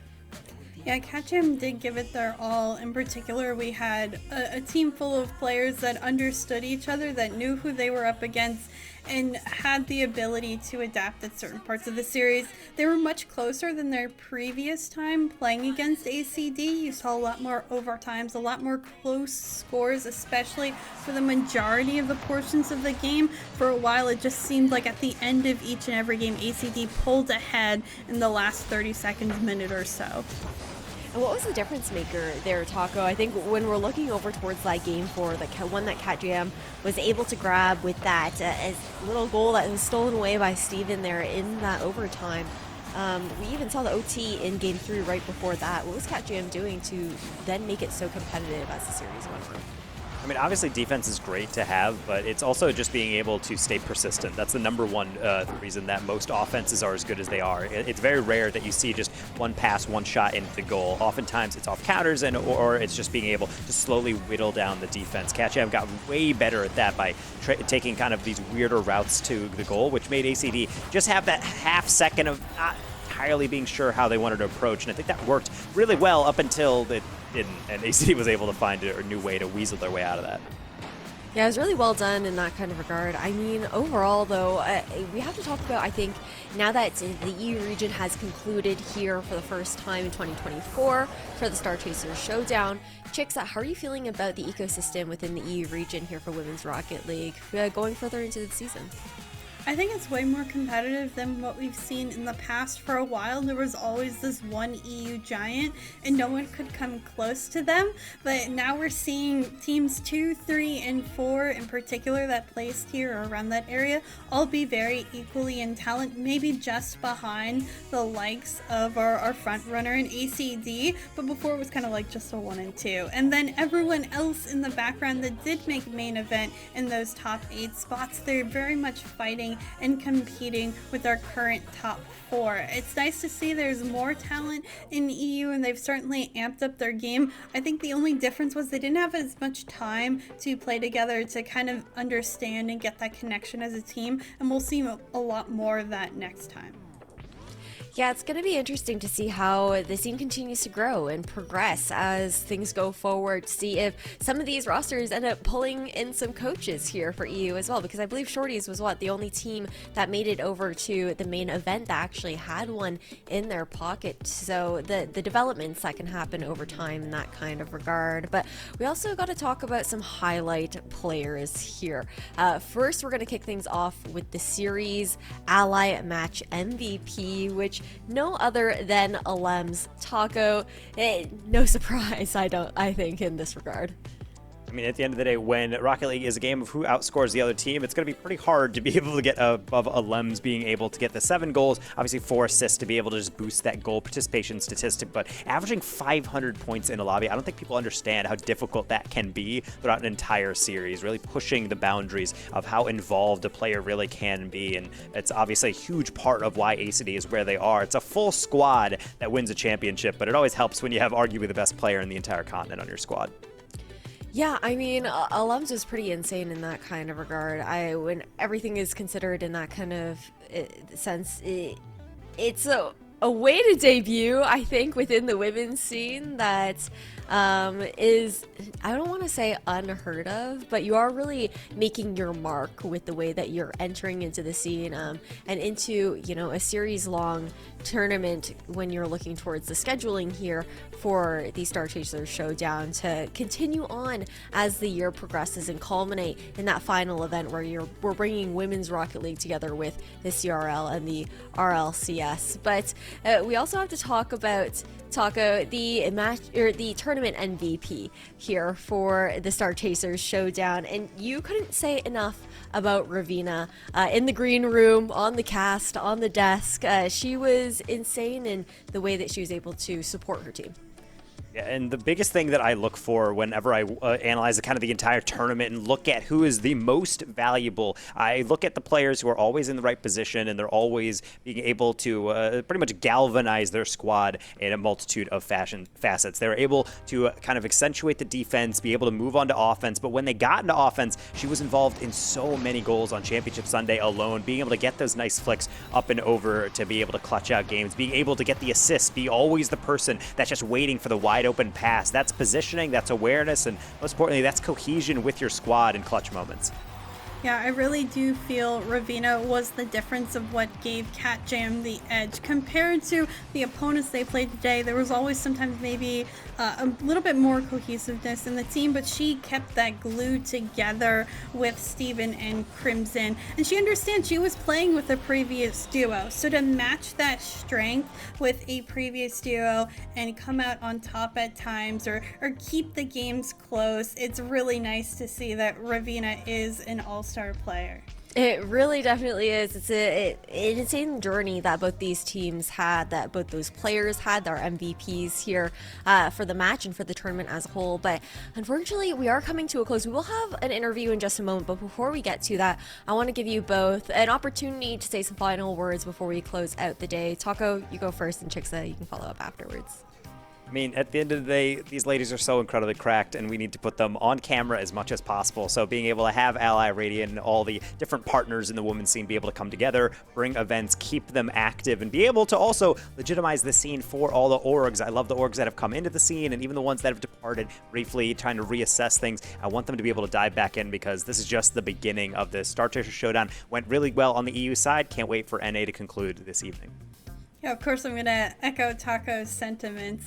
Thank you, of course, to Ash and Taco for being wonderful co-hosts, co-casters. Thank you to the entire production staff in the background for making this such a seamless day. And, of course, Star Chasers and Radiant Ally for having me on. I'm so happy to continue to be a part of the women's scene. It was nice to see the EU scene all throughout the season, see how they've developed and how they'll continue to develop over time. It's wonderful to get the support back in the women's scene, and I know the women are very excited for more to come in the future. Absolutely. There's so much love to go around here, but a big thank you to you both for joining me on the desk and for the phenomenal job that you were both able to do this weekend. But we do have to say goodbye, unfortunately, to Chicksa and Taco for now, and say hello again to Cloudy, because congratulations on winning out grand finals. I mean, I know I asked how you were feeling earlier, but now that you've got number one, the title under your belt, how you doing now?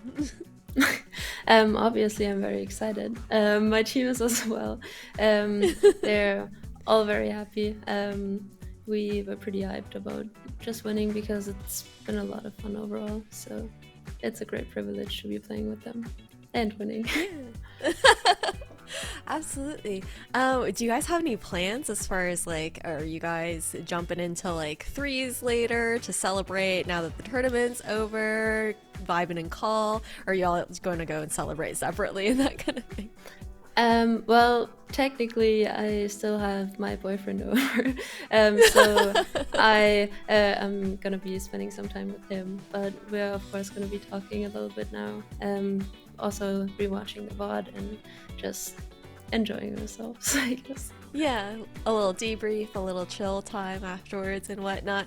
Does your boyfriend tend to tune in to streams and whatnot? Is he like super supportive of you playing Rocket League and everything? Does he play too? He did play. He played in the German Uni League at some point. And he was also sitting like right next to me after, like in the last few games. Oh, nice. You love to hear it. You'll love to hear that. That's so cute. But overall, now that Star Chaser Showdown is all wrapped up and everything, what are your goals for the future as far as, okay, you've earned first place now within the EU region. Are you planning on sticking together as a team going forward, if that's a conversation that's been had? Yes, we've announced our roster, like officially, and we're currently looking for an org to represent. So, if I can use this as like a shout out, or yeah, like definitely do. Go ahead. So, Well, yeah, that's like our plan of like finding an org, and we're generally just trying to improve as a team, also improve individually. We all have plans for our CS to keep playing the qualifiers. So yes, just overall improvement and enjoying the game. Oh, that's so exciting. Well, you guys heard it here first. If anybody is scouting out there, ACD is definitely a team that you want to pick up if you want to dip your toes into Women's Rocket League here within EU. And Cloudy, I'm also, I want to ask if you were able to give maybe a word or a piece of advice to anyone out there who is aspiring to also becoming a part of the Rocket League scene here as a female player. Honestly, I would just say to keep doing what you love, keep playing the game, if that's the case. Also, don't be shy to just try and reach out to people, message them, or just overall keep playing the game, because at some point you're gonna reach out to people that you wouldn't normally think that you could reach out to, and just try and make a name for yourself and keep doing what you do. Practice, and then it's gonna work out in the end. Well, thank you so much, Cloudy. I mean, a big congratulations to you again for being the grand finalists here alongside the rest of ACD. I know I asked you about your thank yous and shout outs earlier, but was there anything else that you wanted to say on stream, especially now that you guys have that trophy in your pocket? Well, I should say that like both my teammates want to say hi to everyone, our coach as well. Also, I forgot to mention GC earlier. Of course, she's the super sub that I forgot to shout out. So yes, shout outs to all 5 of those, or like all 4 of those. And yes, to everyone else, I hope you enjoyed the games where you got to see us, and just have a great rest of your day. Thank you for watching, because it's just an honor to be on stream anytime. Well, thank you so much for doing the interview. It's so sweet of you to come on and take the time to do that and everything. Again, big congratulations over to Cloudy and the remainder of ACD. You guys definitely need to check them out if you're doing some scouting or anything like that, because of course we need to drive some of that love for the Women's Rocket League scene here. But it is all wrapped now for EU. We do have NA going to be underway right after a quick break, so stay tuned for the NA semifinals.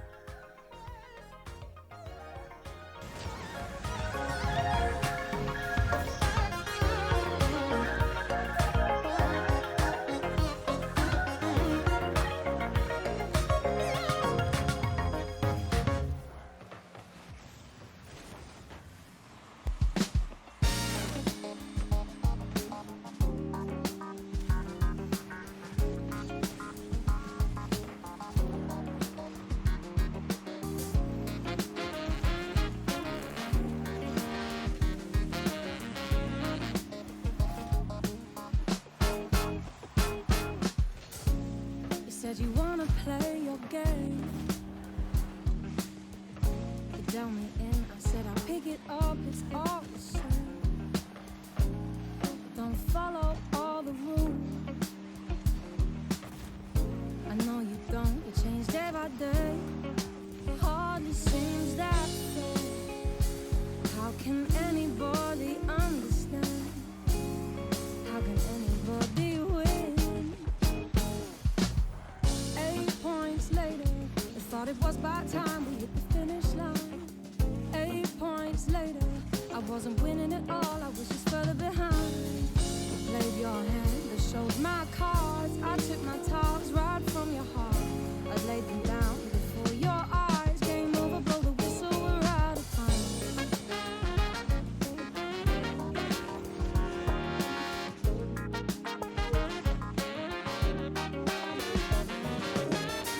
Come on, baby,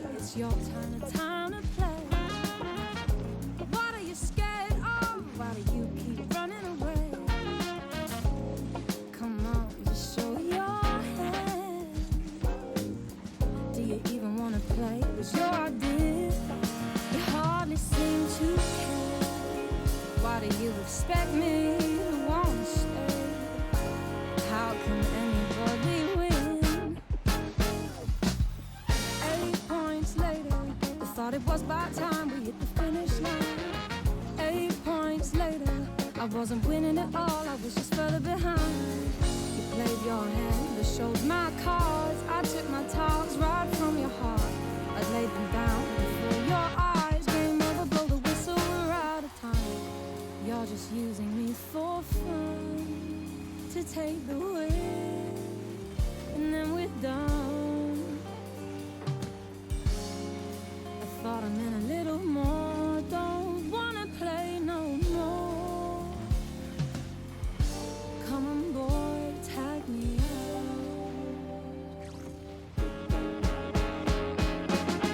8 points later. 8 points later. 8 points later. 8 points later.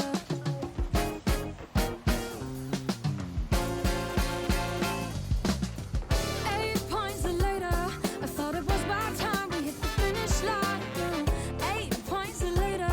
I wasn't winning at all, I was just further behind. You played your hand, I showed my cards. I took my towels right from my heart. You laid them down before my eyes. Game over, blow the whistle, we're out of time.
think something new under the sun.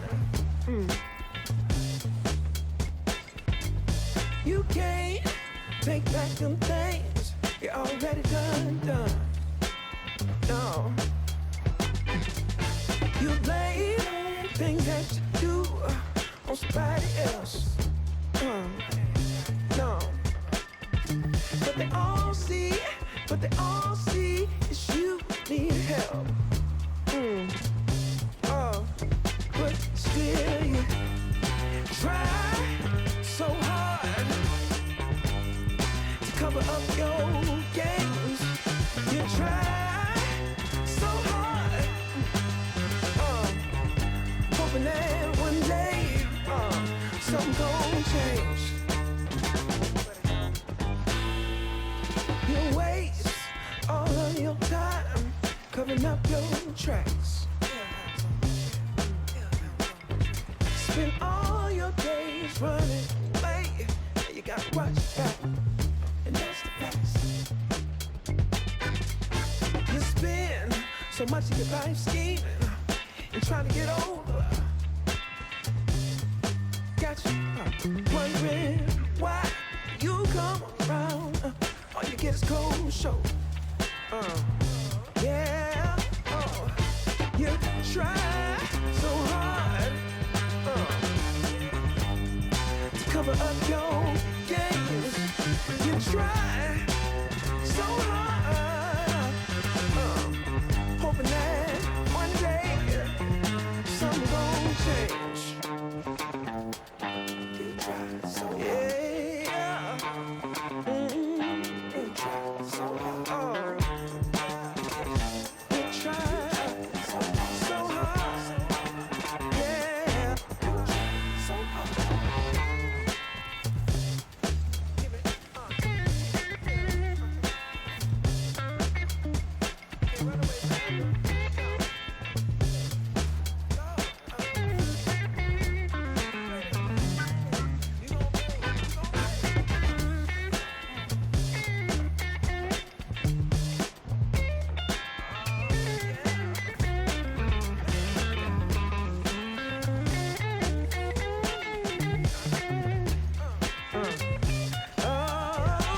Still you try so hard to cover up your games. Got you thinking don't nobody see all this time. Ooh, it ain't nothing changed.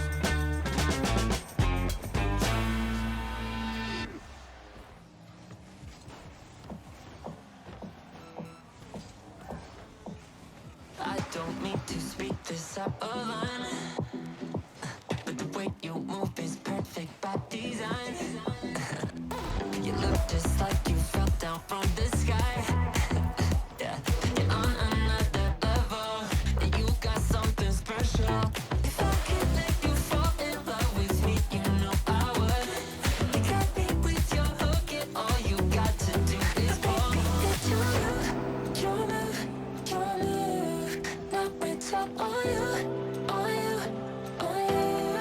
If you wanted me, you just gotta say please. But baby, it's your move, your move, your move. It's your move, your move, your move. Now it's all on you, on you, on you. If you wanted me, you just gotta say please. But baby, it's your move, your move, your move.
endless wine fills our cup. Draped in fine couldn't clothes. Oil's hair, skin brown. Music played, the fist begin.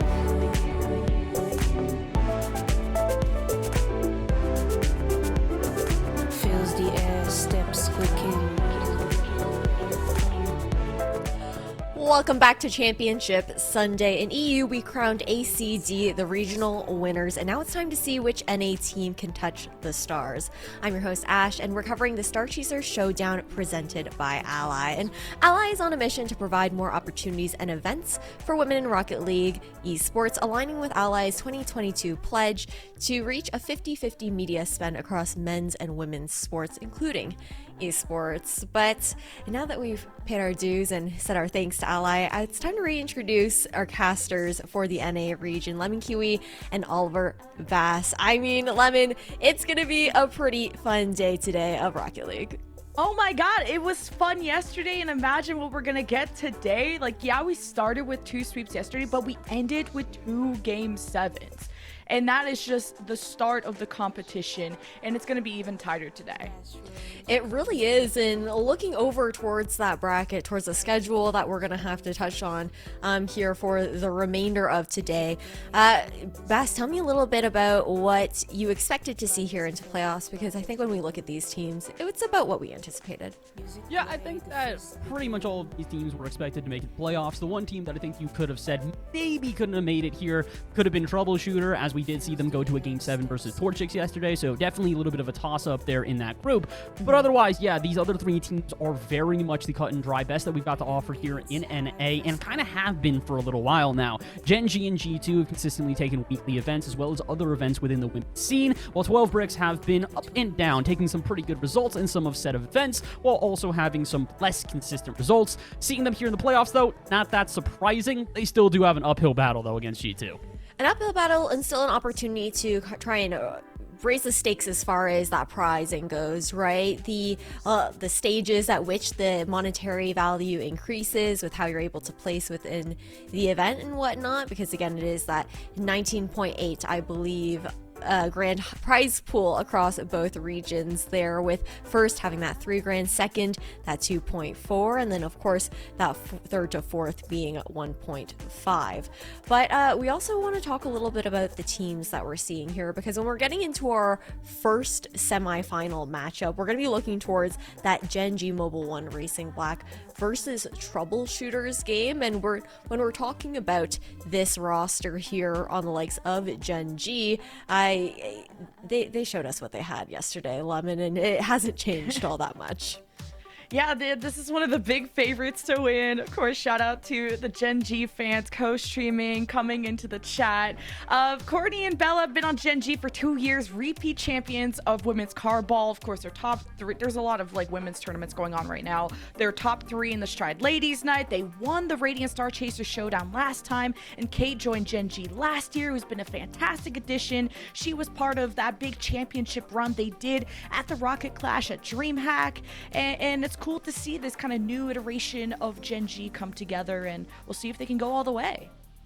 Yeah, I mean, they've been the team to beat for a while now, Bass. So when we're looking now over towards the likes of Troubleshooters and at this roster here as well, they have an uphill battle, to say the least, here within this first semifinals matchup. Oh, absolutely. I mean, this is not a bad team by any stretch of the imagination. This is actually one of the most elite teams that NA has to offer. It's more that's a little bit unfamiliar, if you will. Like you mentioned, Gen G have kind of been a steadfast team for a while now. It's the same roster, the same the same people playing on it. Similar for G2, who have made some adjustments here or there, but it's been the standard players. This is a brand new roster, or at least somewhat a brand new roster, and GNM have been around the scene for a very long time. In addition to that, we've even seen Hollow before in the scene. They did change their name a little bit, but they're all familiar players. They've all played really well. Again, we'd be talking even more enthusiastically about them if not for the fact that they have, again, the Titan of NA in front of them in Gen G. Yeah, it's pretty terrifying to kind of have to deal with that within your semifinal when it is just that single elimination bracket here as well. Luckily, Lemon, it is that best of 7, so there is that opportunity to make those adjustments within the series because it is a little bit longer. But when it comes to, I'm just gonna put you in the hot seat here. Lemon, you can go first. Baz can go second. But I gotta get your predictions. What scoreline are we looking at here? For this one, I definitely think we're assuming G2 and Gen G can make the grand final. It would be an upset for Troubleshooter and 12 Bricks in this bracket to win over them, but it's how commanding of a fashion. Gen G are a beatable team. I don't think they have this dentless armor. I would say a 4-1 makes sense to me, but I really have a lot of respect for Troubleshooter, so I almost want to say 4-2. But Bass, where am I on your radar? Am I close to your score?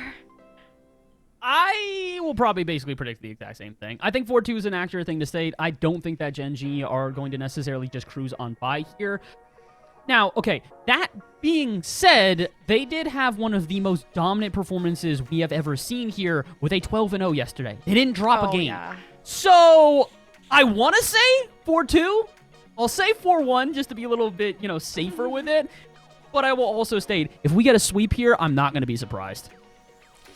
Hey, we'll have to see. We'll have to see. Over on the EU side, it was a little bit of a sweep, ACD winning out in a fashion that we expected there, of course. And in NA, I think that there is a little bit more of that opportunity to go back and forth, especially once we hit that grand finals, with the fact that if G2 and Gen G, the predicted, expected grand finalists, do manage to go head-to-head, G2, again, have been taking Gen G out every once in a while, I believe, during some of those weeklies here. We are just waiting on players right now as a heads up as we head into this semi-final here. But yeah, I don't know. I'm just stoked for this, Lemon. Me too. And I feel like Gen G have the edge because of their experience together. Like I said, Courtney and Bella have been together for 2 years. Kate still has a year under her belt playing with this roster. They've been to LAN. They've been to every type of competition, both in co-ed and in women's. And Troubleshooter, I think, really just started assembling around the Stride Ladies Night. So yeah, they have some time together, but not as much tenure as Courtney, Bella, and Kate have. But Hollow was on Luminosity last year, so there's a lot of belief behind her and what she provides to the team. When you are on signed rosters, that's just how incredible you are. And Hollow now joins Emma and Angie, who have really had great results throughout their career in Rocket League. So I still think this is going to be an exciting match, but Gen G stuck together because if it ain't broke, don't fix it. Hey, I definitely agree with you. I mean, and then they also have the fact that they end up having a new coach stepping in at the end of last year. We touched on that a little bit yesterday. Got to hear also from Courtney about the difference I believe we heard from Bella about the difference in the coaching styles there and how the experience that Chrome brings to the table has been so valuable there for Gen G. But I believe that we are going to head to a quick break. We're just trying to get a hold of one of the teams right now. So please stay tuned. Just grab a snack, grab a drink, and we'll be right back with the first semifinals of NA's Star Chaser Showdown.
Lemon, Us.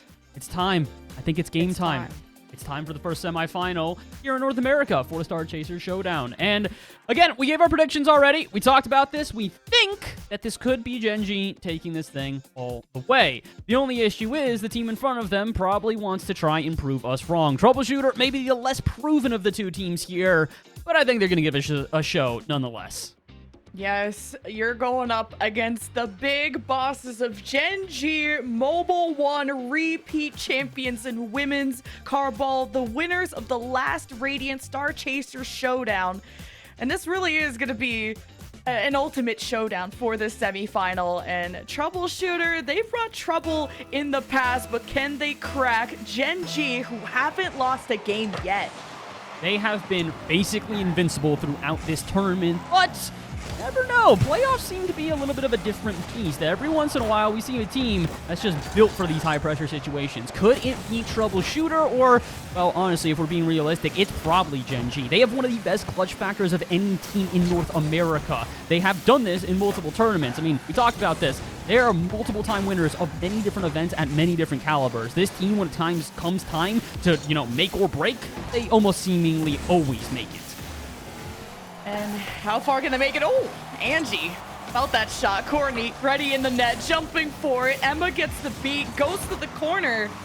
And now Troubleshooter put on the press.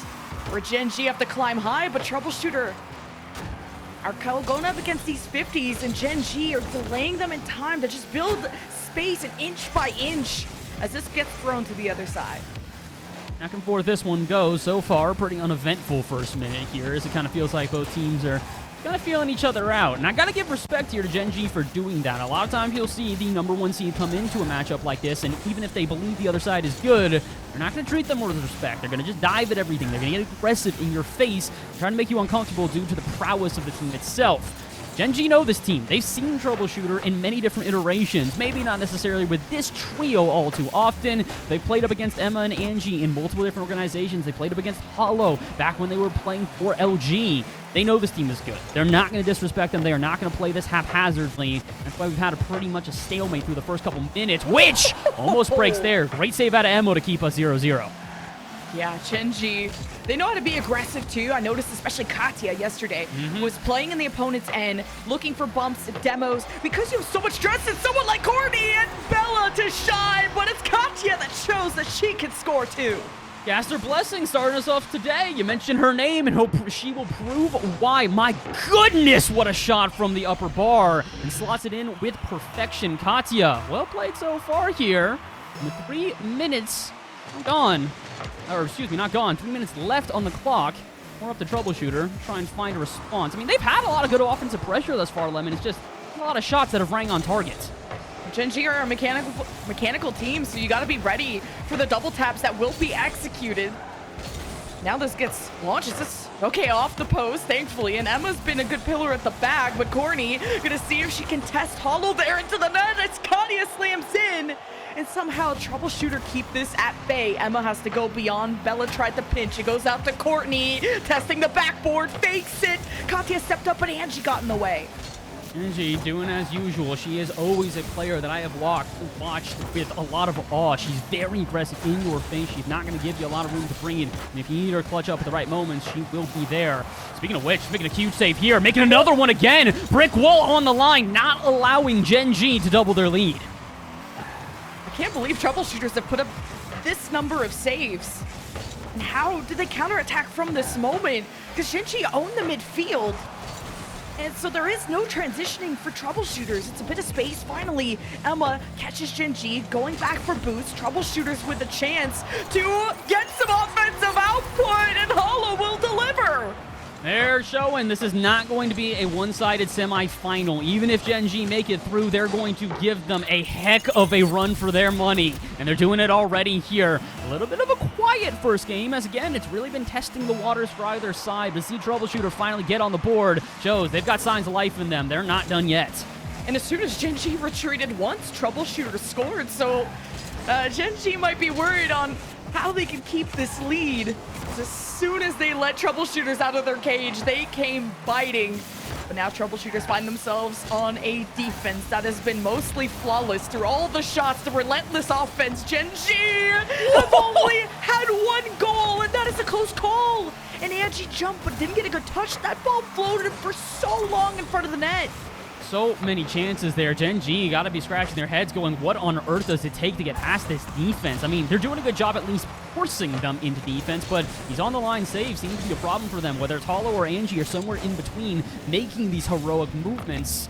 It's been too much. Is this too much for them, though? No touch found off the backboard. Gen G looking like they're going to have to play some defense here as we enter into the final minutes. Hollow collides. Emma right behind. Angie with support from the midfield. Good cycling from Troubleshooters, but Bella running out of boost. It almost crashes down to earth. Saved at the goal line. Troubleshooters just have such an incredible defense. Now Hollow adds to Angie's shot. 2 in the net, easily saved by Gen G. Troubleshooters, though, can the momentum be on their side? It seems like it's only going to be a one-shot opportunity. Only so far, but I honestly think that we're going to see a lot more when we get to an overtime. With 20 seconds left, I was going to say, may not get there if this shot goes in, but I'm feeling like it. The two teams do not want to make a risky play, especially with this little time left. They might still have to try and make a play at all, though, as Troubleshooters watch this one float in front of their net and then straight on in. Just a 50 win by Bella. Katya makes the call, and Courtney rises to the occasion for Gen G in the last 9 seconds.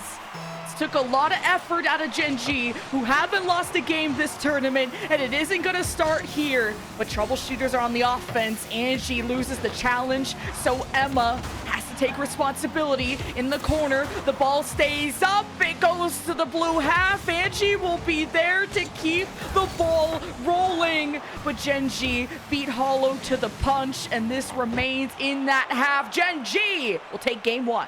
Gen G take game 1, but maybe not in as much a dramatic fashion as many people were going to expect. Again, a game 1, which we thought, okay, it will be a little bit of testing the waters, but once Gen G get their footing, they should be the more dominant of the two sides. Instead, it's a last-second goal that narrowly skates on by that gives them the win. So for a Gen G who haven't dropped a game thus far throughout the tournament, I think that first game could be on the horizon. And hey, the fact that you made players as good as Bella and Courtney look as muted as they did. And I say muted because they had Courtney had nonstop hat tricks yesterday. Like, they were going for flippery sets, double taps, like everything. We still got a double tap, but it was from Katya. And Troubleshooters just weren't quick enough and probably weren't expecting this kind of game out of Gen G. But they truly are one of the best teams that we have here.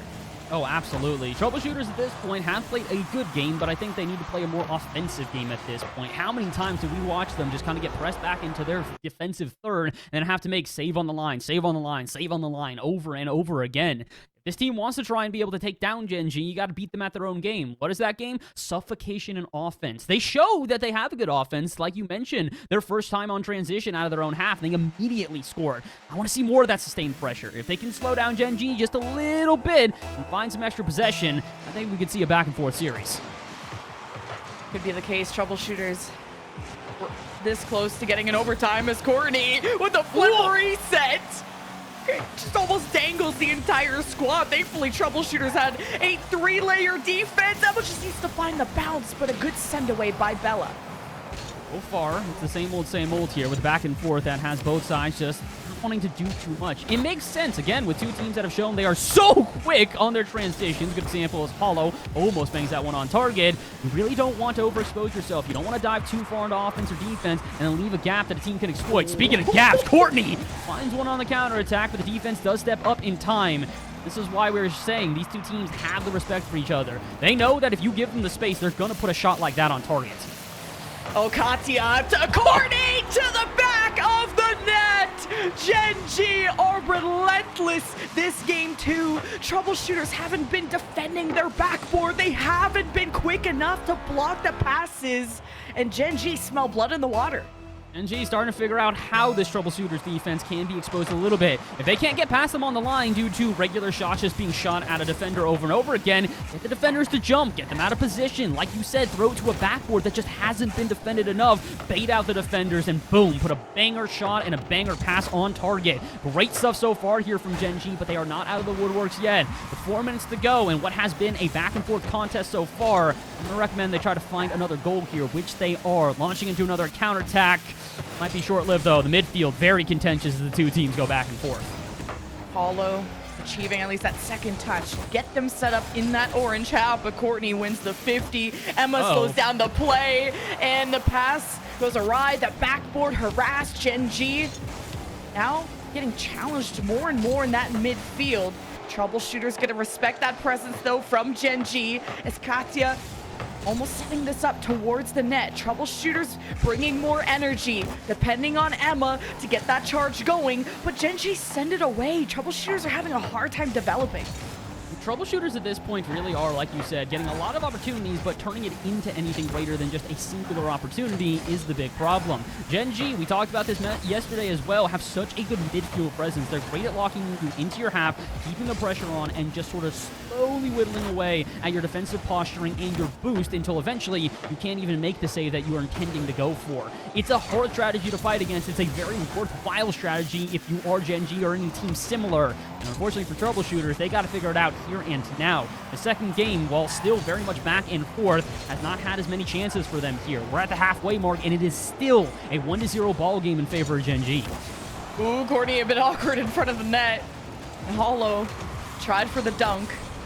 And Troubleshooters off of one counter attack caught Gen G on the back foot. We said that one time that Troubleshooters finally got to convert out of their defense, they scored. So I think that got Gen G to just be more aware of that space and the potential that Troubleshooters have to converge offensively. So Gen G, though, with a chance. Courtney denied on that. This ball could land in front. Emma makes sure it's on the side, but the bounce off the wall gave another opportunity for Bella. She goes for the corner boost, leaves it for Courtney. Bella chases demos, and Katya will keep the midfield clear. The midfield continues to be in favor of Gen G here. They just are not allowing Troubleshooters out. They finally find an opportunity, and of course, Katya's back and prepared for it. And then Demolition after should stifle any sort of offense at Troubleshooters going for. I thought that miscommunication in the corner might actually find a way for Gen G to counterattack, but instead, it actually is Troubleshooters keeping the ball close. And if they have to go back to their own side, they're prepared for it. And as Angie gets multiple demos, that's two players gone. Just get this one center and take a shot. Hollow there, but does not put it on target, and a backflip from Angie. Unfortunately, that's an opportunity missed there for Troubleshooters. Yeah, what an initial challenge out of Katya to slow down that entire play. When there was a demo in front of the net, that should have been an air dribble demo, a goal for Troubleshooters. But Gen G just keep buying these precious extra seconds to restabilize, and Troubleshooters, of course, not being as accurate, and Angie not being in the best place to find the rebound. We'll see if that one opportunity going awry will hurt them in the end, as Hollow is in trouble, and she will not be helped enough. Gen G capitalize. Unfortunately, these on-the-line saves, as impressive as they are, need a good clear afterwards. And with Angie at just an awkward angle as Hollow was making the saves, finding a powerful clear there is a lot easier said than done. It doesn't happen, and it does get punished. Katya going to put up her second game in a row with at least a goal and an assist. And if they can hold on to this for another 30 seconds longer, they will be up 2-0 on the series. Gen G put in the same performance as yesterday. They refuse to drop a game. Yeah, Troubleshooters, it's hard to get these extra touches and really start the drive offensively. At least Troubleshooters can work with this, but Katya sends it right back off the backboard, and Courtney doesn't have enough boost to stay in the air. But Troubleshooters have to work for every meter. Emma with the setup, and Angie just couldn't slam it home. And that was their last opportunity to even try a miracle comeback, and Gen G will still take game 2. Gen G take game 2 and do it in even more dominant fashion than the first. We said it was surprising that they didn't take an overwhelming win to start off the series. Usually they start off very strong. In this one, they decided, okay, well, we'll figure out the other team. And now that they have figured them out, now that they've got the entire textbook studied, I don't know if troubleshooters have as, easy a path as they maybe anticipated here. We mentioned the two teams, obviously Gen G come in the favorites, but very even, at least across the board, based on the players that they have here. Hollow, Angie, and Emma, immense experience, but unfortunately, their second game in a row was even more painful than the first. 0 goals, they got shut out, and honestly, an even more overwhelming midfield presence that gave them very few opportunities throughout that game. I feel like troubleshooters have to play this more front to back, to use terminology from a different game, because you saw the number of demos that they had. They got great demos in the net, but then they weren't winning their 50s in the midfield. It was very tough to transition through that midfield. So although the net seemed clear and a shot would be very easy to make in that case, if you can't keep the ball in the midfield, who cares who is left in the net in the opponent's end? Troubleshooters gotta support each other when Gen G go for those challenges. 100%. They need to make sure they are playing cohesively as a team. If you're trying for individual plays against Gen G, I have a wake-up call for you. That's not going to work. This team's rotations are far too steadfast. They fill in the gaps of each other so complementary, and they put shots like that on target frequently. That one a little bit above the bar, but notice how quickly we get into game 3, and already Gen G are putting the pressure on troubleshooters. Yeah, troubleshooters have to stay calm. It was a shutout, but troubleshooters definitely could have converted at least 1 goal, and it really was that close. So I think troubleshooters just have to make sure they can maximize, get to that 100%. They're already doing a better job of covering their backboard. That was something that Gen G really punished and even got double taps. Katya is definitely a name that comes to mind in that case. But Gen G, they command that midfield, and Bella forces troubleshooters back. And force them into a double commit as well. So now it's a little bit awkward here as they look for a clear out of the corner. Angie dives at this one. No boost in the tank means that she has to just try and get a touch. And unfortunately, that's kind of been the game plan for troubleshooters. They had more touches than Gen G in the last game, but in my opinion, had less possession. It's not about getting the touches, it's about what you do with them. And right now, troubleshooters are just looking for any interruption to what Gen G are doing out in midfield. They just want to put a touch in to keep them off balance, to keep them off guard, and make it uncomfortable for them to keep this midfield presence. Not exactly working, though. They do break out here, but it is only momentary. And as Bella does not steal that boost away from Hollow, I was going to say it should be a counterattack. Looks like the boost totals are in favor of troubleshooters. They should be able to keep this off their half. Gen G going for demos and passes from left to right. Gotta look both ways before you cross the road, and you better watch twice if Bella has the ball, and it goes to Courtney. Backboard, Katya steps up, it's off the cross, as Courtney has to readjust to slow down this counterattack from troubleshooters. Angie from the top rope gets her shot denied.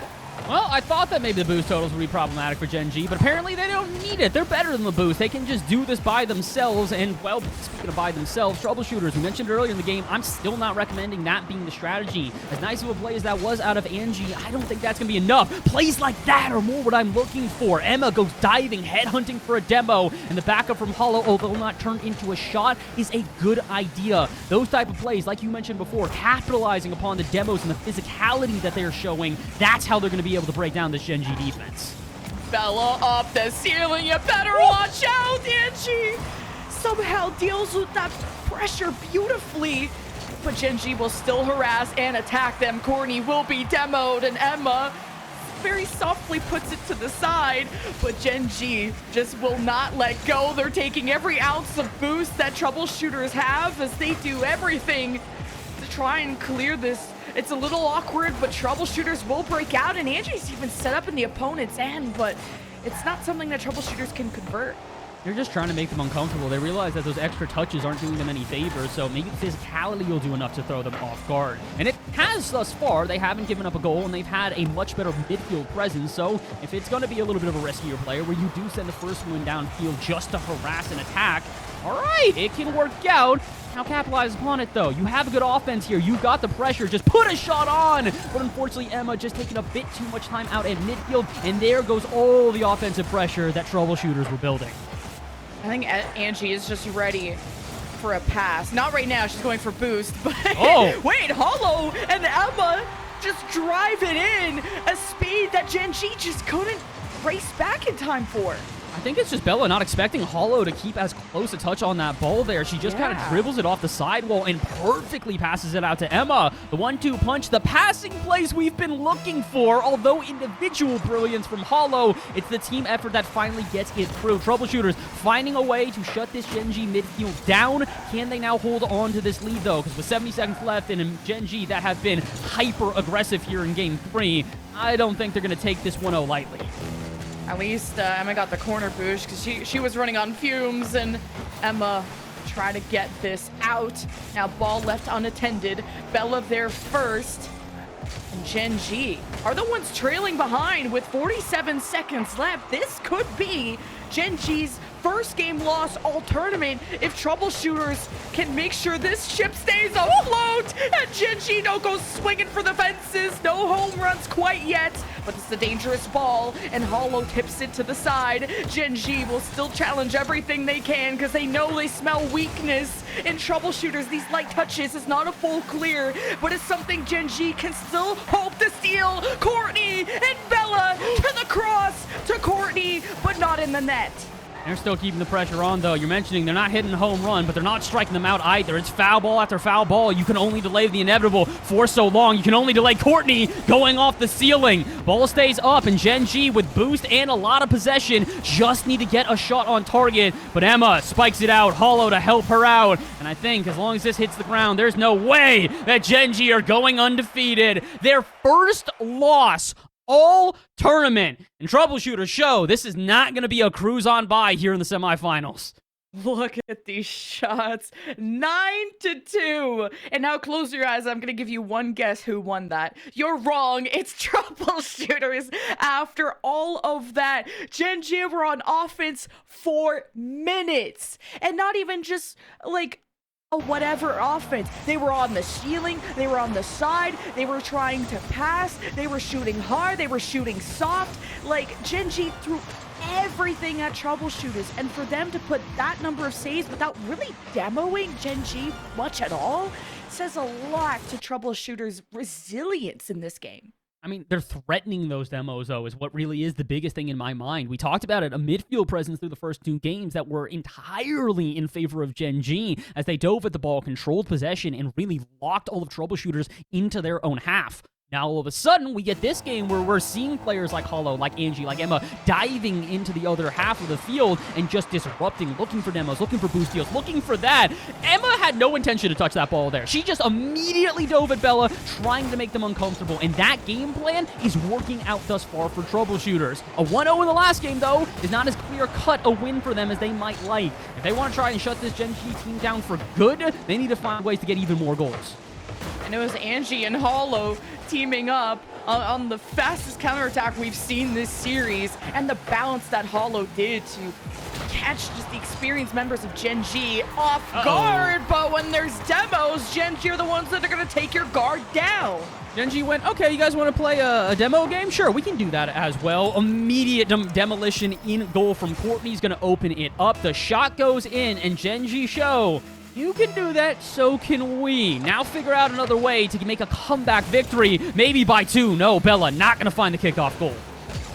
Gen G are so patient, waiting to see what Troubleshooters do before slapping it right back. And look, they're just playing with their food. They wait for Gen G to approach, and they get the ball past them. A great 50 out of Hollow. That was a dangerous place for the ball to be. Gen G could have shot it through. Now Troubleshooters with some space and time. Courtney missing that and hoping to just pinch this right in front of the net. Troubleshooters having a hard time once they enter that orange end to be left alone. They really are starting to get a taste of their own medicine here. We talked about the aggression. We talked about the way the Troubleshooters changed it up in game number 3. But you know that Coach Chrome is not going to let that slide for another game further. Gen G, they immediately hit the books, knew how to adjust, and they are showing how those adjustments are paying off in dividends. Goes on target, not going to be enough, but the possession still stays in their favor. Courtney, time, space, not a lot of boost though. The air dribble will fail, but it will not end the possession. Gen G have now spent basically 90 seconds straight in this Troubleshooters half. I'm wondering if Gen G could try this backboard a little more, because Troubleshooters are very much playing multiple people in the net, and Gen G had to force some adjustments out of Troubleshooters, starting to hit double taps and the likes of that against them. So Gen.G trying to stretch them thin in that regard, but for now, Gen.G have a lead with 3 minutes left, but Emma to maybe Angie, but Katya's falling along with it, but it pitches off to Hollow. You got two jumping out of Gen.G, ball back to Troubleshooters, but now just barely holding on to this possession. Oh, and look how quickly Gen.G are able to link up and get some passes out of their own half. 1, 2, 3, all three of them getting involved, and although it does not completely alleviate the pressure, notice the boost totals. It gives enough time for all three players to grab themselves 100, and now they're prepared on defense yet again, even if they do have to play in their own half. It's just so smart. It's so calm, collected, and like you mentioned before, it's a patient play style, waiting for their moments, waiting for their opportunities, not forcing anything that they don't need to, and it's resulted in a 1-0 thus far. Not a guaranteed win, though, with Troubleshooters starting to break out of their half a little bit more frequently here. I have a feeling they could get a couple opportunities to tie up this game and maybe send us to an overtime. That being said, don't let Gen.G start locking you back in. It looks like the team's getting ready to show that midfield presence yet again. Man, Gen.G have a lead, but Troubleshooters, I don't think they're gonna get shut out again, right? Like, not like they did in game 2. Now it's a chance for Emma, double commit, Troubleshooters hoping to clean it up, and Angie will do just that. All right, I see you, Lemon. The caster blessing coming through for you here today. Usually I'm getting completely taken down by the curse. Apparently you've taken that and you found a way to just predict this series. Troubleshooters needed a goal. They find one as soon as you ask for it. And we could potentially find an overtime here if neither team finds another goal for the next 100 seconds, as it's not only come far and few between, but they've had to be earned. The goal we, oh my goodness, just got from Troubleshooters was based off the pressure they exerted on their defense and forced a double commit out of Gen.G and capitalized within a split second. Like what we're seeing out of Troubleshooters, I hope they can keep the consistency here, though, because with the Gen.G, who probably aren't going to be happy about that goal, you can already see they are marching into offense. Yeah, Troubleshooters. Oh, gotta communicate. This comes out to Corny, and both defenders of Troubleshooters bulldoze their way out of dodge. And Gen.G are so good at making them uncomfortable. I'm feeling pretty uncomfortable now when Katya can launch this, but not towards the backboard enough. Emma, good read on the bounce. And Bella still tries to carve her way through, but Troubleshooters build the wall in front of the nets, and they go toe-to-toe against Gen.G, and the timing is perfect. And the counterattack, not so much. And maybe Gen.G wanted you to be drawn out. Maybe they wanted you to be cozy, because Gen.G are knocking on the door of a lead, but can't get it yet. They're getting every part of the puzzle at this point. They are 99% complete. They're figuring out ways to break down this defense, starve them of boost, get them super uncomfortable. The one thing they can't do, get past the final defender. The on-the-line defense here has been immaculate, and it will happen again. Hollow, last-second save. Is anyone back for this? It doesn't matter. The shot is off. The follow-up is not. Bella catches the defense sleeping and snipes it to the top left. And Bella had all the time in the world to slot this one, positioned perfectly in the upper corner when you saw that Emma was on the right half of the net. Gen.G, they overwhelmed the net. They get the lead. 20 seconds left. I'm gonna stop blessing everybody. Troubleshooters, are we going to OT? Oh, Hollow with the pinch. Now Katya gets the read, bounces it out, and Corny gets a touch at the midfield and almost could have scored. The Troubleshooters, this is their last play, but Bella dunks on him. 3-1. That is the end of game 4. Bella said, yeah, we'll get another goal, but it'll be a goal for my hat trick. 3 goals to Bella in this game. She said it's time to step up, and it's time for Troubleshooters to bow out. 1 game away from being eliminated from the tournament here in the semifinals. With 2 seconds left, there is not enough time for a comeback. 3-1 in a 3-1 victory as well. Gen.G showing they might have dropped a game, but they are still the team to beat. I got so close. That's like such the theme today. And also yesterday. Troubleshooters are such a threatening offense. You'll see it once in a while. They always have record low shot totals, like 3 this game. I think they might have had 3 or 4 last game. But when they go on offense, when they get an inch, they'll take a mile. Troubleshooters are still a team you have to respect. And Gen.G, yeah, hats off to Bella with the hat trick and a hilarious one to end the game. But Gen.G, now that I feel like the ankle weights are off, now that they finally lost their first game, you're seeing a Gen.G that are no longer messing around. No, not only are they not messing around, but they're also starting to use those strategies like we talked about. They took a somewhat brutal loss, a shutout loss in game number 3, and they go, okay, well, let's figure it out. What did we do wrong? What do we need to adjust? Made the adjustments in the last game, and as much as troubleshooters did have those chances, they were very well prepared for them this time. Again, we talked about it. It was a breakaway play that got that one in 0 before, a quick transition. Now that they have figured out a way to both still play a good midfield presence while having a prepared defense for whenever troubleshooters do break out, made it a lot more difficult for them to find goals, and it's made it a lot more difficult to slow down players like Courtney. She's been a little bit quiet throughout this series, really letting Katya and Bella do more of the heavy lifting on offense, but as we get into our 5th game, if she wakes up, that could be the end for troubleshooters. These troubleshooters trying to have more success with clearing as Emma wanted the follow-up touch to keep the drive going. Now missed attempt, but troubleshooters supporting each other a lot more, but also respecting the space that they give to Gen G, because you don't want to put yourself out of position going for a risky challenge, and troubleshooters kind of be more aware of that as the ball comes out to Angie, to Hollow, to Emma, and Gen G have to play from behind. Gen G starting to show again, as much as their defense might be prepared, you have to expect the unexpected. Those extra passes there, despite Courtney being back on defense, completely caught her off guard. She's looking around trying to keep track of the ball and just sitting there going, when you gonna take a shot? The answer, when you least expect it. 40 seconds gone here. Troubleshooters showing those passing plays that we said would be crucial to their offense, and they're executing upon them perfectly. Now Gen G don't seem too troubled. Emma tries to climb for this one and puts it to the side where Courtney were trying to transition to an offense. Now troubleshooters will be harassed here in a second. Good control by Emma as Courtney will step up to assist Katya. Katya goes for the demo in the net. There's still 2 other people to worry about as Emma just front and center. All eyes on her and what troubleshooters can do now that they got Gen G on the back foot.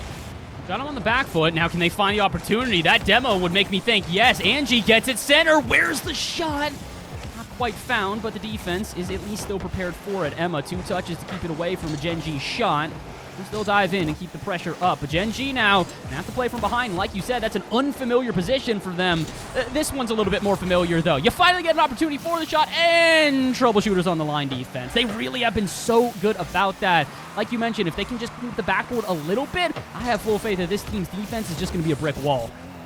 Courtney just gives up the ball to bump the player out of the way, and that's the type of trust that you have on a team like Gen G, who have been together for years. And when you are called off the play, it's because someone, it just has a better opportunity, and that's also the skill that Gen G are putting a masterclass on as Katya with the net that looked open as Angie pitches down and Courtney finishes off what was started. We've mentioned it a couple of times. These on-the-line saves are good, but they need to have follow-ups, and with the demo on the second woman there, it makes it difficult. That's why you see Emma diving back. Angie's out of the play. She's been sent to the Shadow Realm. There's no option but to try and get back, and when Gen G can beat you to the ball, that's a problem. And I mentioned it before. I said one player comes to life in this game, there will be problems for troubleshooters, and she has already. Courtney getting a goal for the first time in quite a while. Maybe this will be a sign for Gen G's dominance from here on out. My goodness, Katya almost able to get another. Hollow deals with these 50s so well, though. Like, she's such a good read on the play and stifles a lot of opportunities that Gen G cook up in these 1v1s that they feel so confident in. And now with Emma, has to deal with Katya there. Just watches what she can do. Troubleshooters seem okay for now as the lead in no one's favor going into the second half. And Gen G will just wait in the midfield for troubleshooters to come out of their third, and Courtney could swing for this. It hits the cross. Bella down low will convert. Bella continuing to be a scoring monster. 4 goals into game. She really has been at the right place at the right time every time for Gen G. With only 2 minutes left on the clock, troubleshooters got to find a way to shut down the second chances that Gen G are getting. It's never the first shot that's going on and getting into the goal, but it's the follow-ups, these quick second shots from Gen G that are catching them off guard. Oh, speaking of catching them off guard, Gen G not expecting the immediate shot from Hollow off the kickoff. Taking all the boost and just gets the side flip into that, and Gen G aren't there. They were just really confident in the 50 they were trying to go for, and Missing out on move boost, missing out on the ball, and now missing out on a lead. Is everyone colliding off the kickoff, and Gen G won't let them get away with that again. Gen G gonna have to be a little bit careful here. They don't want to give up silly goals, and neither do troubleshooters. That's why Angie's back and making a brilliant save. Now they need to get rid of the pressure here. 90 seconds to go. Giving up a goal this late in the game with what is on the line here in this series would be devastating. So they'll clear it off the half. Emma, boomer downfield, right into the hands of Bella, who tries to get it to her teammate on the sidewall, but unfortunately it's just a bit too far away. Instead, Katya retreats into defense and is prepared for the long ball that eventually goes into her hands. Troubleshooters looking for an escape here. They don't want to get locked in, but they might just anyways. Bella shot on and Hollow to deny. Two defenders of troubleshooters in the net with Katya hunting for bumps. I'm so surprised that didn't go in, but Hollow, gives them a taste of their own medicine. A single mistake on defense here. Katya can't get up to this one, and Hollow ego challenges her, says, if you miss this, I'm ready to take this shot. And that little extra touch could send troubleshooters to a 6th game. All they have to do is hold on for 58 seconds. Oh, and they might even be able to get some possession off a kickoff. Angie takes us to the corner, pinches at center. Courtney in the way, but time ticking away. Troubleshooters just trying to lock Gen G out. And usually the initial shot out of Gen G doesn't hit the back of the net. It's taken Gen G to find the rebounds as Courtney backflips, forces Emma to readjust. And good clears come out of troubleshooters, but midfield for Gen G keeps this ball in the blue half permanently as Bella down and might have forced an own goal, but it gives us a tie game with less than 30 seconds left. Can we really even be surprised that Bella is the one consistently forcing these issues, consistently forcing the offense for this team? I mentioned it before. Her stat totals for these last 2 games, 5 goals total, and considering through the first 3 she only had an assist, Bella has woken up, and she's woken up in a meaningful way. She's ready to sit troubleshooters down and to move on to the finals. They might have to do that in overtime. Less than 20 to go here in our 5th game. Gen G on the back heel, getting bumped away. This could be a shot. Hollow tries to play it low and fake out, and she might have not wanted to do that because here comes the counterattack. Low boost, but Gen G could have the final chance of this game. Angie to clear it off the half, and I think the 2 teams will be content to let this hit the ground. Never mind. Hollow with a 0-second dagger. Maybe Gen G wished they had let this go down. Hollow is the dagger in the hearts of Gen G. You thought this was gonna be an OT, but look at what troubleshooters can do when it's all on the line. We will go to a game 6, and even the last opportunity out of troubleshooters, especially Hollow, she was in the net trying to bump people out of it from within. It was insane. The creativity that troubleshooters had on their physicality didn't come down to demos anymore. It came down to catching Gen G off guard and removing their guard. What a game 5 we just witnessed. That is one of the best performances I have ever seen out of troubleshooters, and in particular, I have to give my credit to Hollow. I mentioned the hat trick for her, incredibly impressive. She also got an assist. She also led the team in 5 saves. She also had 800 points, and the best part about that, she did that with the fewest touches on her team. It wasn't like she was just diving at the ball, consistently causing problems for Gen G. It was every time she did get the ball, then she was a problem. Troubleshooters finding their hero here in this 5th game. If Hollow can repeat this performance in the 6th one, I'm thinking we're going to championship or to Champions Field. On Championship Sunday, the day of our Lord? Like, jeez. We got Game 7s yesterday. I'm getting the Game 7 vibe again, and we were not expecting Gen G to be pushed to their absolute limits. And troubleshooters, it's in the name. They're trouble to go up against, and Gen G gotta finish this off cleanly.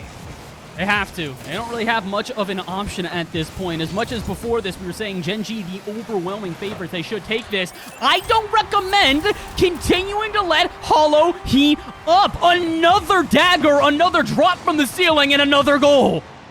Hollow is just on one today. Are you serious? The game-winning one, a hat trick before, shutting up Bella for good after her hat trick, and troubleshooters beginning with a lead. But you know, you might have won the battle, but this war is not over. Gen G, they have not been dented like this before, and troubleshooters, They have been so much better at transitioning after the initial storm of Gen G. They've been so much better out at midfield. They are not getting locked into their half. They are not feeling the pressure that Gen G were once putting on them that they just couldn't figure out. They have figured it out. And not only have they figured it out, they've also figured out which woman has the hot hand, and they keep dishing it to her. Sometimes, though, Emma just wants to get involved, and so does Angie. The follow-up, though, not there in time. That one dribbled in front of the net for far longer than I anticipated, which is why neither team was prepared for it. Troubleshooters, a chance to double their lead here just inside the first minute, and will have to fall to the wayside for now, with Gen G now get a chance of their own. Yeah, good 50s defensively, always pinching that out to the side. Gen G will have Bella flip reset against Angie, but Hollow scoops it up. And Gen G got to worry about how they build up and how they're also taking boost away from Troubleshooters. Troubleshooters are okay in the resource department, but Gen G have trapped them in this position before and have tripled the amount of shots that they put out. It doesn't necessarily net a one-sided victory for Gen G, but it's something that Troubleshooters have to be aware of. As long as they can make those saves on the line, I think they'll be okay. But like you mentioned, it's really not just going to be those individual efforts. It's got to be something more. It's got to be the follow-up clears. We talked about how those rebounds consistently go in favor of Gen G. So despite the preparedness, despite the defense they have shown, I do agree they have to minimize these chances from Gen G. The overwhelming shot totals that they continue to put out game after game, although they are able to fight against it, probably not beneficial to this blue side. That could have been beneficial had the goal gone in, but all three players for Troubleshooters diving onto that one, none of the shots hitting the back of the net, and now they're going to have to retreat entirely. Hollow, not exactly in net, not really needing to either. 36 boost, and as soon as that offense started, it has officially stopped. Now Corny waits for a pass, and Katya won't be able to deliver it. Bella at least challenges, and it pops it up as Gen G have to restabilize here, and they're playing close enough with each other that they can always recover possession. But man, once they're in the blue half, Gen G are having such a hard time peeling back this defense as Hollow goes coast to coast, but Gen G get the ball to Katya, but the ball's so far from Gen G that what can you even do with it? I mean, I'm going to say this, and I mean this in the most complimentary way. Troubleshooters are such an annoying team. They're doing such a good job at bothering Gen G. Watch the player that's off ball for Troubleshooters when they go into the other half. Watch how Angie swings through there and immediately starts going for demos and bumps and throwing them off guard. That's why this ball gets to float in front of net, and Bella's the only one back. Troubleshooters aren't here to just throw themselves into offense and then try to build up a play. They're here to build up an offense and to annoy the heck out of Gen G until they find an opening. Speaking of openings, there's finally one for Gen G. Catches the defense awkward, and what a perfect shot from Bella. I hope so, and all three women of Gen G are beating you down in the net. This has to go in, right? And this has been the trend for Gen G. Like I said, it's not been the initial shot. That will be saved 100% of the time when it comes to Troubleshooters defense. It's Gen G finding rebounds. That is the threat! And look, even that is saved. But look, the rebound, oh, that barely saved too, as Bella has to back pass, and Gen G, it takes a million shots to get at least one goal in. I have got to commend Emma on that one. We haven't mentioned her name too many times, especially not on the defense. She's been pretty solid on offense, assisting out the wazoo to her two teammates, but defense hasn't necessarily been the highlight. To see her step up at a moment like that, kudos to her and well played. With a minute to go, you can't afford to give up a goal at this moment. Hey, Emma, how about you showed us defense, show some offense, show the demo, show the bumps, and show the goal! Man, what's with the caster blessings today? Emma is the GOAT! There's three people there. One, two, toodaloo. I'm gonna steal that from Dazarin real quick. That is literally what happened. Emma just 1v3'd Gen G Mobile 1. My jaw is on the floor. You did not just use 1-2 toodaloo against the team that the guy is from. Oh, my bad. Oh, my bad. Okay, you know what? This is what you deserve. This is what you get. Wow, see, Gen G are so great. 1-2 toodaloo, double tap. See, now I can use it for Gen G. I have a feeling we're about to see Daz in chat just banning us from using that phrase at all. And understandably so, considering it's now resulted in a 2-2 and one of the weirdest 40 seconds I think I've ever seen. With 47 to go, let's return to normalcy, or let's just have Troubleshooters get another goal? 42 seconds. Gen G, will they be our first grand finalist? Hollow has to make the save, and Katya threatened the double, maybe a fake pass. And Gen G showed it from the fences, and Bella might have saved the day. I'm going to mention it again because it's my favorite stat we have seen all series. From 0 goals in 3 games to 8 of them in 3 games. Bella has been the X factor. She is unbelievable right now, and her team's happy to back her up. Another goal. It's 4-2, 30 to go, and Genji moved to the finals. It's Hollow that delayed that, and Katya gets some air on the ball, and it goes above their heads, and Gen G gets some cushion in the last 30 seconds. But Troubleshooters, this is the biggest gap that they've had to deal with so far. No kickoff shenanigans, and Troubleshooters cannot afford to stay on this defense for long. Hollow takes the ball low, but Corny gets a good read and really just lobs it to Troubleshooters, hoping that Gen G's midfield presence will deny any chance at clearing. Troubleshooters break through, and Bella had to go for a demo. And Gen G, they weakened Troubleshooters' last chance at fighting back in this series. Gen G shut the door, and they go to the grand final. Lemon, I think you busted out the crystal ball again here today. The caster blessings in your favor, and the prediction of the scoreline 4-2. Gen G do show the gods can bleed. Now, toppling them over and taking them down, a very different story. Hollow had to put up a hat trick, one of the best performances we have seen individually out of any player this tournament, and that was still only enough to take 2 games. This Gen G team, unbelievably talented, unbelievably resilient, and have found themselves the first spot here in our grand finals. We said Gen G were a beatable team, but not a losable team. Like, they don't lose. Like, I don't know if that makes sense, but they don't lose series. They might drop a game here and there, but man, that was such a good series. I'm looking forward to what they bring to the grand final, because if G2 get there, that is a tougher team than Troubleshooters, at least on paper. So what could that final look like? And could we get even close to an upset in our other semis? I think the other semi does actually have a pretty good potential for upset, just based on the fact that we have seen 12 Bricks beat that G2 team before. Granted, it was, I think, like 4 stride weeks ago before G2 started winning all of those events, so, you know, a little bit easier said than done. But I do think that if that semifinal showing up like that, who knows what 12 Bricks have in store. They've got to have a couple of tricks up their sleeve when we return. We're not quite done yet for the day. We got more semifinals to go. We've got probably some interviews as well to talk to some of these players, but not right now. We're going to go to a quick break. When we return, even more action here for the Star Chaser Showdown.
What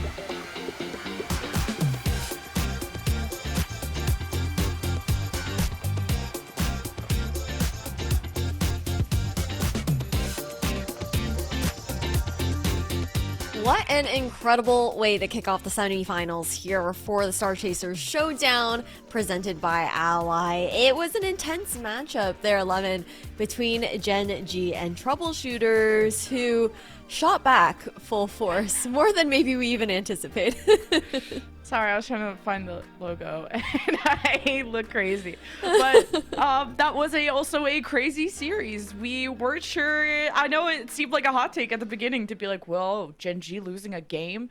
Why would you ever predict that would happen when they haven't faced G2 and this hasn't happened yet?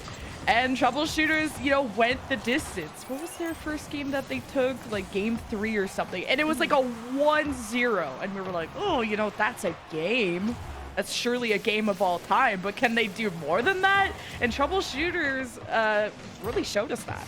They really did, and that's something that I want to talk about looking at the stats right now here across the entire series, is the fact that Troubleshooters, they're managing to find those 2 games within the series and still keep it very competitive. There was no really big snowball match there for Gen G, but when you look at the numbers, you look at the shots on goal, Gen G had those in spades, but Troubleshooters were much more balanced, and they even didn't have necessarily possession in a 50-50 kind of regard compared to Gen G. So I do wonder, what were they doing right to actually find that success, even though they weren't even necessarily touching the ball nearly as much.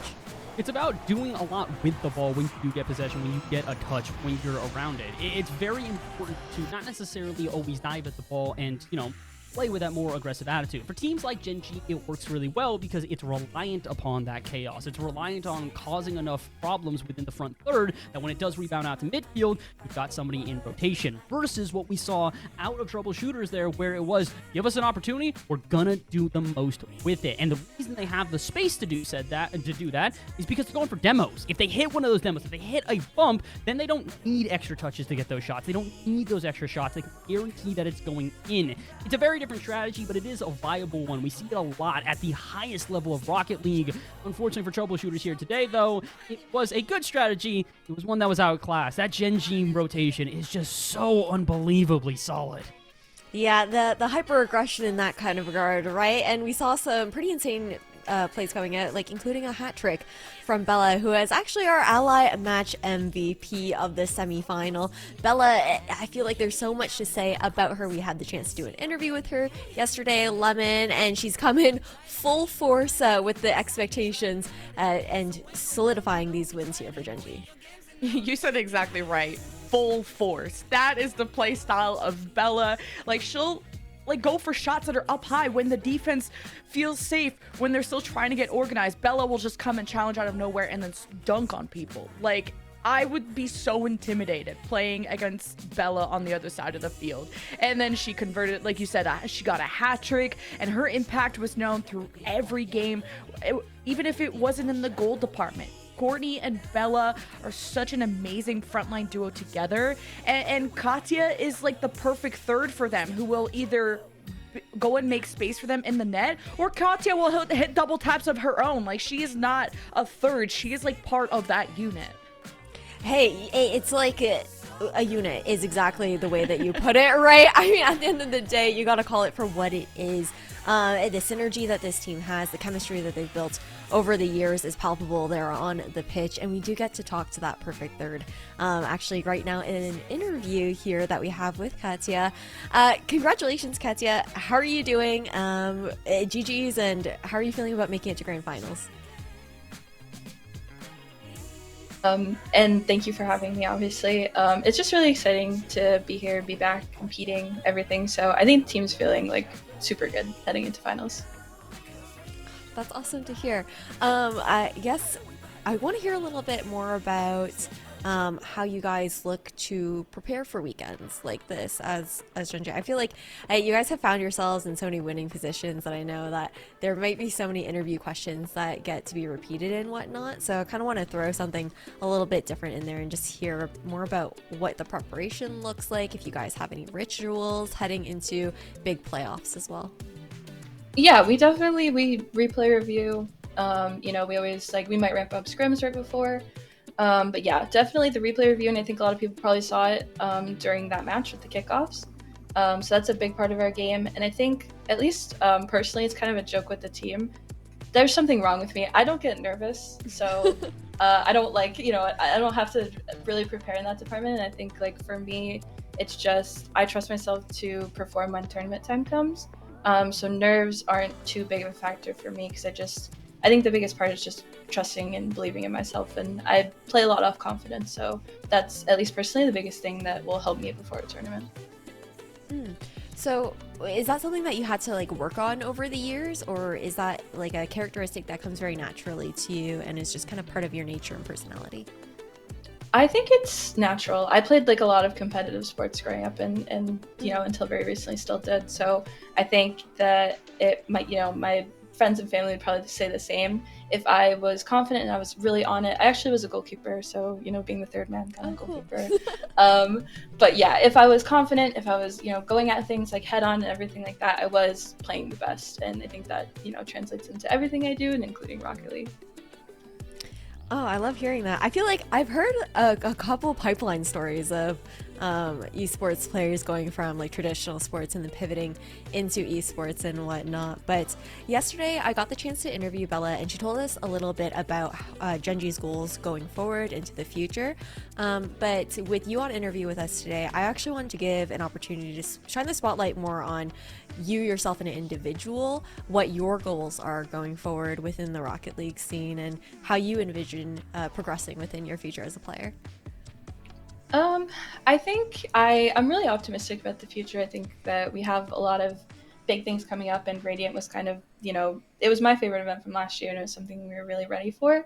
But personally, I've spent a lot of time in the Rocket League scene. I had the game since it came out, and I had never really focused on getting better, improving, getting on a team or anything like that. I just kind of played, and I really was just kind of had a natural talent for it, and then went with that. But I think recently, when we've been playing, I've really thought about what it is that I need to work on. So I've taken the extra hours to kind of work on my own personal stuff and mechanics and all that stuff.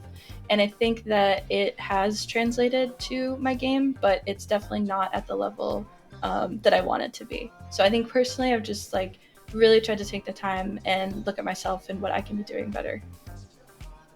Well, I love hearing that journey of growth and the goals that you have there when it comes down to that as well. Are there any, I know that you have the grand finals to obviously get ready for and whatnot, so I don't want to keep you for too much longer. But do you have any thank yous, shout outs, or even anything that you want to say or to the team that you might be facing off against during grands? Shout out Gen G, shout out Mobile One. G2, definitely our best competition. I'm excited to play them again, get a little bit revenge for some stuff that's been going on recently in terms of weeklies. I think there's a lot of people in the scene who want to see us fail, and I'm excited to, at least be in the grand finals, and we've proven a lot, but I still want to take that extra step and get to the championship. I can't wait to see. Looking forward to seeing how you end up growing as a player and continue to push forward. And you guys heard it here first. Katya's peak is unseen here. But thank you so much for doing taking the time to do this interview with me. I appreciate it. And good luck with grand finals to you and the rest of Gen G. Thank you so much. Oh, what a lovely and sweet interview. I mean, you love to be able to check in with the players and see how things are going, and also give them a chance to highlight themselves, because that's what this event is all about here at the Star Chasers Showdown, is really elevating women within Rocket League. But we do have that second semifinal coming up, so we're going to toss to a quick break before we come back with the other side of the bracket.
Welcome back, everyone, to the Star Chaser Showdown presented by Ally. We just saw last year's reigning champions of the Star Chaser Showdown, Gen G Black, make it all the way to the grand finals, but now it's time to find out who they're going to be facing up against, because when we're looking at this playoff bracket here, Bass, I think we expected Gen G to be the ones to make it over towards that grand finals, but again, troubleshooters, they did also put up a really great fight.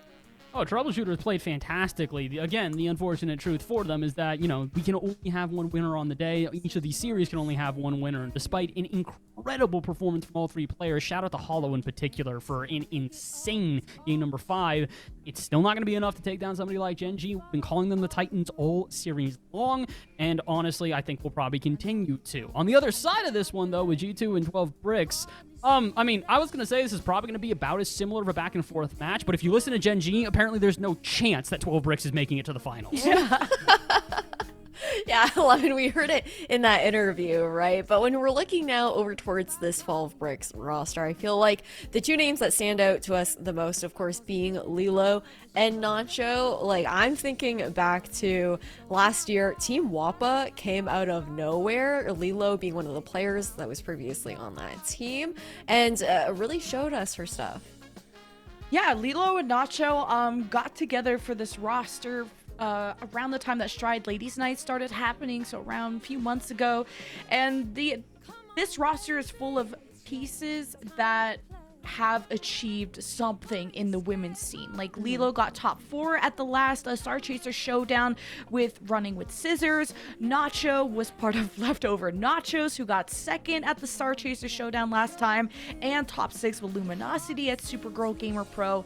And B joined them for the weeklies, and she's just kind of beginning to blossom her career. She was at the last North American Star Chaser Showdown, so I'm excited to see I mean, this is the furthest this roster has been, and I wonder where their limit is. Can they go to the finals? Can they make a big upset happen?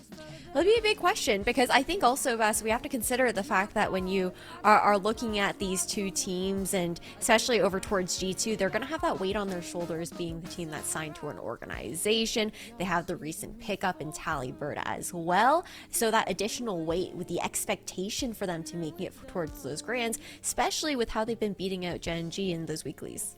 Yeah, I think the reality is that although we've been talking up Gen G for the fact that over the last year or two, they really have been the most dominant team in all of Women's Rocket League, as of recent, it's now G2. G2, like you mentioned, taking the last 2 weeklies both times over Gen G. And the fact of the matter is, prior to them losing, or to them winning this, the only reason they were losing, at least in my opinion, is they were without a coach. Now they've signed a coach. Ryu's been doing incredible things with his team. He has been helping them build into an even better team. And I think all 3 of these women are playing at the best of their abilities right now. Their individual performances have looked so immaculate as of late. It's why we say this is going to be difficult to try and say 12 Bricks have a chance here. G2 are on a hot streak like no other team in Women's Rocket League. It's a pretty scary foe to go and face up against there. But let's just send it straight into our second semifinal of the day here for the Star Chasers Showdown for NA. It is G2 versus 12 Bricks. That's a lot of bricks. I don't know why there's 12 bricks. We forgot to go do a deep dive on the lore. Why 12 bricks? Why is there 2 Gs? Why is it G2? So many questions. I feel like that's a question that's got to be a lot deeper rooted. Like, we're going to have to go back literally like years to figure that out. 12 Bricks, I got to send a DM to like one of them and just be like, yo, wait, where did this come from? We might not still get the answer, but we'll at least get the answer to who's making it to the grand finals here today. And like we mentioned, if you're Gen G, you are fully relying on G2 making it out here. Not just for the sake that you believe they are a better team, but you want your revenge. So as much as everybody's going to be rooting for the underdogs here, Gen G and your fans, you're probably rooting for G2 to do as you expect them to and find a spot in that in that grand final. Yeah, Karma and Avenger have been a duo in G2 for a long time, and they only got Talibird in March. But imagine, out of all the thirds, you get the absolute GOAT, that is Talibird, who could slot in on any roster and be the best player on the pitch. Now I'm seeing G2 team bump, but besides that, G2 are already on offense, so that should be a good thing. I mean, we've talked about it a lot here today about the accolades, backgrounds for these teams, and really what to expect out of them. We talk about, whoa, 12 bricks as being more a question mark here. The question mark quickly turns into an exclamation point. I'll get back to my point after 12 bricks have already scored. Yeah, what the heck is happening? G2 is still warming up. Okay, I'm seeing Lilo also demo after the goalless kind of BM, and I think if you can get in G2's heads, that could be an advantage that like an underdog team like 12 Bricks can get, and a little scary there. G2 have to tuck this to the side, and 12 Bricks have demoed, so it'll be a soft shot, double commit out of G2 to save. B will regain control, and now Avenger has to climb up to help G2 get out. So far, it's a little bit weirder of a first game than I was expecting here. I'm trying to keep my head on straight and not get too frazzled at what we've seen so far. So I'll go back to my point and hope there's at least a little bit of a lull in the chaos that I can explain. As I was going to say, we talked about the achievements. Please don't score here. I want to get this point out.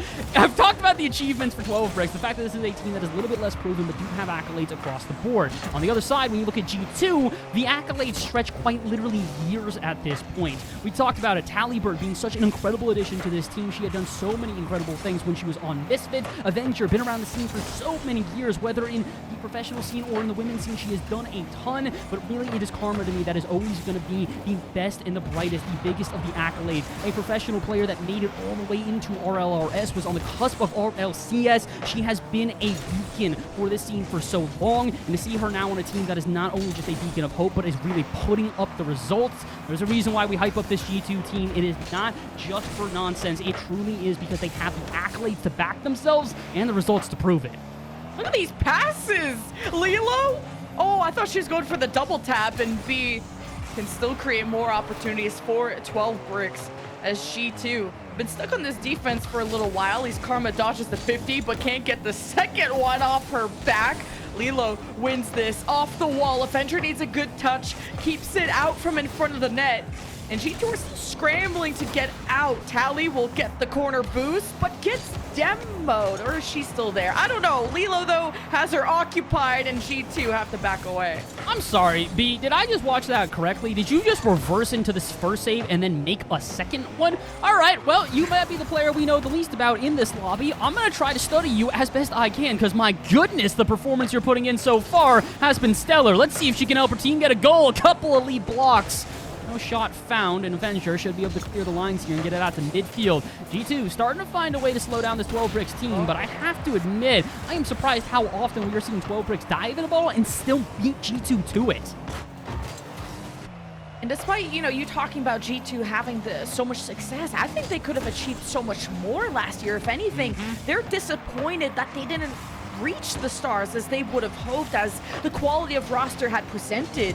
So G2 had to search for a new third, and Talibird still trying to be part of that equation as Avenger will score for them.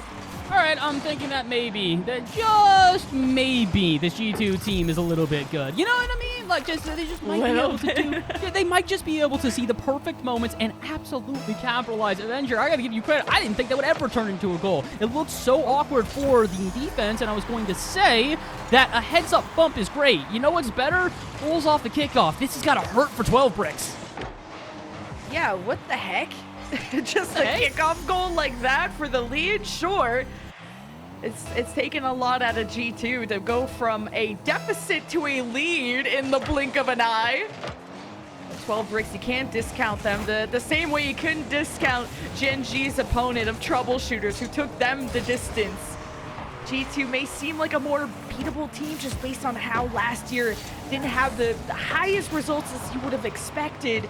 But with this third of Talibird, this is a new and improved G2 that seems like a grand finalist on paper. But 12 Bricks are doing everything they can to not let that happen. They're doing everything in their power. Unfortunately, their power is slowly dwindling. They had a really good grip on this game to start off, but as G2 started to read them and find more gaps in the defense, it's been difficult for them to find as much possession as they did initially. Maybe this breakout play here could help them out with that. Lilo pops us back out center, where Nacho is waiting. I don't know if he's intent to follow up the air dribble, but B, at least there to rip a shot. Not on target, though. Goes a little bit wide, but 12 Bricks showing they still have a little bit left in the tank. They're going to give all the aggression possible here in this final minute. Ooh, I'm seeing 12 Bricks try everything to harass the backboard, try these low shots. G2 have saved everything. This is getting pretty frustrating if you're a 12 Bricks fan or even a player.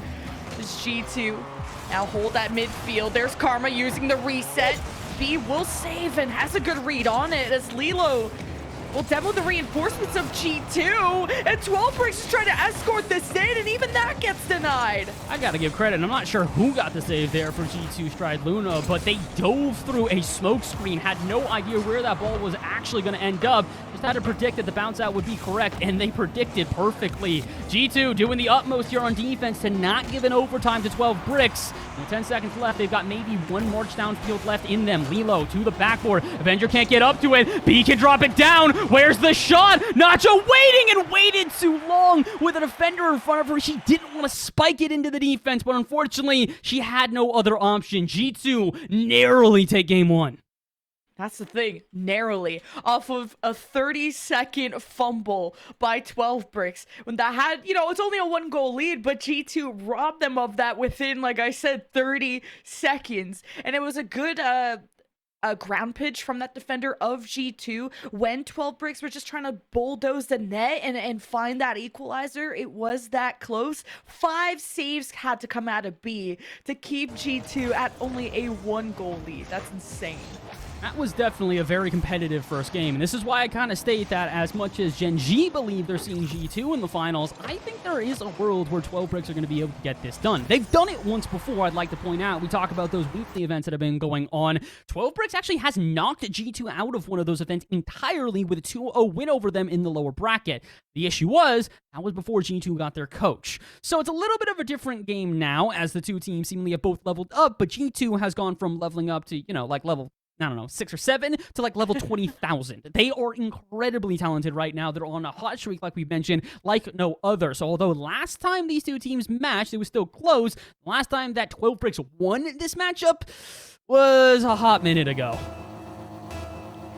But not never. So, I don't know if we're going to see that again.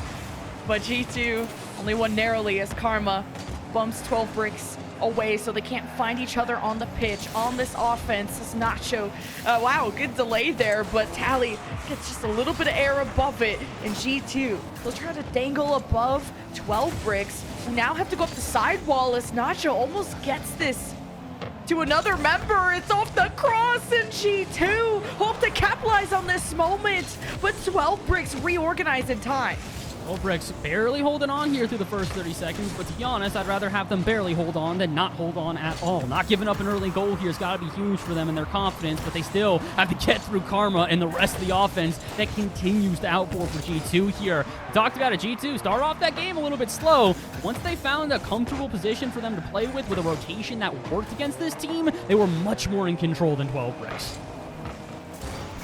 G2 gotta start hitting their peak soon. We've been hyping them up a little too much. 12 Bricks get to play off this back wall, and G2 have a send away, and Tallybird controls it so perfectly. Double tap right into the lap of Nacho. But G2 go for round 2 as Avenger runs out of boost, climbing up to that ceiling. So 12 Bricks able to send this away, but maintaining possession is a different story. They'll try to fight for it back in the midfield. Nacho just has to watch what Karma is doing, waits on the sidewall, and just gets a hand up in time. Just barely in time, but it doesn't mean that the offense is going to stop here. G2 starting to lock 12 Bricks into their half and put on enough pressure, but eventually they might not bend, but break. 2 minutes gone here, and it feels like a majority of said 2 minutes has been with G2 in possession. Finally, a breakout play here as Beam booms it downfield. Nacho going head hunting, looking for a bump on Karma, cannot find it. Thus, the clear will be found. 12 Bricks break out, but it is only momentary. And again, that G2 midfield, oh my goodness, it is unrelenting. Yeah, G2 just has to be quicker at attacking this ball when they have 12 Bricks backs against the wall, because 12 Bricks pretty successful at clearing and G2 can't really trap them there for much longer. Now G2 forced to play some defense for once, and Tally has to go up the wall to avoid the challenge out of Lilo. And Tallybird continues. She's kind of like a solo queen, but still yet to convert. unfortunately, neither team has converted thus far. I guess Yeah. that's fortunate if you are 12 bricks at this point, considering you played a majority of this game in defense. You're probably happy that you haven't conceded thus far. I might have cast. Oh, I did cast a curse it. Okay, well, thought I escaped it, didn't escape it, and now it's 1-0. Solo Queen. Cursed it in the best way. Blessed it, cursed it. But finally, Tallybird gets her flowers. She's been working on that goal since the womb, it feels like. It took a whole first half for G2 to score, and if it wasn't for that touch out of Lilo, we would have been at a 2-0. I did not want to see a second kickoff goal from G2 at this point. It might still happen, but honestly, I still believe this is a little bit more earned. The G2 team, even if it is off a kickoff, are so good at immediately exerting pressure. And unfortunately for 12 Brick, it's very similar to what we saw out of Troubleshooters, where they can make these on-the-line saves, but the follow-ups are where they struggle. Those booming clears off the half that then turn into offenses of their own. It's just not being found right now. That being said, they do have an offense here. Below off the ceiling, another great touch. Karma gonna double commit with her teammate and Avenger, leaving Tally the only one really prepared and back. She was well prepared for it, and nobody prepared to challenge her. 12 Bricks retreating all the way into their own half. They would rather give up the offense than overexert. And great positioning on Avenger to just be center field, ready for whatever 50 comes her way to keep the truck rolling for G2, whose offense has only been able to execute on one goal, all thanks to Tally and her efforts on the front lines. And that solo play that really she had to dangle all three defenders of 12 Bricks to get that done. Speaking of getting things done, 12 Bricks, okay. Karma will be forced to make that save, has B right beside her, who'll at least get a hand up and try to turn this on its head, but G2 are playing so close together that you could lose a 50 and G2 will still recover it. Just so good out at midfield and in this front third, my goodness. I thought maybe 12 Bricks would have to be able to get up to that one. But then you look at who's left on the line here. Lilo in such an awkward position, 30 boost. All you can do is watch it sail in.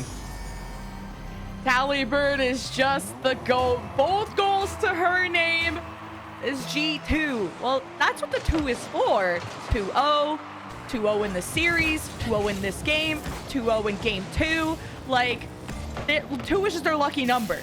12 Bricks, I hope 12 is not their lucky number because I've never heard of a best of 12 or whatever that would be.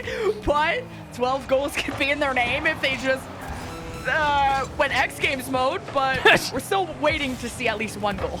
I'm going to state that maybe they shouldn't rely on 12 goals being the way that they win. If you need 12 goals to beat G2, I think that's emblematic of a bigger problem, and, well, that bigger problem is getting even bigger. 3-0 here. It's looking like a shutout victory in our second game.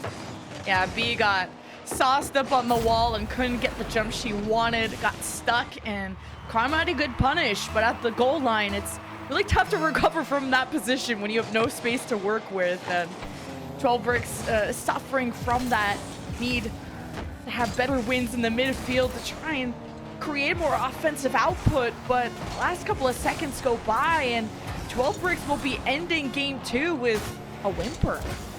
Not the best performance out of 12 Bricks here in the second game, especially after a game 1 where it looked a heck of a lot more competitive. Without the kickoff goal, we would have been in an overtime in that game.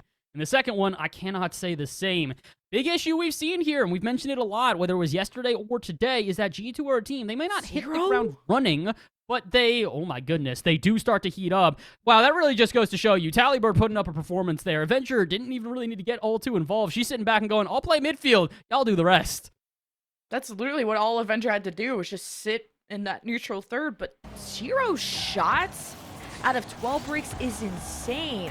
I wasn't ready to call that until I saw the stats. It did give 0 shot energy, but I thought maybe they got 1, but they really just were stuck on that second half, and when Avenger just gets the ball and beats 12 Bricks to the ball every single time in the midfield, then G2 just keep going nonstop.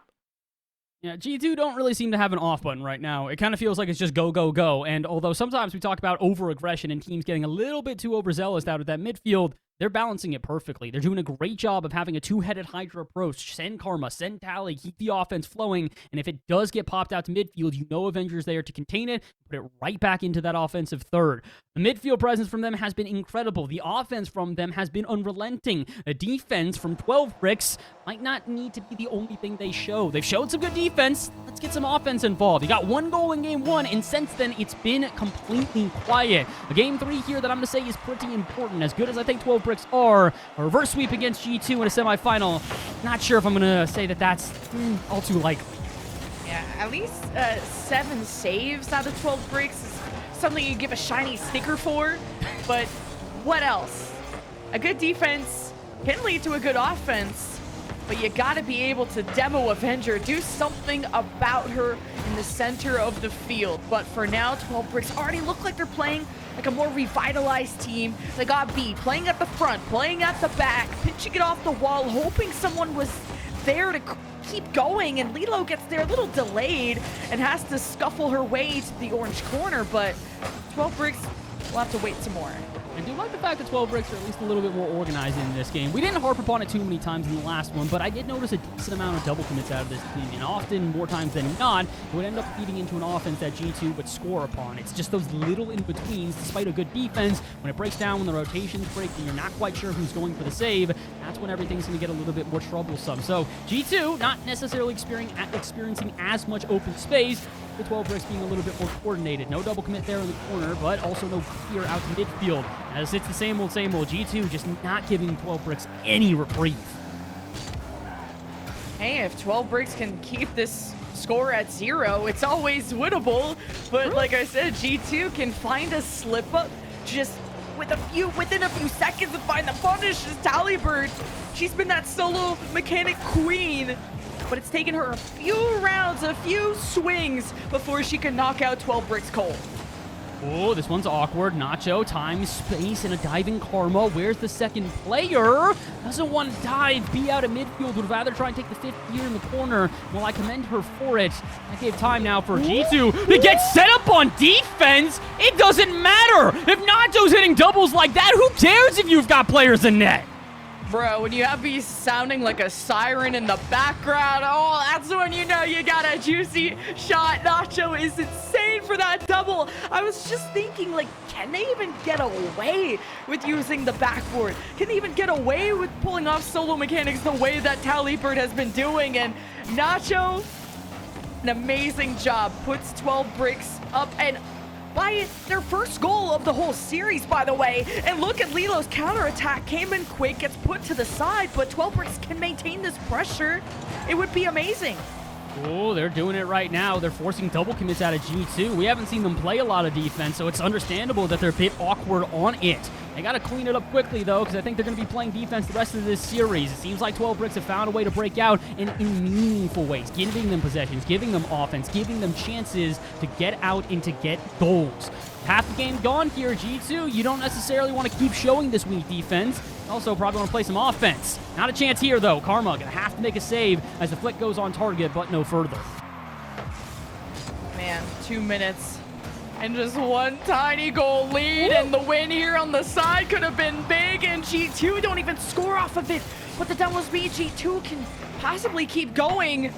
Now Avenger just lobbing, but the side, oh, it goes above Avenger's head, and Lalo scores! And there's the concern when you're so comfortable only playing offense. The moment you're forced to play some defense, it can look a little bit awkward. We talked about Adventure, normally the player that's patrolling midfield, keeping 12 Bricks at bay. The minute that she gets involved in offense and all of a sudden her 2 teammates are starting to play a little bit more defense that they're not as prepared for, that's where it starts to get a bit awkward. G2, I like the idea of getting all 3 of your players involved, but you might want to go back to your 2-headed Hydra approach that was working before, because this switch up right now is not working. Oh, G2 managed to feel that pressure that 12 Bricks were putting on a bit better. And now that you can punish that midfield out of G2, you just have these long... I don't know if they can really get away with it, but I also said that about the double tap from Nacho earlier.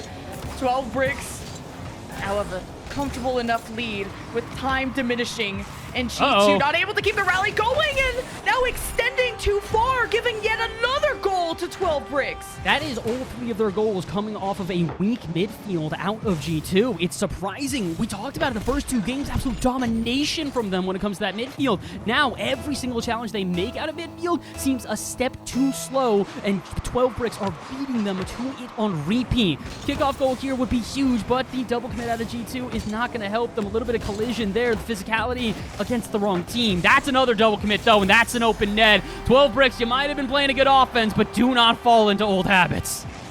Oh, it's Tallybird again, but yeah, that double commit hurts and leaves the net wide open. Might have even been a G2 member off a demo. Yeah, there's the demo chasing that one.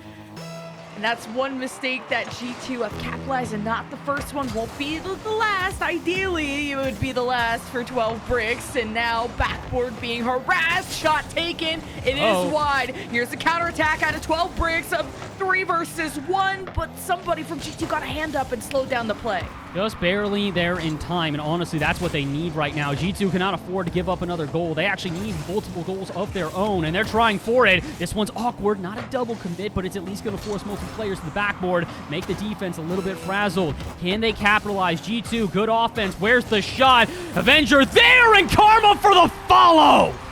Wow. Just ensuring that that was going to go in. It's Karma that sets it up from the corner, and knew that Lilo could have maybe got a touch on it, so Karma just delivers the power to keep G2 within 1 at arm's reach. 26 seconds. If G2 can make this comeback, they'll be on series point and 1 game closer to the grand final. And Tallybird flicks it up, seeing the defender, and it's all for Karma to swing at. 3-0 in favor of 12 Bricks, a midfield that was finally being figured out, and then G2 go kickoff, kickoff, kickoff. They are unrelenting. They will never say die, and they may also say bye-bye to 12 Bricks if they can take another game after this one. An overtime looming, but it feels like G2 have all the momentum in the world.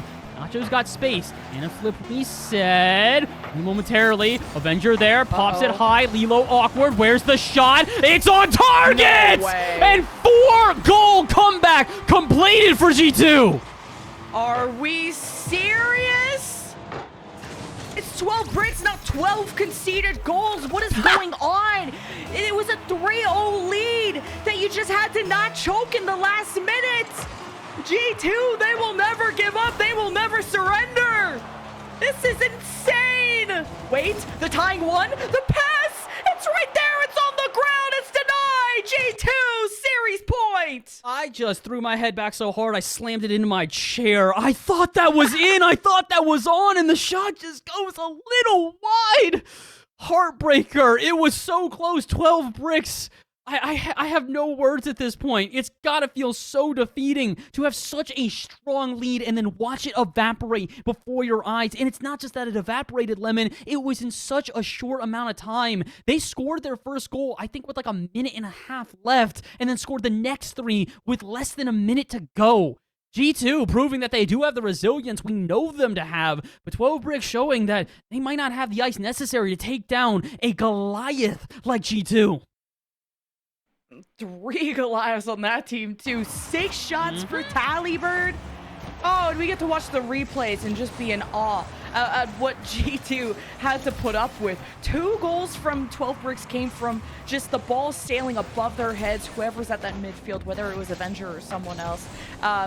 12 Bricks got away with punishing G2's overextension, which they quickly adjusted and were quick to put 12 Bricks backs against the wall. I have to commend G2 and their coach. I can see the coach in chat. They're watching along. They're looking at everything going on. The fact that you had like less than half the game to go, and then immediately somehow you get in their ears, give them a little bit of a switch up, and it was clear there was a switch up too. You guys went from a somewhat restrictive midfield to a hyper-aggressive offense and a defense from 12 Bricks that just didn't know how to solve it. The adjustments from this team, the ability to change it up on the flip of a switch. Props to them, and unfortunately for 12 Bricks, they have had to face off against this incredible play for 3 games straight now and have yet to get a win. G2 on the verge of finding their spot in the grand finals versus Gen G. All they need is 1 more game. It's feeling like the impossible for 12 Bricks to do a miracle run. Not only a best 7 reverse sweep, But to deal with the loss that you just did, a 3-0 lead that was diminished in a minute, that is so painful. When you got to sort of laugh at the mistakes that G2 were making, and then that got turned around so quickly. 12 Bricks just have to stay composed through this, and these are players that have the experience to do so, and B can keep the speed on this ball. Right below her is 2 defenders. This pops out to Nacho, who has the backflip, and Karma won't even let her get a piece of it. And almost Karma escorts it to the end. That was scary. Karma trying to go for the solo plays here. We haven't seen a lot of those. It's been a lot of team plays and bump plays from G2 that have really alleviated this pressure that they find on defense against 12 Bricks. But at the same time, 12 Bricks not necessarily having as much pressure on defense right now. Kind of feels like the team is starting to dive a little bit earlier than before, and double commits like that are probably going to come back to bite them. Halliburton finds the first here 90 seconds in. Oh yeah, that's going to bite. And it's Karma who's had these fantastic setups and linking with Tallybird when Tallybird only joined like a few months ago, and like the synergies on full display. That's the type of work that a G2 Stride team like this puts when they're not on the field.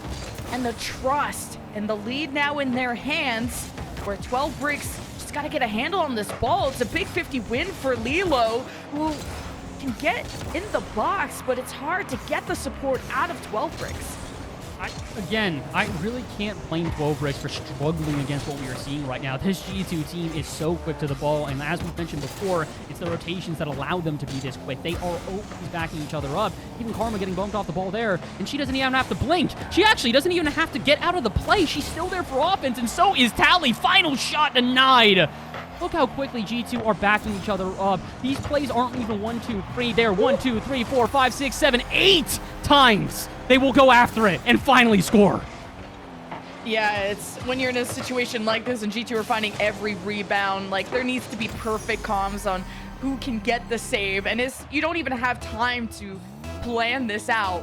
And as soon as one person or 2 people obviously double commit, then G2 finds a rebound, and it's just a matter of time before they suffocate you to death. And that's the type of team G2 is.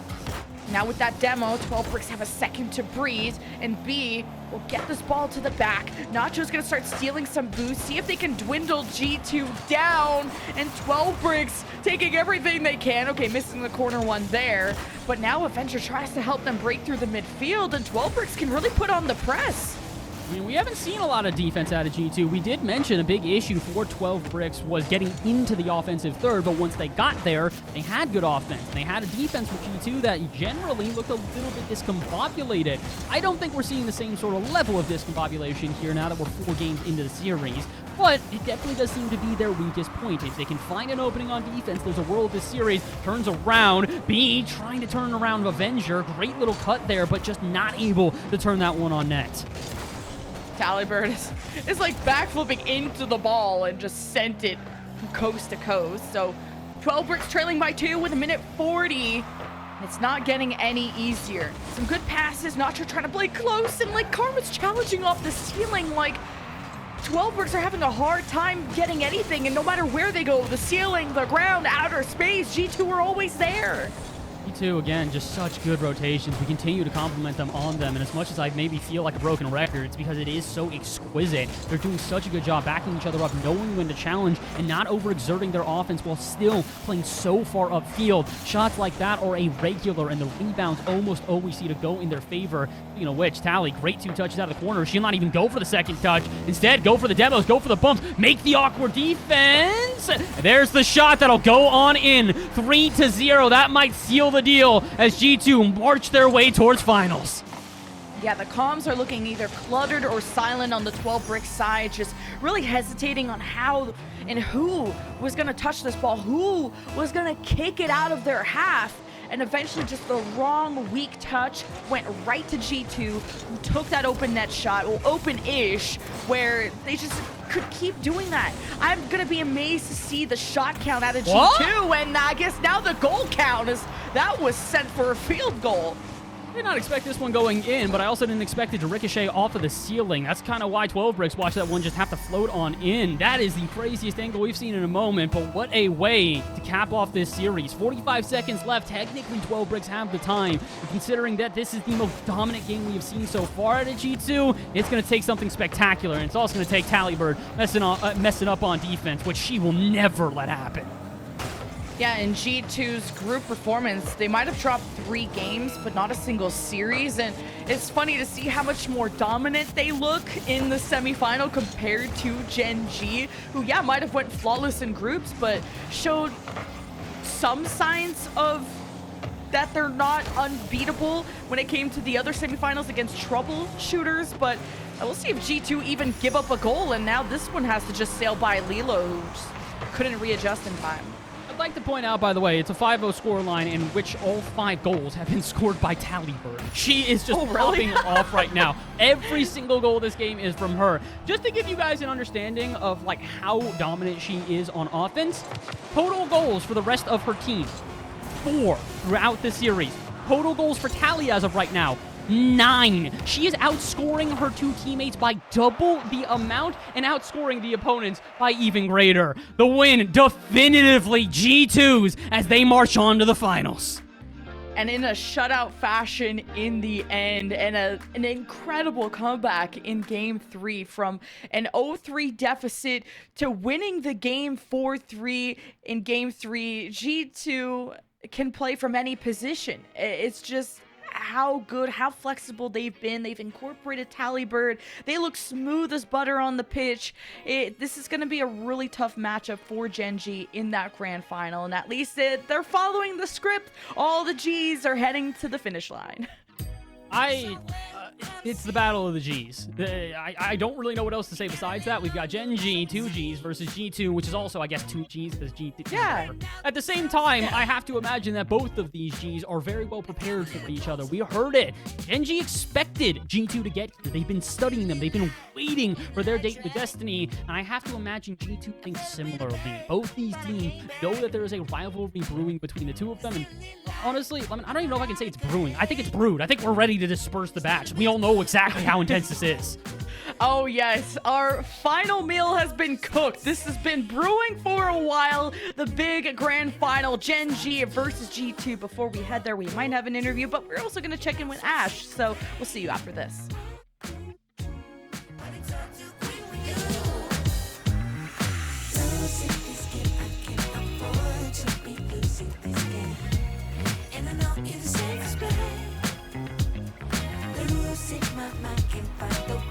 No, I can't seem to find. But I'm really trying to get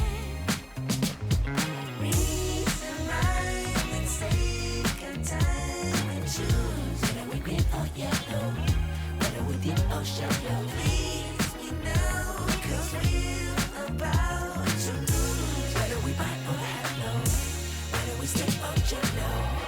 Sometimes, honey, me, you want a little bit of gasoline. I burned out, so to speak. Come a little closer. Here's some disclosure. Do you mind to quit your pretending? Truth or false, the shit never ending. Hear me now and stop condescending. You see, I'm begging, you hear me begging. If you seek for love, don't try to hide it. Find it deep inside and try to hide it. If there's a way, I wanna know we tried it. Quit your games and now that you denied it. Losing this game, I can't afford to be losing this game. And I know you're the safest bet. Losing my mind, can't find the words. No, I can't seem to find. But I'm really trying to get reason, rhyme, and take a time and choose whether we green or yellow, whether we deep or shallow. Please me now, 'cause we're about to lose. Whether we buy or hello, whether we stay or jello. I got rules and make amends, but can't go through the same regrets. It could feel so good on mine. Not about love, again, again, again, again.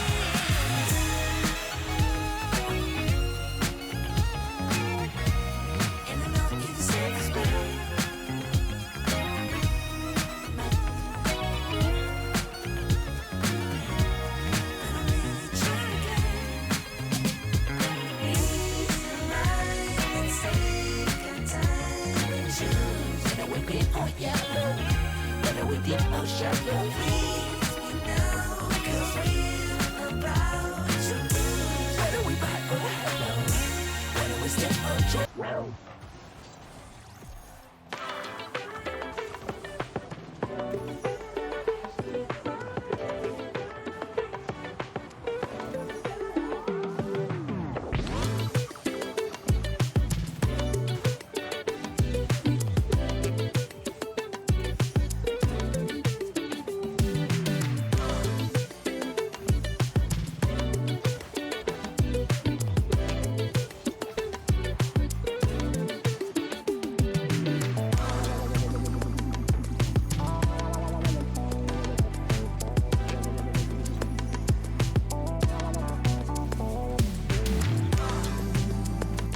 I don't think that last semifinal went exactly the way that we were expecting here in that matchup again with G2 versus 12 Bricks, and G2 taking it home 4-0 there, Lemon. It seemed like 12 Bricks really struggled to find themselves on the offense. Yeah, it was really tough for 12 Bricks just to do step one, break out of your half. Step two, okay, you got out of your half. Then what? It'll be like one shot, never was able to find the rebound or have a favorable 50 in their favor. G2 would beat them in every single regard, and G2's offense was just that much more punishing because they found every rebound. They were forcing double commits out of 12 Bricks because that was just the panic and kind of this how suffocating it was to play against G2.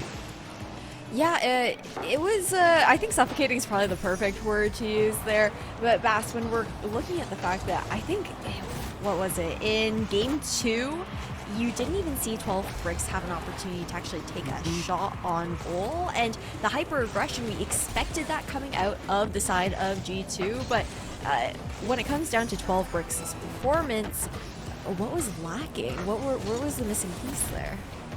I think it's a couple of different things. One of the biggest things I will mention is more calm under pressure. We talk about how this team is a relatively newer formed team and has some newer players, being with not a lot of experience within the team thus far. It's going to take a while to be able to withstand the pressure, the nerves that are going to come out here, and we saw that be shown in a number of different ways. Whether it be the fact that the team was getting locked into their half so often, not being able to find these communicative passing plays out of the half due to, in my opinion, some mixed up comms, due to the double commits from the nervousness. It's a hero mentality, I like to call it, where you see the team get into an awkward position, you go, I gotta make the play.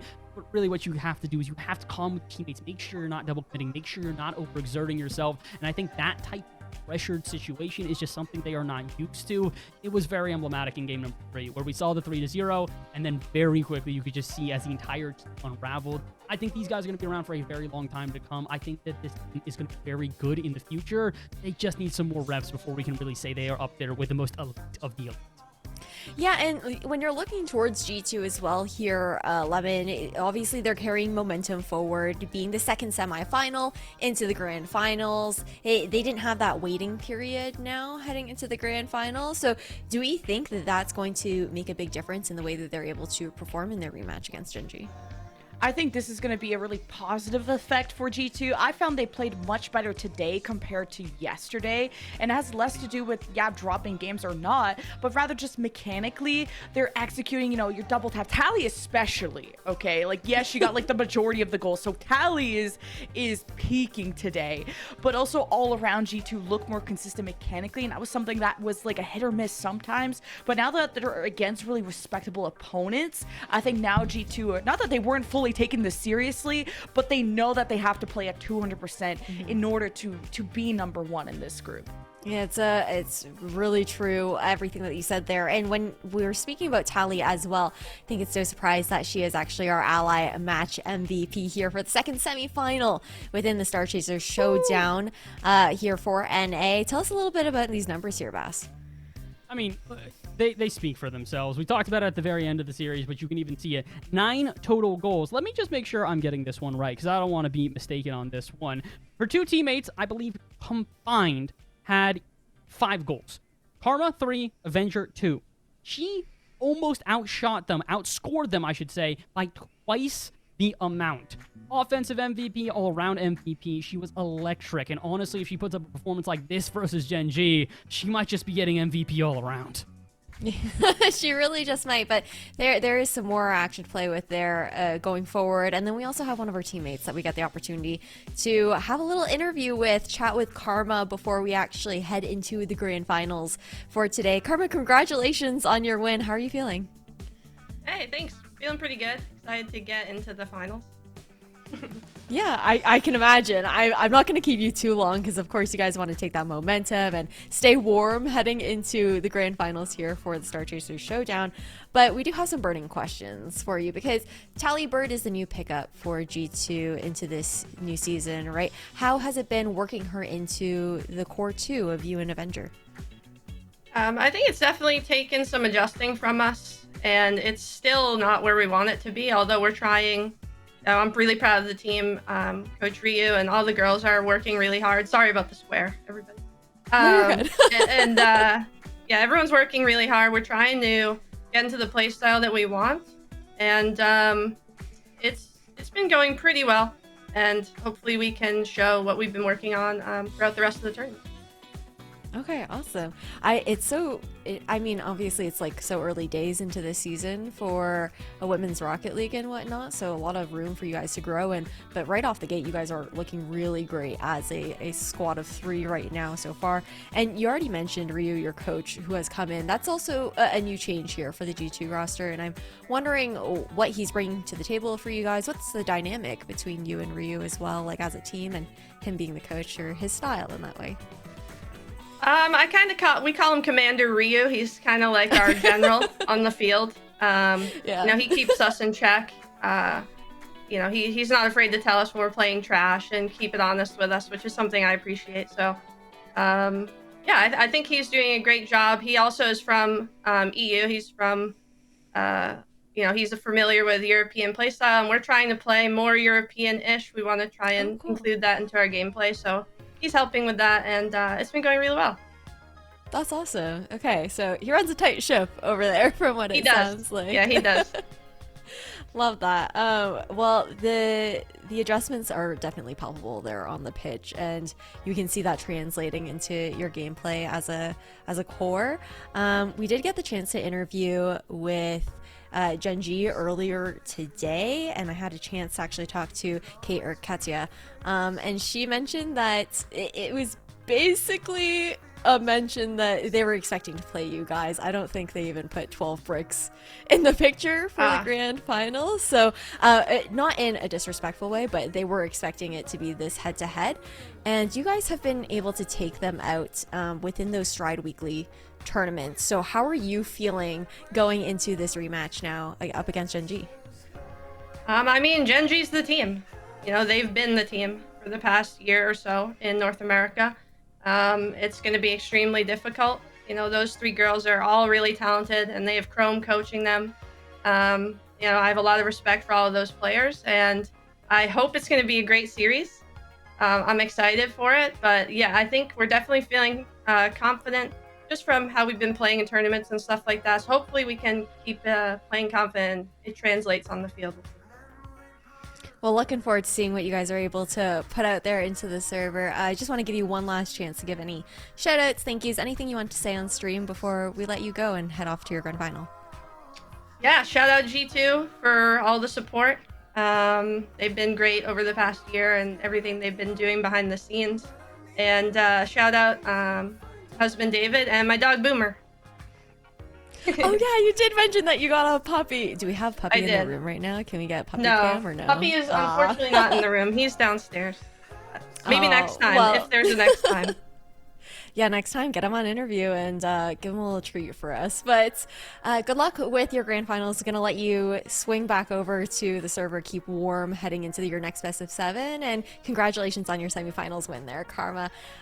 Big thanks to her for being able to take the time to do that interview with us with that transition into grand finals. But we also have to give a big thank you over towards Ally, who is sponsoring this tournament here within the Star Chasers Showdown. Of course, they're a proud sponsor sponsor of us and the Rocket League Championship Series as a whole. Ally will be giving fans a chance to earn an exclusive code to be redeemed in an in-game Rocket League item throughout 2024. To learn more about Ally's sponsorship with the RLCS, visit ally.com/RLCS. Very thankful for them for all the support that they're giving over here in Rocket League. So you guys stay tuned because we've got a banger grand final coming up here for NA. It'll be Gen G versus G2 on the other side of this break.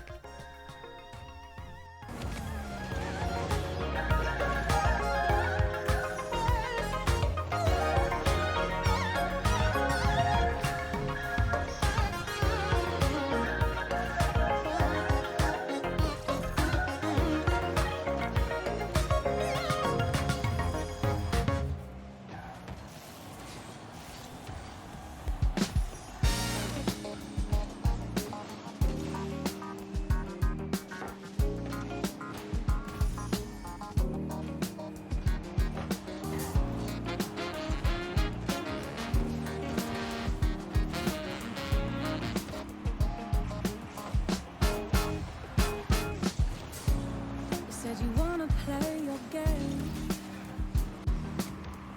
You dealt me in, I said I pick it up, it's all the same. Don't follow all the rules. I know you don't, you change day by day. Hardly seems that way. How can anybody understand? How can anybody win? 8 points later, I thought it was about time we hit the finish line. 8 points later, I wasn't winning at all, I was just further behind. You played your hand, that showed my cards. I took my talks right from your heart. I laid them down before your eyes. Game over, blow the whistle, we're out of time.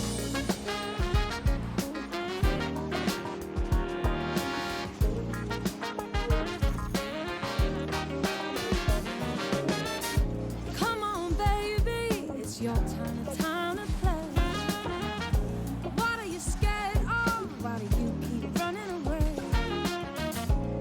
Come on, just show your hand. Do you even wanna play? It was your idea. You hardly seem to care. Why do you expect me to wanna stay? How can anybody win? 8 points later, I thought it was about time we hit the finish line. 8 points later, I wasn't winning at all, I was just further behind. You played your hand, but showed my cards. I took my talks right from your heart. I laid them down before your eyes. Game over, blow the whistle, we're out of time. You're just using me for fun, to take the win, and then we're done. I thought I meant a little more. Don't wanna play no more. Come on, boy, tag me out.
It is finally time for the NA Grand Finals here for the Star Chasers Showdown presented by Ally.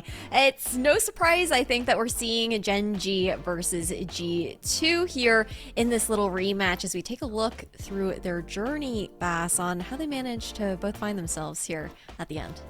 Yeah, again, not too surprising to see our grand finalists. I think the more surprising thing would be how we got here for the semifinals. A Gen G that we thought would maybe stomp, considering they hadn't dropped a game thus far throughout this event, and then a G2 that had struggled a little bit more than we anticipated and had a team that they had struggled against in the past, and they just absolutely dominated them. So, some weird semifinals that honestly take us now into this grand final with maybe less of an understanding of who we definitely think is going to win this than previously when we came into this one. Yeah, a lot more opportunity to kind of guess at that back and forth and who to put your money on as far as who could come out on top in this grand final. Lemon, I feel like this is one of the closest opportunities, and again, it's that the story of revenge here, right, for Gen G as well.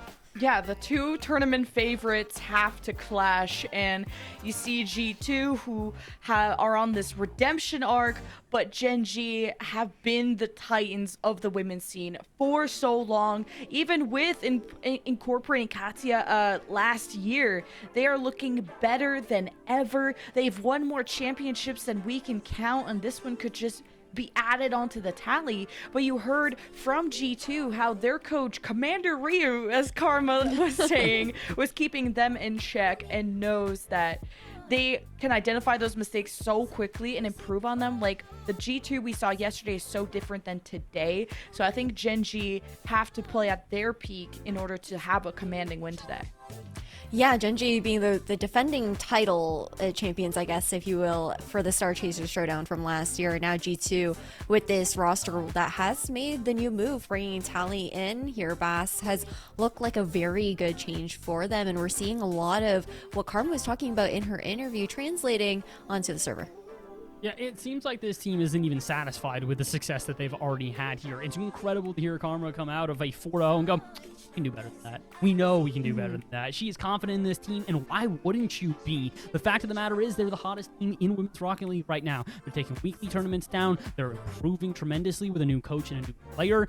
They look like the X factor that we've been talking about all weekend long. Could be any of these players at any moment. G2, unbelievably talented of a team. Again, we'd be really kind of banking on them to win this if it weren't for the fact that we have Gen G on the other side. Yeah, it's Titans against Titans in that kind of regard, right? But even though Gen G have been, I think, just so dominant within the NA region, it's G2 have been the ones that have been taking them down. And that's why Gen G is looking at that potential for revenge. But we do want to get straight into our grand finals. With no further ado, we are going to head straight into Gen G versus G2. Let's get it. This is for all the dollary dues. 3,000 for first, I believe. 2,000 for, or 2,400 for second. There's a lot riding on this, Bass. There is not only a lot riding on this, but it's also the start or the end of a legacy here. Gen G, despite the fact that maybe as of recent they aren't winning these, weekly events, have been dominant in everything that matters. All the big events, they win. WCB last year, they won it. DreamHack, they won it. All of these events that are going to culminate in events like this where the rivalry has been built, they have come out on top. But G2, as of late, are looking to end that legacy. A Gen G that is unbelievably clutch versus a G2 that is hotter than the sun. Lemon, I don't know who I'm picking on this one, but I want to hear your thoughts. I don't know, because Gen G seems so close to perfection, while G2, they strive for perfection. And that's what their coach demands of them. And how even though they take a 4-0 win, it wasn't even the fashion that they wanted. But G2, oh my god, Tallybird! Oh my god, this is a day for her. I can confidently say that she has not lost a step since that semifinal. One thing that we do have to add to this is that Talibird is having the day of all days. And although we're talking about the two teams clashing against each other, in my opinion, we're about to have the Tally versus Bella show. Bella put up a very similar performance in the series she played, and oh my goodness, Courtney is trying to get into the convo as well. What a way to start off our finals. Even with the reset. Oh, look, Karma going above and won't be able to get the double tap, but wanted to at least pinch it off to the side in G2. Still have Karma in a good position. Gen G beating G2 to the pitch, though, and that gives Gen G a chance to retaliate and maybe catch G2 on the back foot, but it's a good touch by Talibird as Avenger just pops it up, giving time for G2 to reposition. Now shot potential out of Gen G. Still waiting for their opportunity. 45 seconds gone here, and despite the 1-0 lead for G2, since then they haven't had much in their favor. Locked into their own half with a G2 aggression that we know and love. This team loves to play with this in-your-face attitude, and it is very intentional in the ways that they rotate around each other and make these touches. It starts so far, just no goals to show for it for this orange side, as Katia, not the greatest touch in the corner. That's a double commit out of G2, though. Nobody prepared to capitalize upon it, though, for Gen G. Unfortunate scenes as they had a chance to extend, and almost a chance to get the tie as well there. Talibird back in time. Both these teams are very physical too, so I'm already noticing Karma chasing after Bella, looking for demos or bumps and whatever it takes, but a valuable touch in these 50s that makes it so even though these demos and bumps free up the net, you don't free up the person that possesses the ball, and that's what's most important. It's Katia. The setup over top. Avenger escorts it to the side. Courtney with a 50. That got a bit dangerous. Now it's Katia's turn to shine. Talibird with jumping off the ceiling and slaps it down. This one's still not off the half, though. We talked about it. G2 get that early goal, but since then it has been all Gen G. What point do G2 get overwhelmed? We talked about in their last series how they weren't a very defensive team. We didn't see a lot of defensive highlights. That's all we're seeing here in this game. A complete flip of the script from our last series, but not a change up of the scoreline here. It's still G2 in the lead, just like they were in the last one. And they almost gave up said lead. That one was awkward, but still Gen G unable to capitalize. Yeah, almost heading into the second half. Backflip there by Talibird, and Gen G still first to the ball. Karma keeping to the side. This is a solid defensive run so far out of G2, keeping Gen G at 0. Tally just can't be stopped. How many goals in a row is that now for her? Between the two series, I gotta go back and check on this one because she scored the final goals of that series. She got 5 in a row. Now she's gotten 2 here. That is 7 goals unanswered by other teams, and it's multiple other teams that have been unable to find an answer. We talked about it. Talibird, if she puts up a similar performance to what she did in the semis, she's absolutely walking away the MVP of this event. 2-0 lead, but she can't feel comfortable against that. Not if you're up against Gen G. And this is where Gen G need to take hold of this opportunity, but they're already on the retreat, hoping to grab some boost. Now, Gen G are almost full, but it's Avenger with the ball and the double tap! We talked about it, Avenger, not always getting involved in the offense, but when they do, my goodness, do they bang it on target. 2 touches off the backboard, snipes the bottom left, and G2 going, yeah, Tally's playing pretty good. The whole team's on fire, though. Like I said, this was going to be positive momentum for G2 coming out of that semifinal with a 4-0 sweep. Avenger with the flip reset. Gen G forced to react quicker. He did a good job of shutting that down. Tally wants to stop Gen G from converting and transitioning, and a chance off the cross, but no one from Gen G willing to extend to help a single woman on the front lines to carve through this G2 defense that hasn't allowed a single goal out of one of our best teams in Women's Rocket League. It's not just the fact that they haven't given up a single goal, it's also the fact that it's 3-0. I expected this team to maybe struggle against a G2 that was on fire. I did not think that they would get blown out of the water here in game 1, and they might even further. Another opportunity, another save though from Gen G, barely keeps them in this game. This is a shocking first game for sure. I did not expect this level of domination out of G2. Yeah, like Bella's going for bumps and no one's really going for the ball. Katia takes a step back. Delayed challenge gives Gen G a position in the blue half. And Tally, at least up against Katia, puts it to the opposite side, but it's Karma that escorts it out. Gen G have good midfield presence to keep establishing an offense, but where's the output and where was that touch? Gen G lose hold of the pressure they were trying to build, and with 38 seconds left, it's now or never. Courtney trying to get this one out center. It is a pass, but it's not a connected one as G2 interrupt yet again. Talked about how G2 have such an incredible offense and defense in the midfield, which hasn't really even had to be shown in this game. It's just as lethal as well. A well-rounded team is going to result in a win here in game number 1 in dominant fashion. 3-0, maybe 3-1 if Gen G can get a march downfield. The shot goes a little high, and the clear from Tally should secure the deal. Regardless of a goal for the road, this will be domination. G2 not just starting off the series strong, starting off the series genuinely unbelievable. We're already getting hints of an ally MVP after game 1 was so well dominated out of Tallybird. Just the first goal, like off of pretty much a solo play. And she's not even just like a frontline warlord with the 4 shots. She also puts up like the most amount of saves. Tallybird is all over the place. And Gen G haven't had a safe push really going. I gotta say, this is one of the most telling things I've ever seen when it comes to a scoreboard here. Less than 100 points for Bella, a player that we were remarking upon being the need-to-pop-off player for Gen G. A lot of times I do look to Courtney to be that player. She's incredibly talented, especially mechanically. But when Bella is putting up insane numbers like 8 goals in 3 games in her last series, you expect her to take said momentums, take said confidence, and run it into the next series. Instead, she is struggling to not only get touches on the ball, but to even really be a big factor in offense. They need to change that, and I don't think it's going to stay that way. You know Coach Chrome is going to be in the ear of all 3 of these ladies telling them, hey, what happened? What do we need to change? And I think that they can make those changes and make this series a heck of a lot closer. Like, Gen G might have more time together and all these championships, trophies galore, but G2, since adding Tallybird, have had incredible results in the community tournaments, and even sometimes going above and beyond Gen G. So you can't discount G2 just because their roster has developed more recently than Gen G. But that was only game 1. And Gen G, they can go the distance, but maybe too distanced away from the net. That is a great bump. So heads up here out of Avenger. She immediately gets a bump on Bella, who's retreating, the only player back, and boom, shot on target. Karma gonna find the first here, and G2 starting off this second game almost identically as the first, where they get a goal immediately off rip. And you heard Karma in the interview. She was so not nervous. How can you be when you got Tallybird?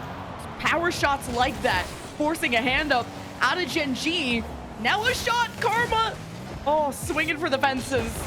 And Gen G panicked. They're getting saves, but they can't regain possession after that, up until Courtney steps up and right in front of the net. Bella, too late to punch that in. But Gen G still keep tipping the ball towards the net, but Courtney didn't get the bounce off the backboard she wanted, and now it's a scuffle in the midfield. They need to lock this team in, though. G2 really uncomfortable here on defense. Gen G need to capitalize upon it. Instead, it's a counterattack that almost turns into a passing play. Look how quickly Tally was up for that. Look how quickly Katya is forced to make a save. G2 spending a large amount of that time on their own half, and then immediately having to face a shot that threatens their net. Does that sound familiar, Lemon? Because I'm feeling like this is almost the exact same thing we saw in game 1. Gen G, once they start getting suffocated, it's tough for them to break out. They're the ones who are not used to having to deal with this type of pressure. Gen G are the ones usually delivering that pain. And G2 have Karma, who's almost tucking it into the upper 90. Keeps possession for G2. Even Courtney racing to the other half. G2 don't really look stressed. They're easily able to regain possession. That possession not against or not in their favor right now. It is a little bit against them, but Gen G is struggling to find really anything here in this series. Not only anything in this series, but any goals at all. 3-0 in a game 1 means they've been shut out now for 7 minutes straight. This is not a team you expect to get shut out. Maybe Courtney can change that. Over 150 the second, and Avenger misses the ball. There's a chance here. Katya needs a good 50. Where's the shot? Denied from Courtney. And although the offense is back and blossoming yet again, they are still struggling to find these goals. Well, this is the most threatening Gen G's offense has looked in quite a while, but G2 just keep popping up the ball and pretty much going toe-to-toe if not beating Gen G. Really stifling their opportunities. Now with that demo, some free work as Katya hopes to complete the pass. Karma shoves them out of the way and gets a hand up, and Tally versus Courtney, who manages to get one final touch on the ball, putting it to the corner. Karma with a shot off the post and wide. Courtney, it's time for her to take over the lobby to the backboard, forcing a double commit, but a very powerful clear out of Tallybird too. Oh, but the defense wasn't prepared for that. Can't you blame them? Maybe they should have been a bit more prepared at midfield. You can't prepare for the Tally greatness. What a double! Oh, and a miss out of Bella, but Tallybird, you have to keep all eyes on her. All demos need to target her because she is the primary scorer of G2. Oh, Bella, 20 boost to work with. Can get high enough and faked it to Katya. Gen G on the board. It only took them 8 minutes to get their first goal, but it's a nice first goal at that. Fake out from Bella, Katya also up, and with the defense wondering who's taking the shot, by the time they recognize it, it's far too late. That's a great play, probably the best play we've seen out of Gen G so far. The issue, Lemon, it took them 8 minutes to play it. But hey, it shows that Gen G can maybe work off of this backboard if they can set it up there consistently, as Bella has to go to the ceiling. Didn't get the second touch. Good send away by Avenger. Gen G needs to step up, and I think Katya was late to that. So Courtney forced to play. This has to take it high. 64 boost. Early challenge by Avenger. Kicks up another G2 offense. Keeps being salvaged and picked up in the midfield by G2. But Gen G aren't letting this get too lethal. Courtney, though, that one goes over her head, so it's going to be a little bit awkward here as Katya in the corner is forced into a 50. Bella to bang her out, and Avenger to intercept. Karma to try and do the same, but no shot found. Tally, though, rips one at target, and Bella will make the save. Gen G starting to get pressed into their half. G2, although they haven't had the majority of pressure through this game, still have the lead and might further increase it off the backboard. And, of course, Tally to snipe it on in. Someone must stop her. It's not the solo queen this time. This is an all-around effort. The G2 Stride unit has arrived. 3-1. The lead increases, but Gen G will not be diminished yet. Now it goes to the corner, and Tallybird, Karma working together. The pitch is away. It's Courtney with a powerful shot there, saved by Tallybird, who's a threat on all lines. Gen G trying to find the gaps, but the seconds are evaporating in front of them. Oh, chance here. Shot, though, not going to be enough. And as the time ticks away, it's looking further and further away from a possibility of a comeback here. Gen G, like we mentioned, took them 8 minutes to get their first goal. How many minutes will it take them to get their second? It's going to be a guaranteed 2 if they don't score right here and now. And Karma might not even let them. She's trying to get some more goals of her own. And with 10 seconds left, again, they might get a goal. It will make no difference. G2, 2 dominant wins in a row, and Tally is proving she is not missing a beat after that semifinal. Just there's so much hype for Tallybird and Karma and how they set each other up and lob it up like that to hit a home run. And even Avenger, though, is constantly disrupting the possession out of Gen G, attacking the ball 24/7. I'm going to be looking forward to the touch stats coming up as the ball lands on the ground, giving G2 a 4-1 win in Game 2. But I was not expecting for both these games to be one-sided. Like, it's one thing for the first game to kind of be a warm-up, but for this to continue to be a trend, I'm worried. I'm very worried at this point. And it's not just because of the fact that the team is struggling here against the G2 that they don't have a sort of, an idea of how to slow down. It's the fact that Tallybird is still playing just as good as she did in her semifinal. Let's now go through the stats again, because I've mentioned it about how she's just been dominating. Through, 2 games here, she has scored 5 goals. If we go through the last 3 games she has scored 10 goals. If we go through the last 6 games she has now played, she has a total of, let's make sure that the caster math is actually helping me out here, 14 goals. She is averaging more than 2 goals a game right now. That is absurd. 71 touches? And 71 touches. That must be the highest score. And I know that's not like a stat that we track all the time in Rocket League in general, but it just shows the involvement of Talibird, of just where she is on, in and off the pitch. Like, she's everywhere all at once, like the movie. And Gen.G are in a living nightmare right now. And yeah, it's a best of 7. We're not even close to the end, but Gen.G need a wake-up call. They've only had 1 goal in 2 games.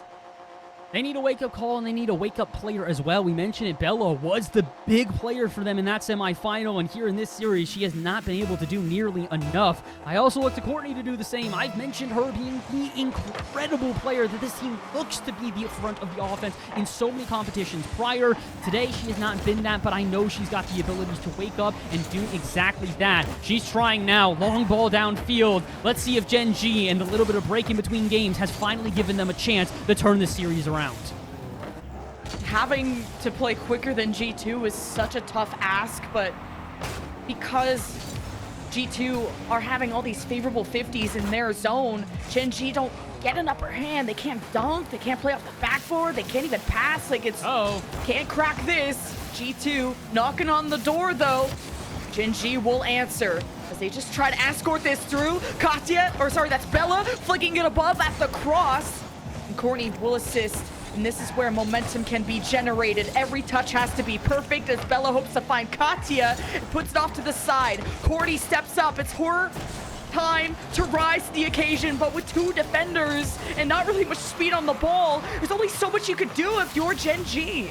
I will say, Gen.G playing a better game than they have previously. In the last 2 games, it was an almost immediate goal out of G2 that kind of set the tone for the rest of the game. This time, they're holding on a heck of a lot better. A minute plus passed, and still no goals conceded on either side. But Gen.G in their corner and awkward. Talibird trying to get this to one of her 2 teammates. Can't quite. Karma will find a touch out to midfield. Excuse me, Katya. Bella instead will launch it downfield to where Tally is waiting. 2 teams playing a little bit of a chess match right now. They're recognizing goals are not going to come easily. If they want to earn one, they got to do it in spectacular fashion. Still a 0-0 game. This is still anyone's game 3 to take over. Gen.G can't afford to lose any more, because that would mean series point for G2. Demos across, some room for Talibird, who's getting chased by Gen.G, forced to leave off the ball, and Karma can't get a hand on Gen.G, and Courtney is not close, but it doesn't roll in. Courtney trying to become the X Factor that we know her to be, where she's starting to prove that she does have that individual prowess. Unfortunate truth is that G2 has that defense. They're not letting anything go by. Neither team has as we get to the halfway point here in this game. This will confirm something at least, though. Took them 8 minutes to score their first goal for Gen.G. At this point, it will be another 5 before they score their second at minimum. This team just not having the offensive outpouring we expect, and Tally continuing to up our expectations of her. How many goals can she get? Starting, you can't even count it on 2 hands anymore. She is the ace, the X Factor, everything in between. And she too can always depend on her to get the edge in these games. Gen.G, Courtney, she's been that girl before who's gotten as many hat tricks as the other side, but Gen.G quickly lose out, and momentum, the counterattack came in so quickly, and Gen.G slow it right down at the line. Karma going through the ceiling. Tally wants to cut it. She's insane for that. And now Avenger is involved, and Karma falls back as the 3rd woman to stop the counterattack out of Gen.G. This is such an intense game here for Gen.G. You can tell that they know they need to win this one. They cannot afford to give up another game and let G2 have 4 games of buffer to win this championship. They need something spectacular. They're trying for it. Katya in the corner, looking to get around Talibird. And of course, Tally, calm and composed, won't even flinch at the challenge in the corner. Will make 2 of them in a row and send it back out to midfield, where Gen.G need to restart yet again. Courtney, a 50-50, trying to set up her teammates. But trying is all they do. Still no shots found despite the offense. How can you stop the Tally flock? It's impossible. She's going for misses 100 touches. I don't know, man. G2, you'll not see that ball without some kind of blue car on it. Gen.G's defense being tested here. Tally with a shot that goes wide off the post. Courtney happy with that. As Gen.G hold hands through victory or defeat. Gen G still need that tying goal, and that's a powerful shot out of Bella, but Avenger will catch it. Courtney to Katya being called off, and it goes to the corner. Like the idea was a back pass to Courtney, but unfortunately Courtney diving a bit too far out. I think she was going for corner boost rather than trying to stay in the play. So it's a good idea, but unfortunately poor execution. Gen G, they've been so close on so many of these chances, but they are now going to be definitively at least another 8 minutes before they get another goal. And honestly, they might need multiple. A shot there is denied by Courtney, but with 30 seconds to play, they need a goal like yesterday. Yeah. This could happen. Bella off the cross. Tally to the side. Courtney recovers, has no boost. Katya up high.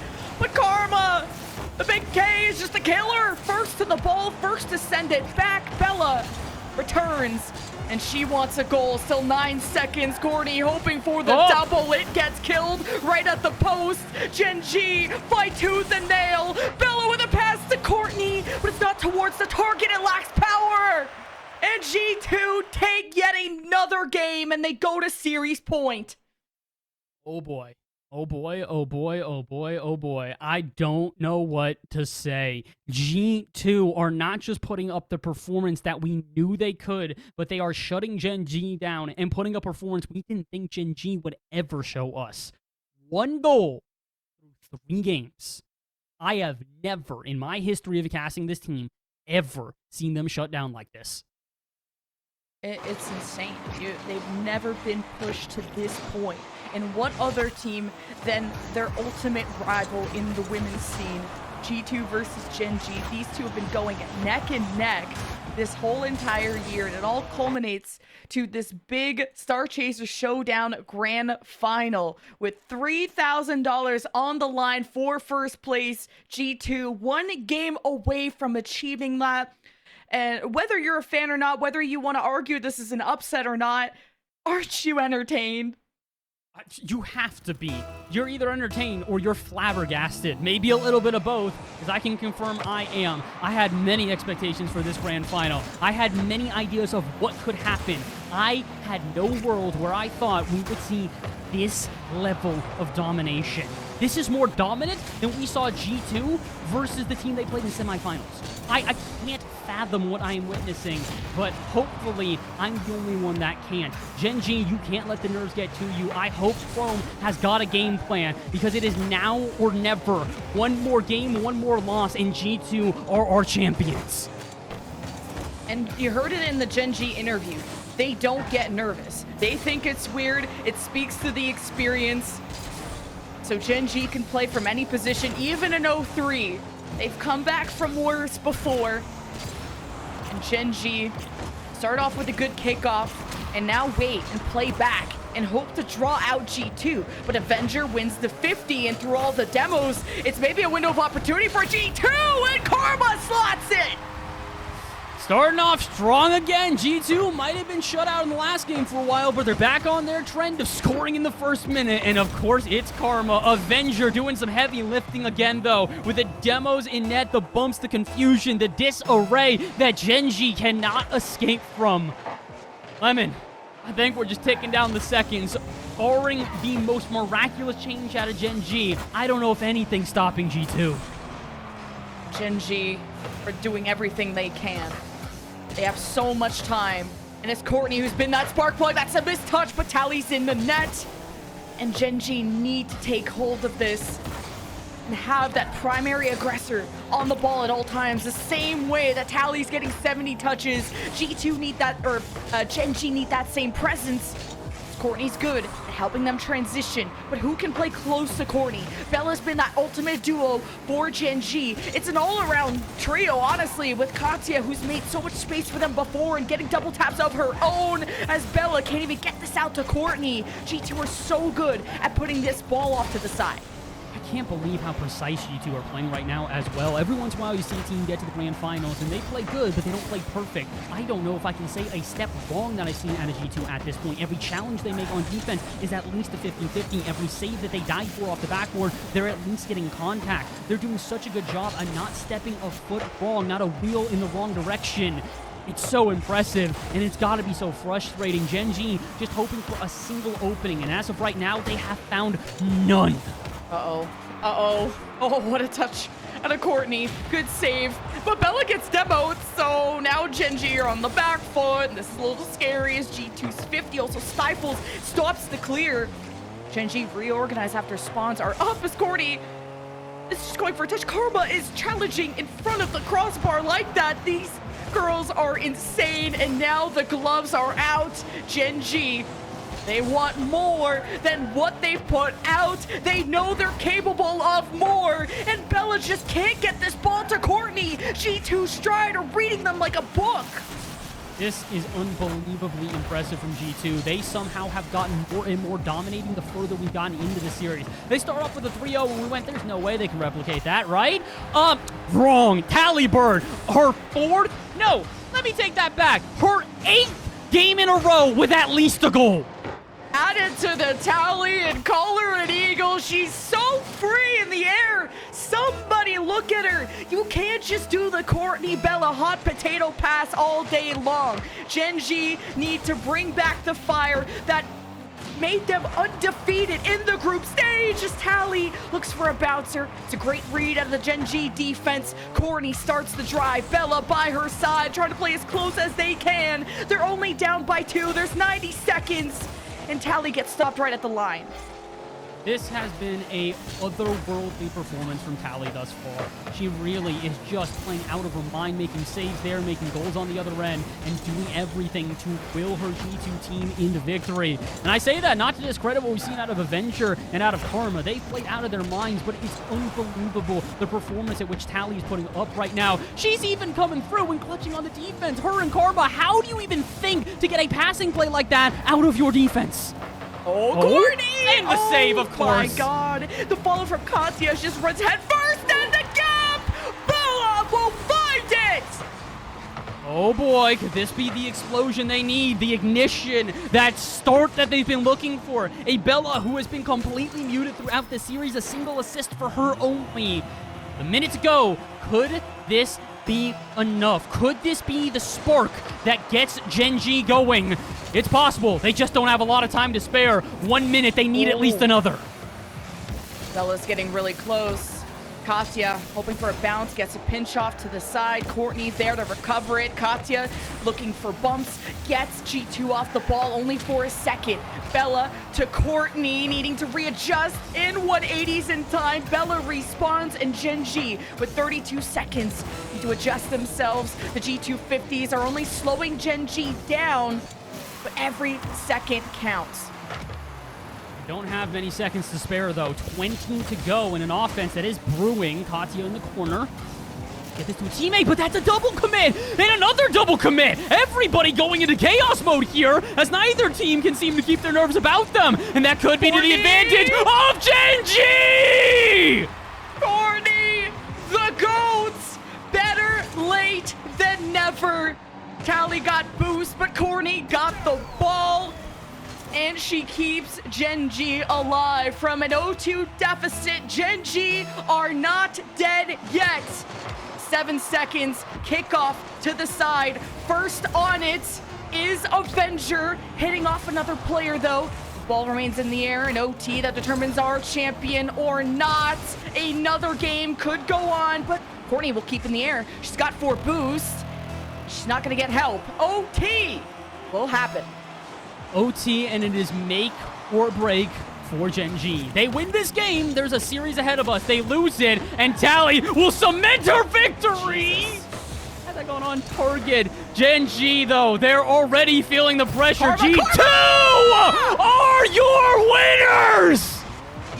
Oh, revenge is sweet, but Karma is better. Off the ceiling and a miss by Genji. Karma flips the game, the OT all around. G2 Stride Luna are your Star Chaser Showdown champions.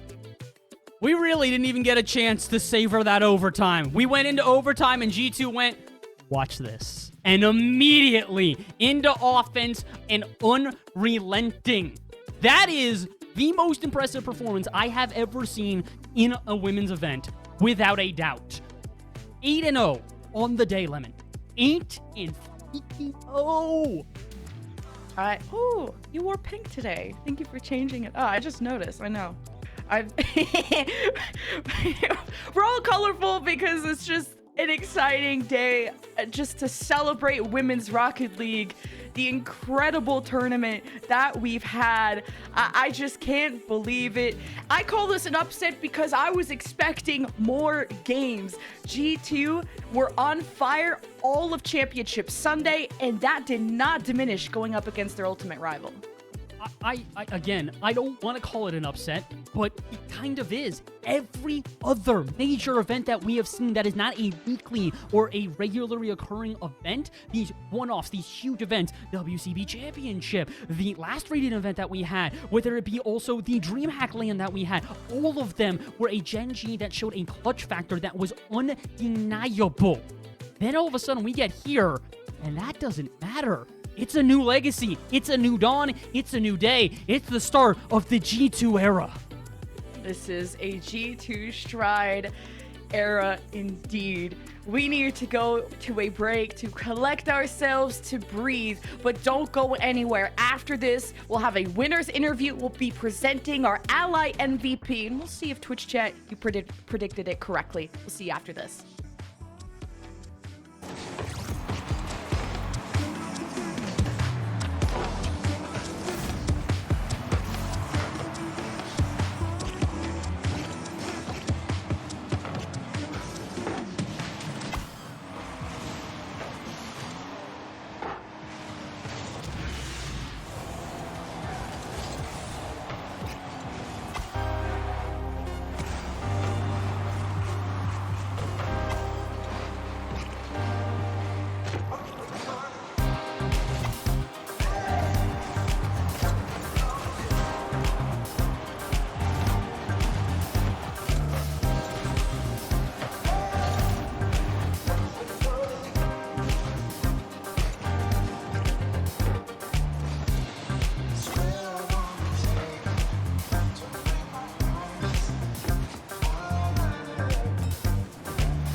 I don't think we could have asked for a more insane way to close out the Star Chaser Showdown presented by Ally with that 4-0 sweep coming in from G2. Lemon, we expected this to maybe even go to that 7th game here in this grand final with G2 versus Gen G. Yeah, shout out to Marvin, Maven, Max? Marvin, that's the one. Oh my god, Sleepy Cat. Sorry, I'm so focused. 4-0.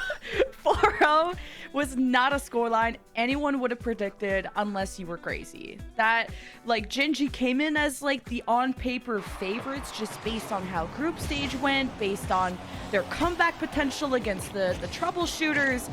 But G2 started with a fire that just could not be diminished. Like, Tallybird scored first, and you're like, uh-oh, Tallybird's online. And then she continued to be online. If anything, she disconnected everyone else from the lobby.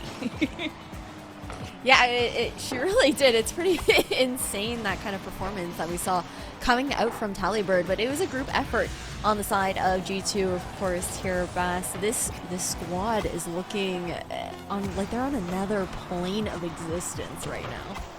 This is all the proof I needed to believe that this team is not just a weekly winner. They are the next generation here for World League. I cannot believe the domination that we just witnessed. It is actually unfathomable in my mind that Tally through today, through in-game she played, averaged 2 goals a game. She finished the day averaging 2 goals a game. I cannot state that enough and actually have my mind comprehend it. This is a G2 that the sky's the limit, and to be honest, they might shoot past that and hit the moon. It's pretty crazy, like, after hearing Karma talk about what their goals are, like you're talking about there, Bass, and how high the ceiling is even for this team, the depth that they're going to be able to pull, and hearing how Ryu runs such a tight ship for them as well, it tells you a lot about how they're going to grow over the season, and I'm excited to see them continue to try and emulate that EU kind of play style here. But as far as it goes for your ally match MVP, tournament MVP, that is, even for the NA region for the Star Chaser Showdown, Lemon, without a doubt, of course, it has to be Tally herself. The GOAT. Oh my god, beyond any reasonable doubt. She started incredible, ended a goddess at the end. I can't stress that the tally in her name, because she only added more goals to the tally. Baz, like, we were screaming her name more than anything else that entire game, because even if it was a 4-0, she made it so exciting. I mean, it's hard not to scream her name when she's literally almost every goal. Throughout that series, she had a handful that were not hers, but she was pretty much involved in all of them. Again, this is not just an MVP that is deserved, it is an MVP that was earned beyond compare. We had questions about Tally joining this G2 team. I think every single question has been answered. It's, yeah, I think every single question has been answered, but I also think it leaves more questions to be desired within this NA region as well, Lemon, because now we're looking at the fact that this is a new leaf. I think Bass is calling it within the cast as well, like just completely turning a new chapter for the region in itself. And I feel like that says a lot as far as what we can expect and how the region is growing as a whole here, Lemon. Yeah, and it's cool to see when the rosters shuffle, really how long some of these rosters stay together too. Like, Gen G's been together for at least a year as all three, the duo being there as like for 2 years. G2 sort of assembled this year and look this good already. You know, you're gonna see a lot of the same names be at the top, but also the emergence of new teams like Troubleshooters, who got a lot of my respect today for the performance they put out in the semi-final. And then since, you know, G2 won the final, we could also shout out G2 Stride Ladies Weeklies, who get us like a glimpse into up-and-coming talent and who is at the top, because G2 started to make waves there already. Yeah, and I mean, the other team that comes to mind, I know it was a difficult series there for 12 Bricks, but this is also a new team that's coming into the fray, and while they didn't have the best series in the semifinal, I feel like that was also uncharacteristic of them, and it tells you a lot about just a lot of young players coming into the scene, a lot of new talent that we've even seen coming in here, Bass. Yeah, I'm very excited for the future here for the Star Chaser events, for the scene in general. It's nice to see that we are seeing newer players, and it's not just new players that are slowly getting integrated in. They're dropping in and making a massive impact almost immediately. Huge shout out to B for getting to the semifinals of this event. Her prior experience was literally just weeklies. The fact that now she's here and she's playing to this level, incredibly impressive. I cannot thank this event enough for giving a platform to players like that to be the discover, to show themselves off, and to really help foster a brighter future for the women's scene. Yeah, and without not even just the players and whatnot, Lemon, I think we also have to give a big thanks to the community as well. And what are some other ways that I guess everyone out there who's watching can continue to help support the scene grow? I think just showing up to tournaments like this is like the most important thing, because just getting the support, getting the numbers up, really showing sponsors that we care about this community, we care about platforms like this, and we want it to grow more and more and more. I think the scene has so much more to grow in terms of how big the tournaments can be, how many more sponsors we can get, how much more spotlight can we put on these incredible talented people. So if the viewers could show up, it doesn't cost any money to just show up, write in the chat, and just be here, right? And if you want to go the extra mile, if you have that favorite player, if you want to be the #1 Tallybird fan, all of these girls have Twitters, they probably Twitch streams that they frequent, make content for, and maybe even YouTube and otherwise, and they compete in not just women's stuff, they also do co-ed. So please go and encourage them to pursue their career to the fullest extent. Yeah, and speaking of those opportunities to pursue their careers, the opportunities to compete and get involved here at West, we've also got the 2024 event schedule that does end up culminating into that Ally All-Stars event there on LAN. I cannot wait to see that All-Stars event, but I can't wait for the other ones either. Unfortunately, technically need to. We got a little while until our next one, but not too long. It is going to be in July, so all you guys got to do is wait 3 months. And guess what? We got another one as well in September, and then November, as you mentioned, is when all of this is going to culminate in that plan. Main event going to be 2 days there on November 2nd and 3rd, and honestly, at this point, I don't want to say, just like teleport or what time travel me to November, but I kind of want that. Dude, I want that LAN. I want to see it so bad. I'm so stoked to see how that live draft ends up working out. But I gotta give a big thank you to you both for coming up, showing up, and the performance that you're able to put on to the cast, and being with me on the desk as well here for Star Chasers Showdown. You guys are the absolute goats, and can't wait to hopefully see you guys back for future Star Chasers events. But we do have to say goodbye to you too. So appreciate all the work that you've done this weekend putting on the show. We do get to say hello to our interview now. We're gonna be running it back with Karma. Congratulations on your win. Were you expecting that match to be the way that it was? Yes and no. Our team's put in tons of time and effort the past few months, as well as our coach and our org. So I was expecting, a performance today from us. I didn't realize we'd peak, so we'll take that. But, no complaints here. I'm just happy to come out with a win. Yeah, no, absolutely. I mean, taking down the previous title holders as well here for the Star Chasers Showdown, right? I know Tally's not here. I'm definitely going to need you to ask her to put her skincare routine, what she ate for breakfast this morning, everything, because we got to know how she put on such an insane performance. But what were the comms like? I got to know, because when you're having a series like G2 just had, I have to imagine that the comms were so hype and chaotic. Yeah, comms were pretty calm, I would say. We were kind of really, really focused on the task at hand. And once it got towards the end, we kind of got a little more hype. But those first 2 games, for sure, we were locked in.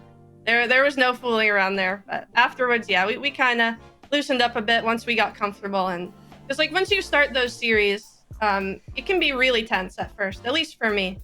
Those first few games usually are feel out games for me. And then once I settle in, I feel like I start to play a lot better.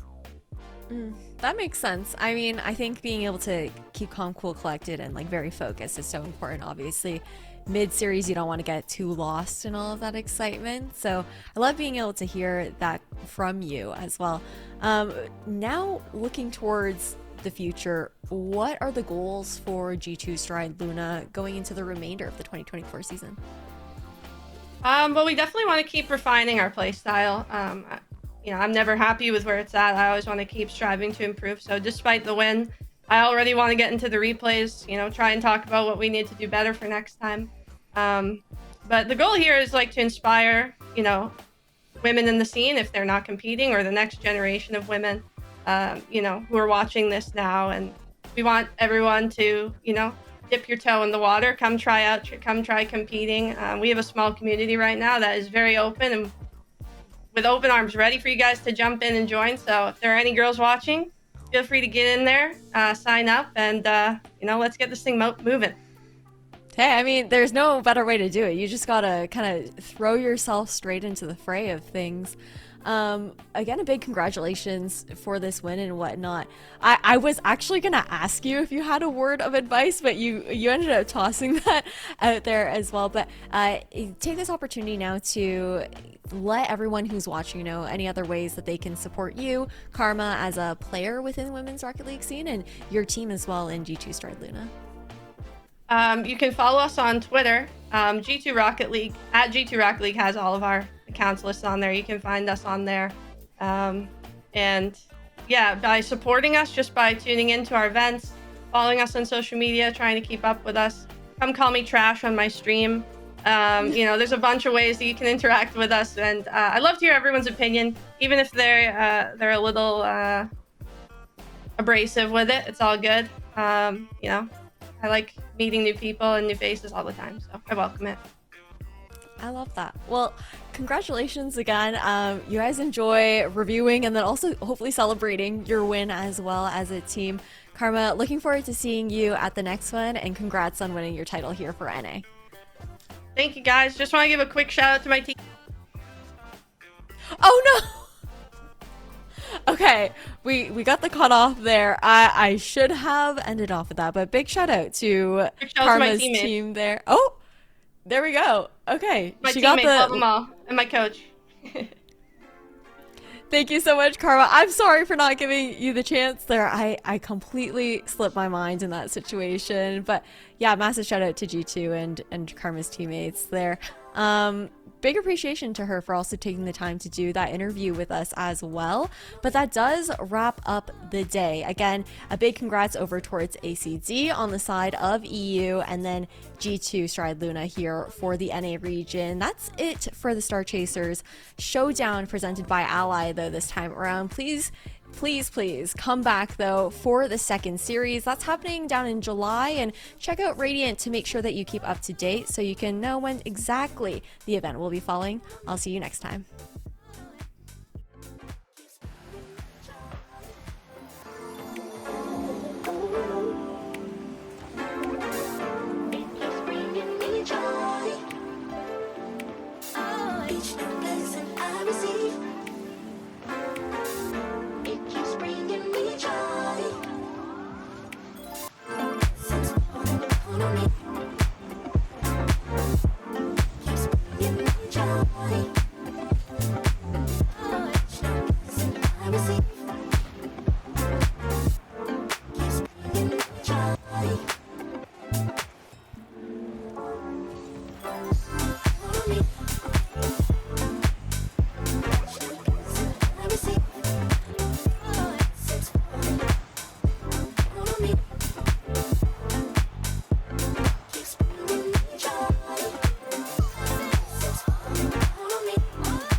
Each new blessing I receive, it keeps bringing me joy.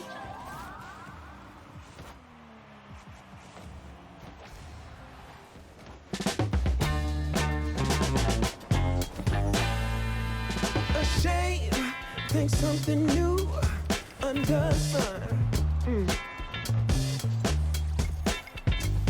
You can't take back them things you already done. No.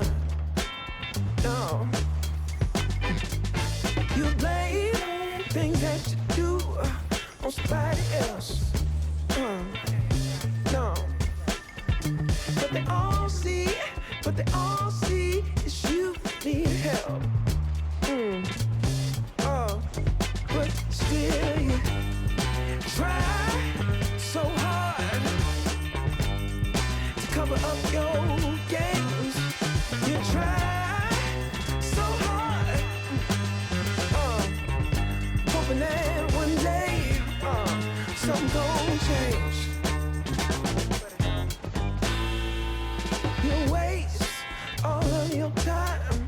covering up your tracks. Spend all your days running away. You gotta watch your back, and that's the facts. You spend so much of your life scheming and trying to get over. Got you wondering why you come around. All you get is cold show. Yeah, you try so hard to cover up your games. You try so hard, hoping that one day something gon' change. You try so hard. Yeah. You try so hard. You try so hard. Yeah. You try so hard. Give me, Can't run away from me.